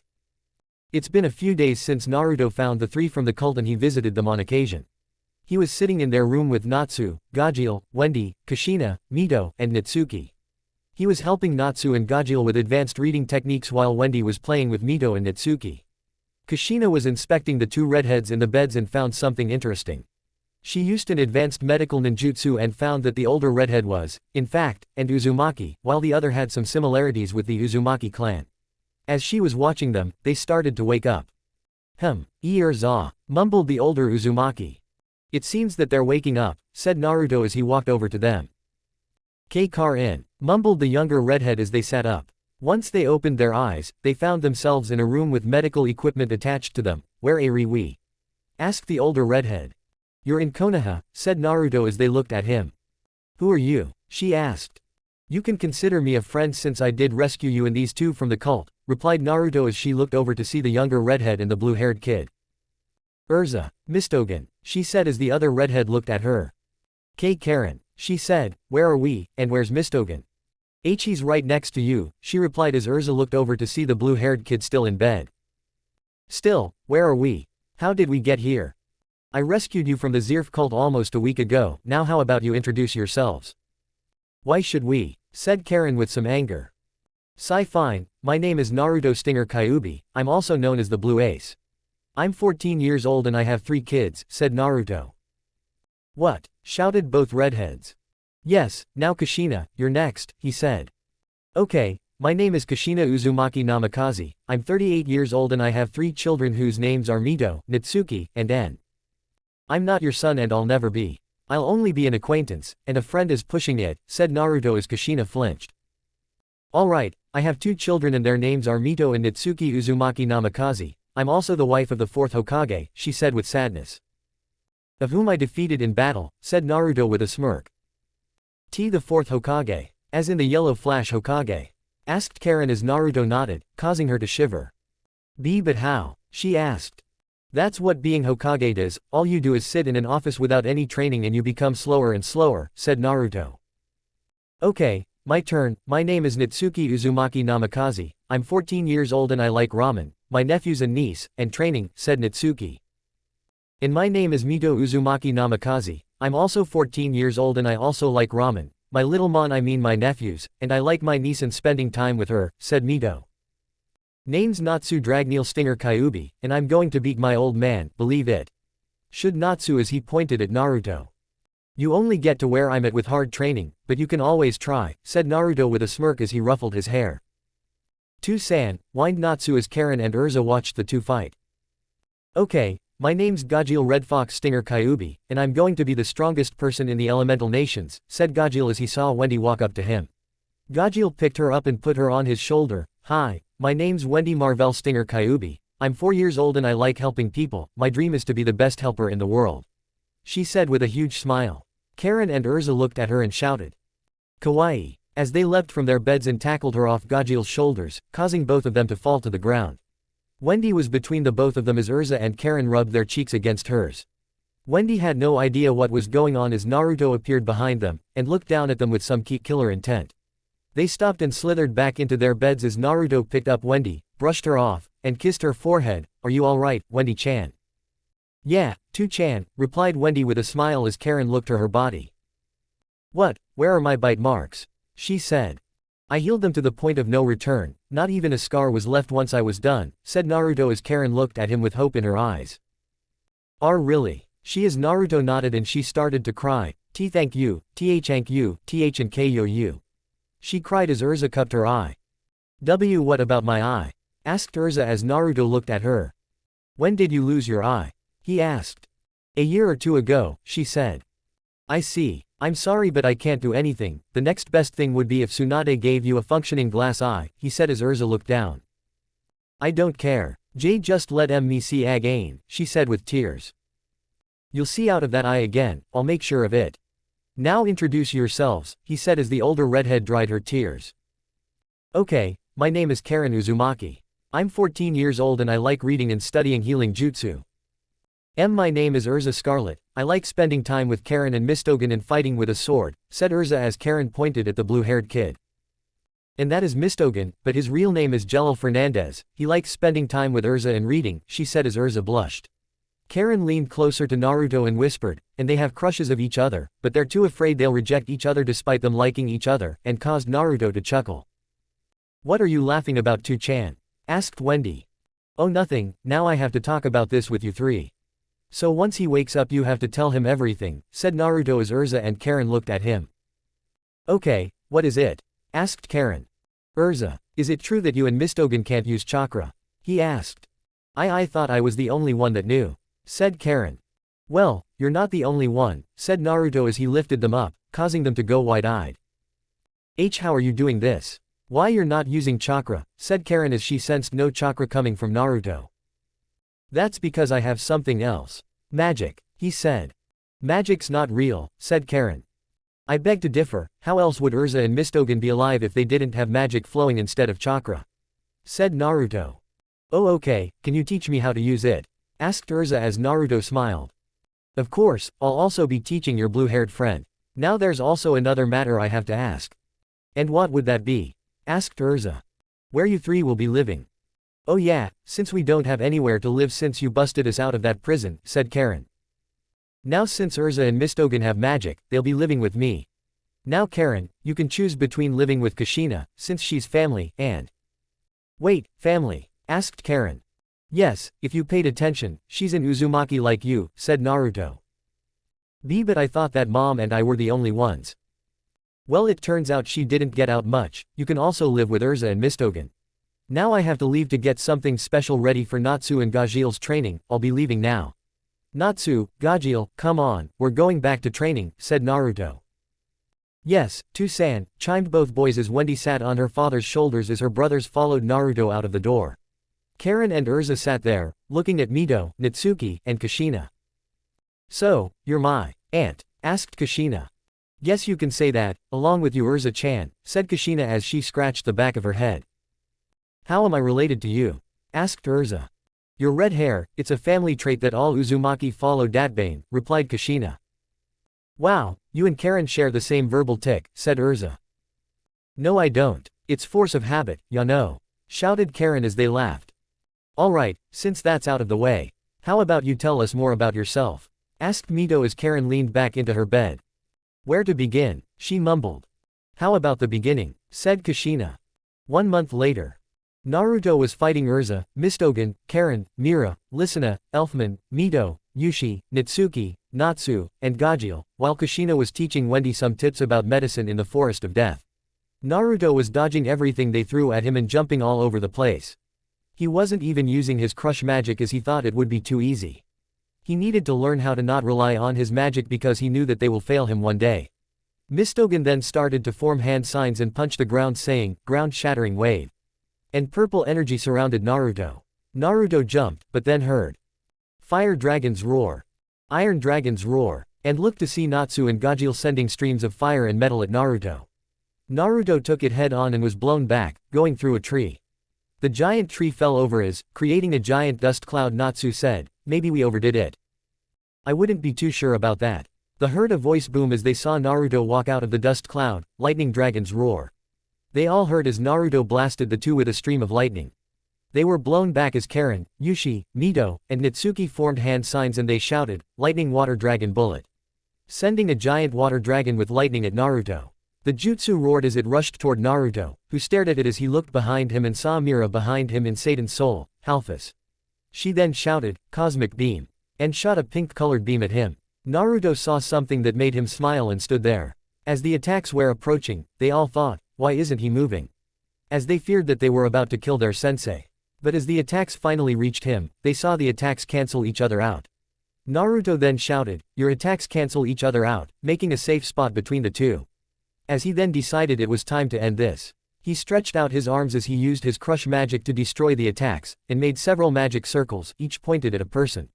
Naruto then shouted, "Rain of light," and streams of light were shot at all of them. Naruto saw each of them fall to the ground into the blissful world of unconsciousness. Nei lowered his arms as he looked at them. "It seems that they grow up so fast. I'm going to miss the brats when I leave, but I need to get stronger, especially in case of a bigger threat such as Kabuto and who knows what," said Naruto as he used his gravity magic to carry them all back home. Kushina held Wendy in her arms as they followed Naruto back to the newly made guild hall. It was still the estate, but it had a giant fairy tale emblem on it. Naruto put them all in their rooms after he had Wendy and Kushina heal them. He saw that Wendy had also grown in knowledge. He smiled as he walked to his room. He sat down on his bed as he looked at a bag across the room. It seems that my time to travel is near, maybe I'll leave next week, they've gotten strong enough to go head to head with me. I can't wait to see that they accomplished when I get back, he said as he decided to take a quick nap. 1 week later. Naruto was standing at the front gate of Konoha. He just got traveling papers from Orochimaru to leave the village without being labeled as a missing nin. Naruto had his traveling clothes on, which consisted of the clothes he had on his back, a spare, and his bag. Naruto was about to leave when he heard behind him, Tio-Yu-chan. He turned around to see Gajeel, Natsu, and Wendy behind him. They all had tears in their eyes as they had been crying. "Tio-Yu-chan, why are you leaving?" shouted Natsu through his tears. "Yeah, old man, why are you leaving?" shouted Gajeel. "Don't leave daddy," shouted Wendy. Naruto looked at them and gave them a small smile. He walked over to them as he crouched down and hugged them all. They hugged back as he said, "I need to leave to get stronger." "Why can't you get stronger here?" asked Natsu. "Because I need to travel, I need to grow stronger without putting you three in danger, I need to grow stronger to protect you three," replied Naruto. But who's going to teach us?" asked Gajeel. Naruto smiled as he let them go from the hug. "I want you three to learn by yourselves, learn techniques, learn strategy, learn to grow stronger without the help from someone, you only person who's holding you three back is you." Naruto looked at his three children and said, "Gajeel, you're strong and smart, but your downfall is not being social. Natsu, you're stronger than your brother, but you aren't smart enough yet, read more and learn from your mistakes.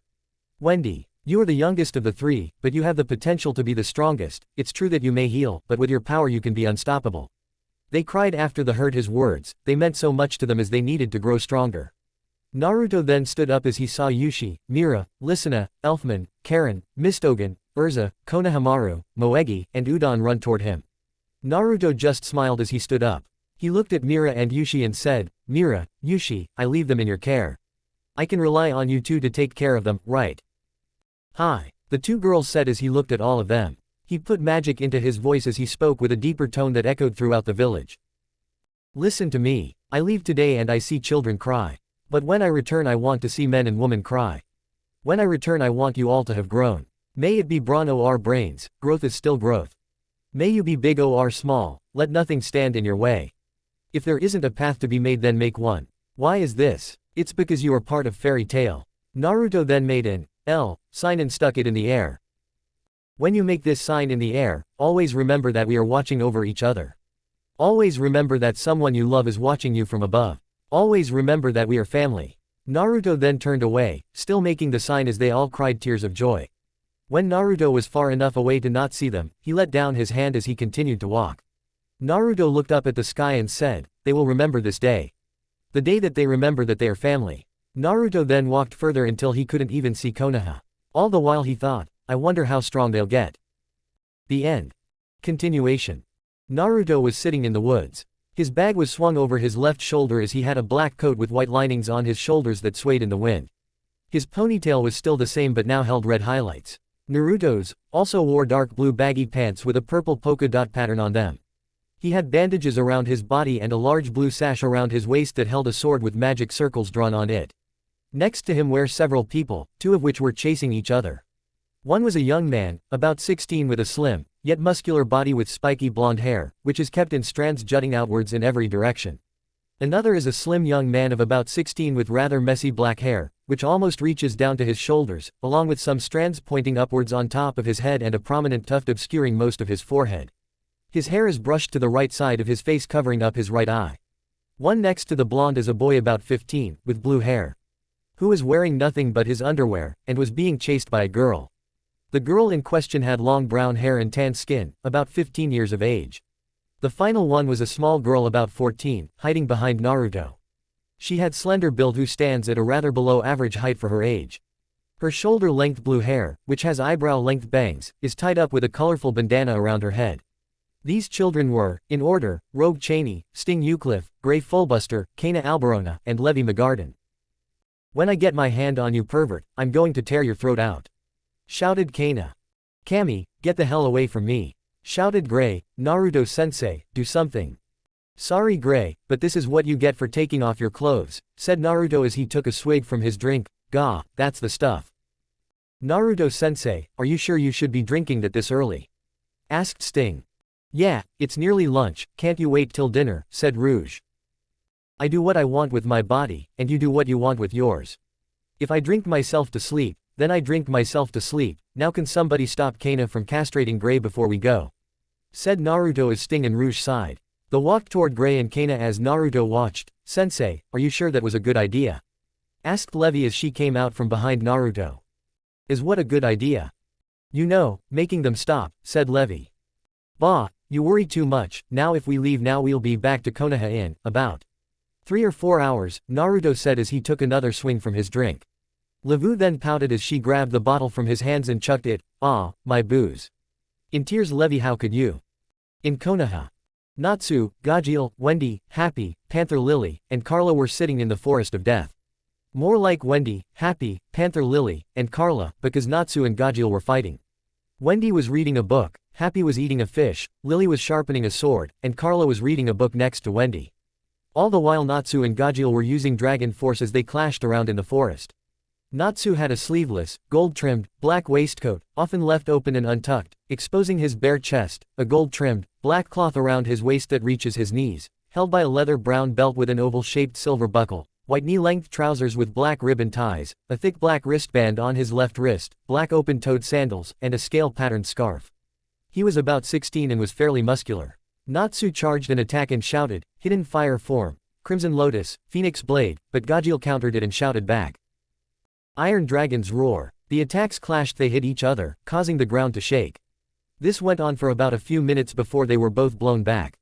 Natsu and Gajeel exited their dragon force forms as they laughed. "Ha ha ha. That was a great workout," shouted Natsu as he wiped sweat from his brow. "You got that right, I actually thought that you would overtake me," shouted Gajeel back as he moved his shoulder. Gajeel was now a muscular young man with long, spiky black hair, which is slicked back, revealing his forehead.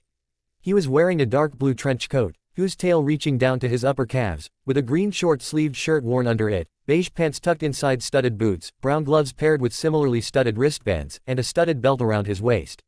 He was about the same age as his brother. He had strands of hair on the side of his head, hiding his ears, and wearing a dark yellow bandana on his forehead. Natsu and Gajeel walked back to Wendy, who was still reading. Happy finished his fish and said, "Way to go, Natsu." "Thanks best buddy, now let's go home," replied Natsu as Happy latched himself onto Natsu's shoulder. "Geez, you think that they have been together since they were born," said Gajeel. "Aw come on, what would you expect from a very tight partnership, we're practically the same way," said Lily. "Bah, I guess we are, now I'm hungry, wanna get something to eat?" asked Gajeel. "Sure, but I'm picking since you suggested." "TCH, said Gajeel, "come on Wendy, we're going home." "Alright, I'll be right there," said Wendy. Wendy had grew since her father left and stood shoulder height to Gajeel. She wore a suit like a top with a light trim and large cuffs and dress shirt with a tie. She wears a small skirt with a large sash holding the top and skirt together. Her long dark blue hair reaches down to her waist, with two bangs framing her face which reaches down to her chest with down, and she wears dark stockings. "Let's go, Carla," she said as she stood up. Okay child, now what did you learn from the book? Said Carla as she put the books away in a bag she had. Well, I learned that a craniotomy, a flap of the skull is removed to provide entry to the brain. Craniotomies are commonly used to treat brain lesions or traumatic brain injury, or to implant, deep brain stimulation, electrodes to treat Parkinson's disease and epilepsy, for example. The bone flap is later replaced. In a craniectomy, the flap is not immediately replaced so that the brain can swell and reduce intracranial pressure, replied Wendy as Carla stopped her there. Very good, child, let's be heading back home. With Mira and the others. Mira was cleaning up the estate with help from Elfman, Lisina, Yushi, Mistogen, and Urza. Elfman was dusting, Urza was doing dishes, Mira and Yushi were sweeping the floor, Lisina was washing windows, and Mistogen was using magic to clean the carpets. Mira had changed over the years since Naruto left. Since Naruto left, her assets, Gruen was now wearing a sleeveless, ankle-length maroon dress with a pleated skirt. The chest is adorned by a large, pink bow, and similarly colored trimmings frame the rather ample neckline, acting as straps, and circle around the waist. Murajan was also wearing high-heeled shoes that match her dress, and accessories with a small chain necklace with a blue oval gem attached to it, and a bracelet made of white flowers circling her right wrist. Phew, alright. Done with that, how are you doing Yushi? Asked the 26-year-old. Fine, I just got done, replied Yushi. Yushi also had large assets, and was wearing a standard Konoha Jonin outfit and was about 25. Her ash-gray spiky hair and was waist-length. Now how do you think the rest of them are doing? As they turned to see Elfman was done dusting. Elfman was about 23 and had a stitched scar across his right eye. He wore a dark blue jacket with purplish blue inners, held closed on the front by a line of large buttons, with similar buttons on the sleeves, back in the zip located on the high collar left open. The back of his jacket is adorned by large, light kanjis, which read, "The Greatest," and the jacket itself seems to be worn over a light red shirt, sometimes seemingly replaced by an A shirt covered in many vertical lines. Elfman's outfit is completed by loose pants matching his jacket, held up by a simple belt, and Geta sandals, held in place by bands colored the same as the inside of his jacket, just finished like a man. Said Elfman as he did a pose. Elfman, why must you go on about being manly? Asked Yushi. Because a true man would finish any task to help those he cares for. Replied Elfman. Phew, done, said Lisina as she was transformed into a giant bunny. Sis, why are you like that? Asked Elfman. What? Bunny fur is soft and won't scratch the windows, replied Lisina as she turned back into a human. Just imagine her during the Grand Magic Games, she is also 16.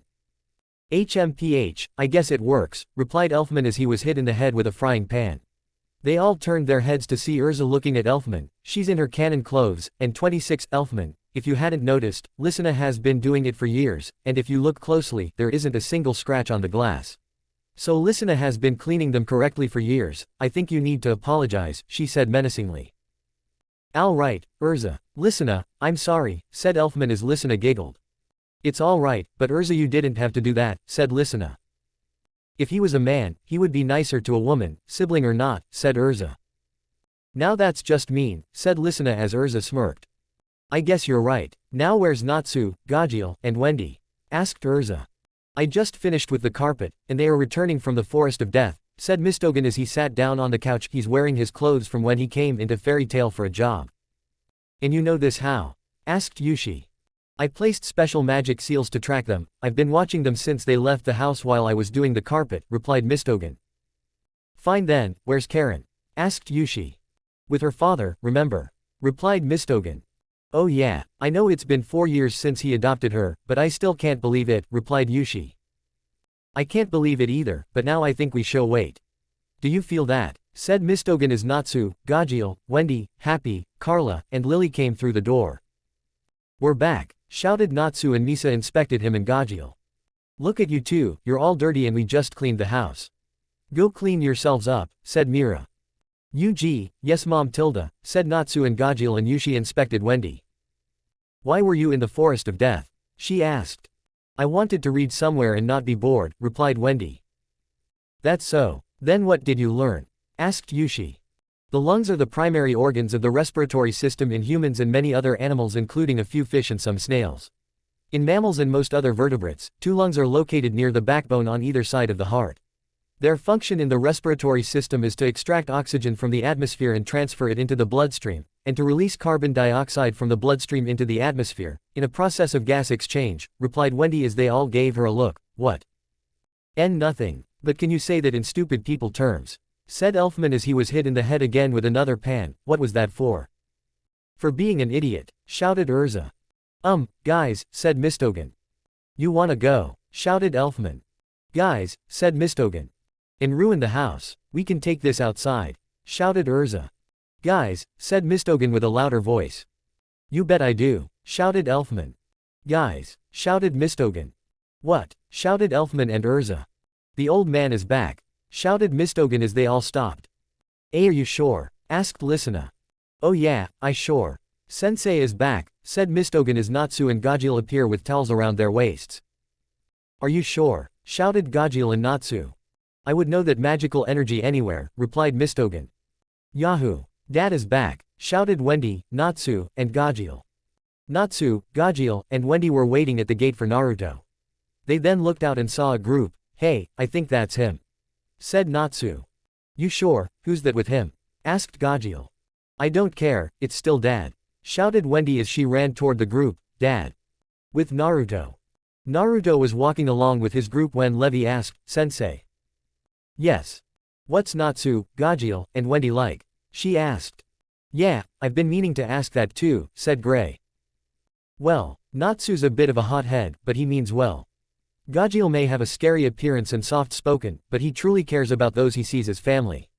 Then Wendy. She's as powerful as she is cute, said Naruto with a smile.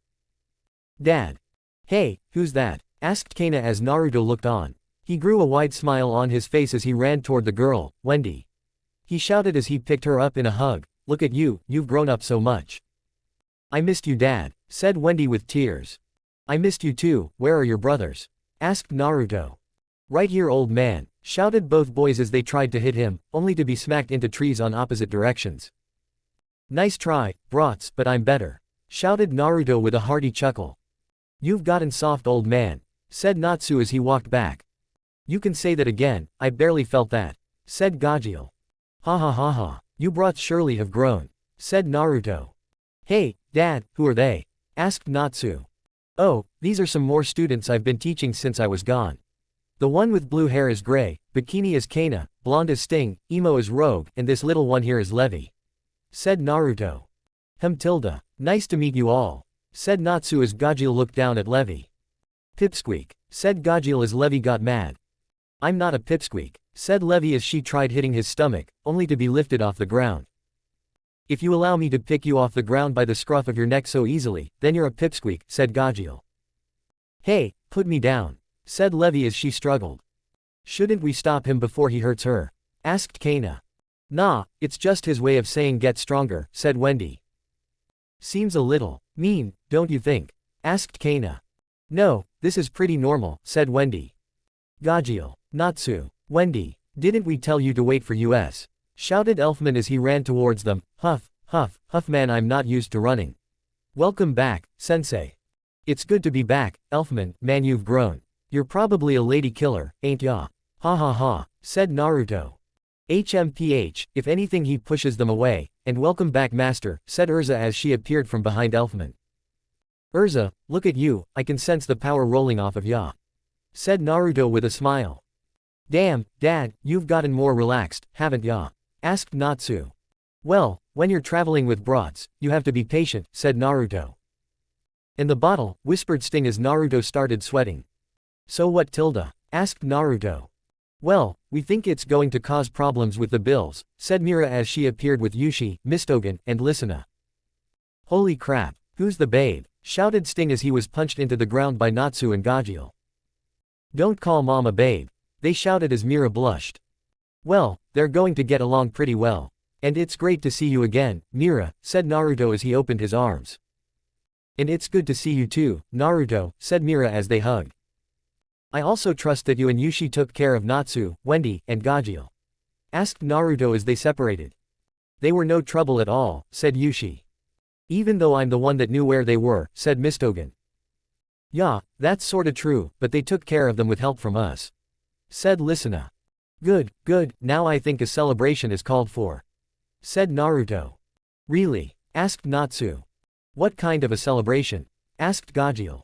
Wait for it, a fight, me against all of you, shouted Naruto. Really? Asked Natsu, Gajeel, and Wendy. Yup, but next week, for now, we party until we go bricked face. Said Naruto as he marched into the village with a huge grin. Wow, Naruto-sensei really has become a man, said Elfman. More than you'll ever be, said Urza as he gained a tick mark. I wonder how he'll react to the new though, said Mira. He'll be heartbroken, said Yushi in a sad tone. Anyway, how about we show you to your new home? Said Mira as she turned to Sting, Rogue, Kana, Gray, and Levi. Alright, said Rogue. Let's get going, said Sting. Good, now follow us, said Mira, and Gajeel, put down Levi. Fine Tilda, said Gajeel as he set down Levi, who was pouting. A few hours later.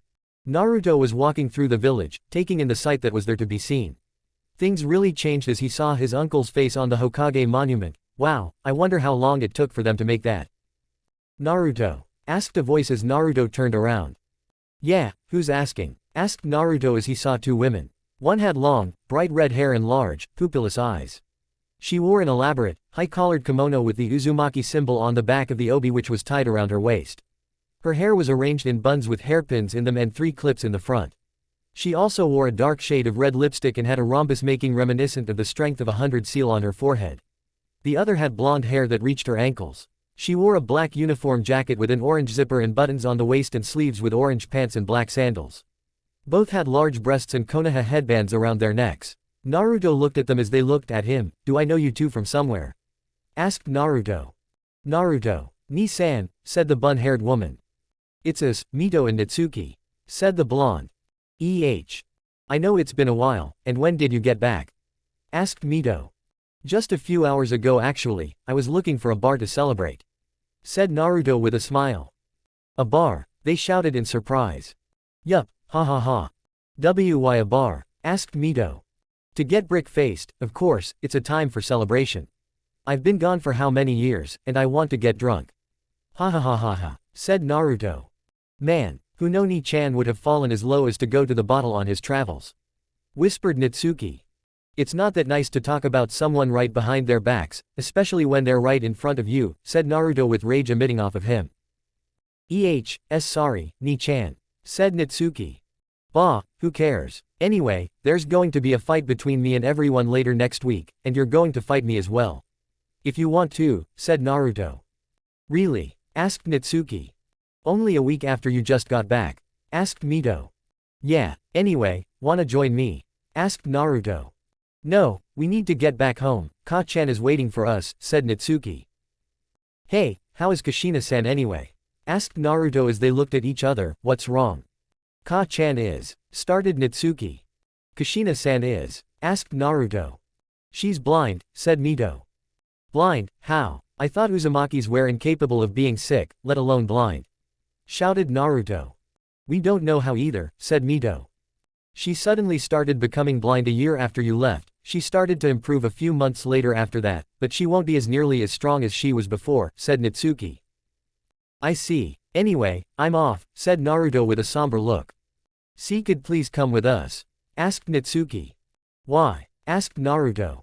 She would love to hear you again after all these years, it would really lift her spirits up, said Mito. Not like I have anything better to do, lead me the way. Said Naruto. Then let's get going, said Mito as they walked toward the Uzumaki compound. With Mira. And here is your bedroom, said Mira as she showed Sting his room. Thank you, Mira-san, said Sting. No problem at all, now dinner is at 5, be ready then, okay. Yes, ma'am, said Sting as he walked in and looked around. Mira walked away with a smile on her face. She walked down the hall until he was stopped by Yushi. You think it's time to tell him? She asked.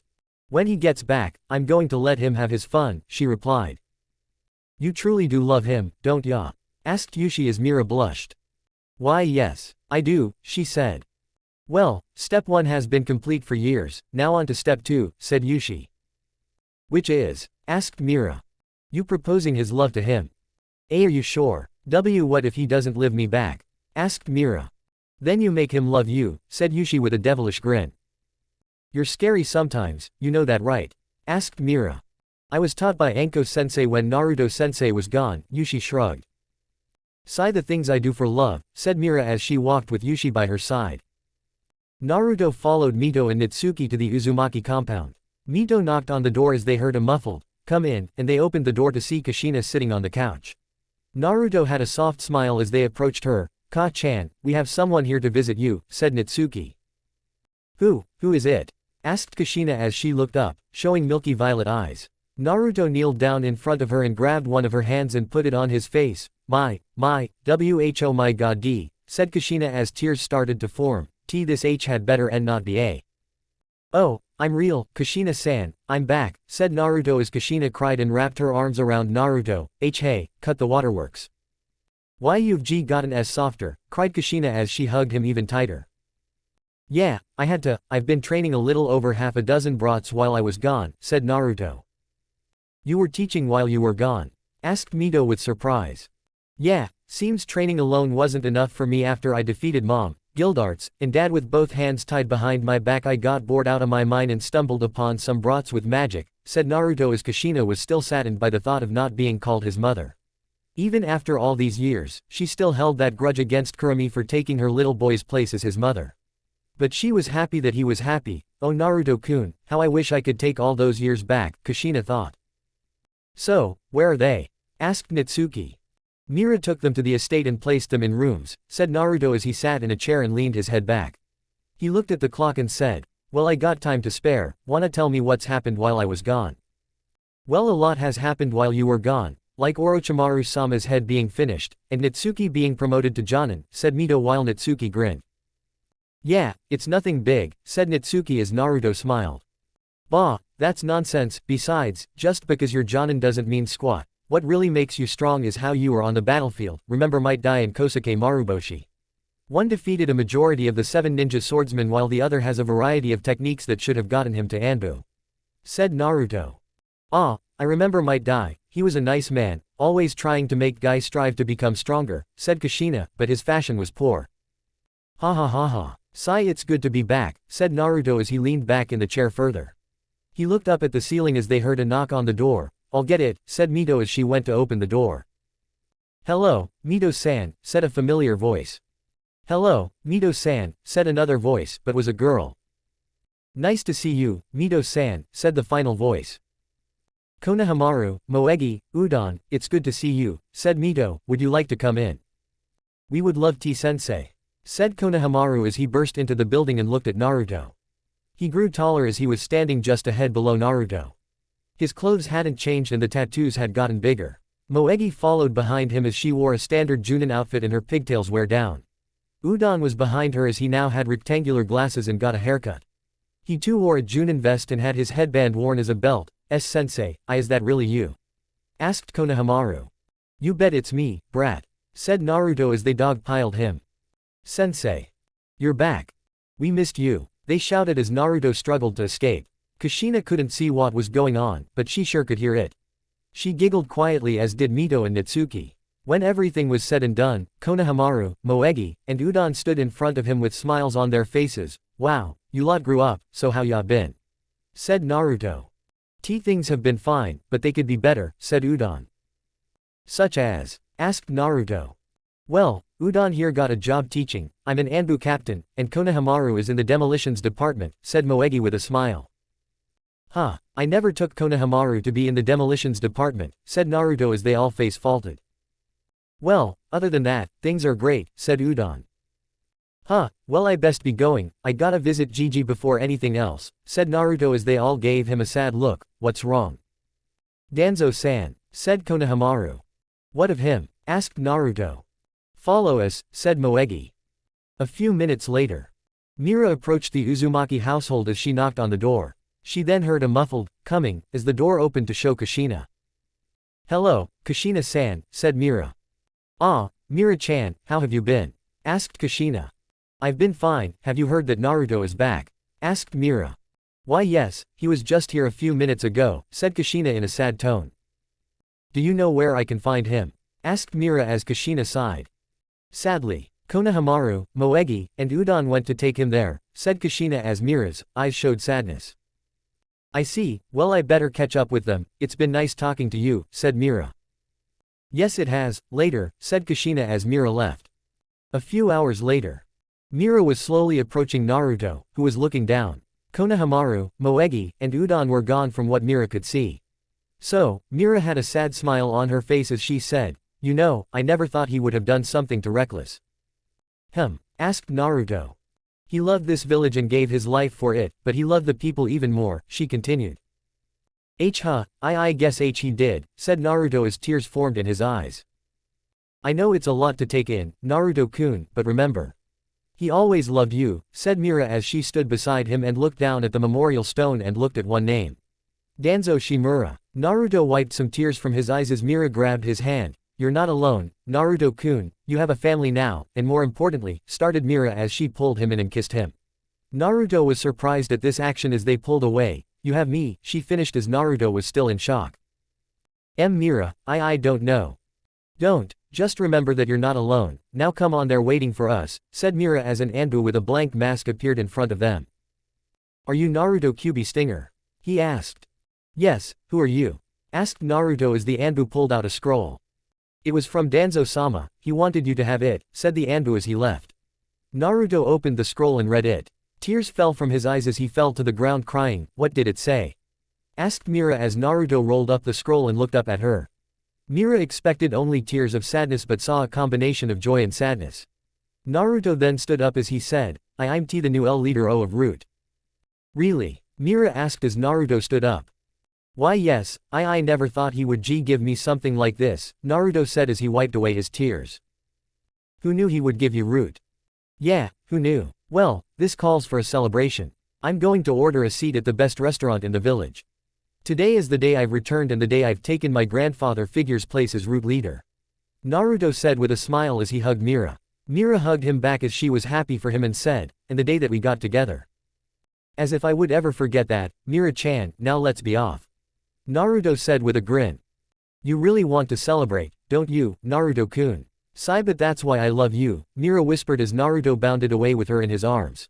In the trees, the Root agent slowly took off his mask to reveal Sai and said, "It's great to have you back, Naruto-sama, and I'm glad that you finally smile," as he had a small smile on his face. Sai then put back on his mask as he vanished in a swirl of leaves. Later that night.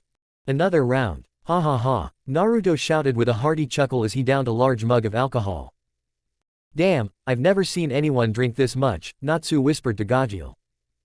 "Yeah, I've never seen the old man drink at all, but how is he still alive?" Gajeel whispered back. "It's just not possible. I don't understand. That much booze should shut down his kidneys."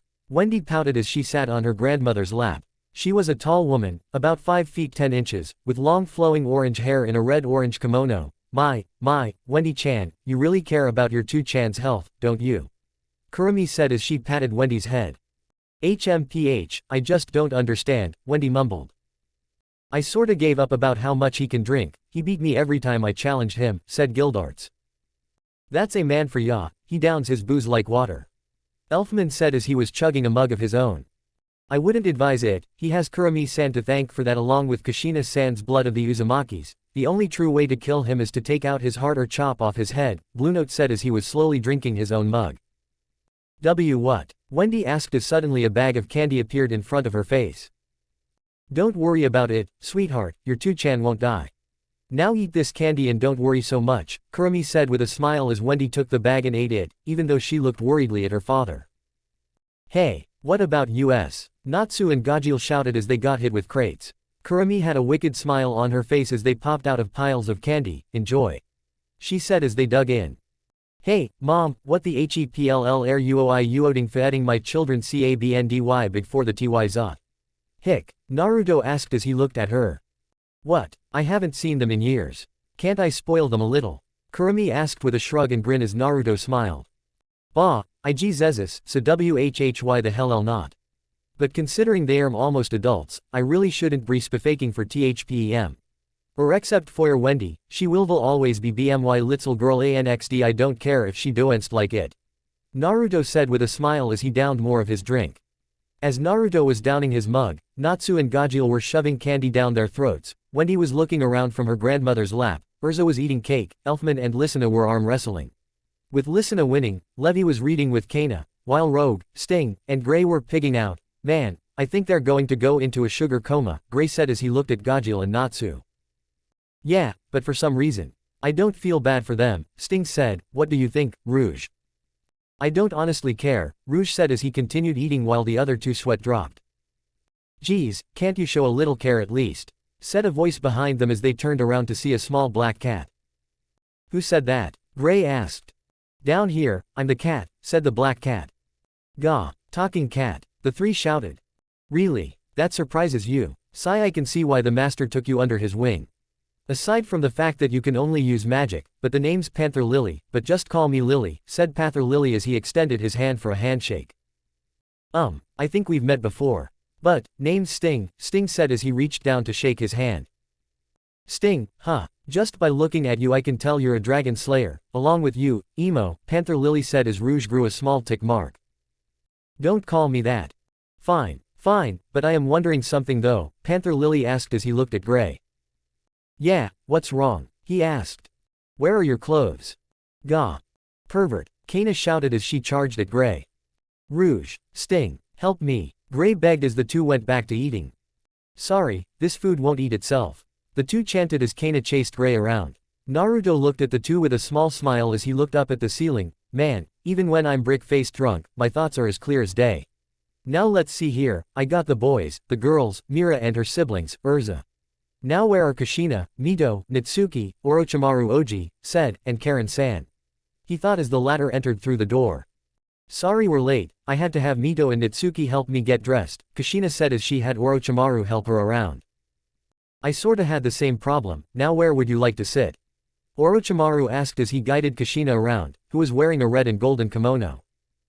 Naruto-san, Kushina asked as Orochimaru looked at him. Naruto glanced at him and shrugged. Orochimaru gave a small smile as he helped Kushina to sit next to Naruto. Hey, Ne-chan.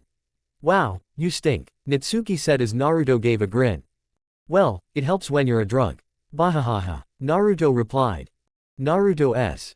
Please, just call me Naruto-kun, Naruto replied. Naruto-kun, how have things been since we last talked? Kushina asked as she thought, he allowed me to call him Naruto-kun. I'm one step closer to getting his acceptance. Since TFHE last few hours, I'm sorta drinking out of depression, he replied as Kushina had wide eyes, but I'm sorta drinking to Seebadler, Danzo BGG vis dia CD. But I got Mira-chan as a general friend. Haha, guess you can say you win some, you lose some, Naruto continued. I see, well I hope you two have a happy relationship, Kushina said with a smile. What am I, chopped liver? Come give your Oji-chan a hug, huh? Orochimaru said as Naruto hopped off his seat and gave Orochimaru a hug. Hey, Oroyoj I see. How have thing ms been? Naruto asked. Great, I've accomplished every Kage's dream of no paperwork thanks to the shadow clones and I have a surprise for you. Orochimaru said. Wha surprise? You shouldn't have a, Poji-chan, HWAT is ITD. Naruto asked as Orochimaru wrapped an arm around Karen and said. I've adopted. Wait, WKHAT. Last updated, December 29, 2018.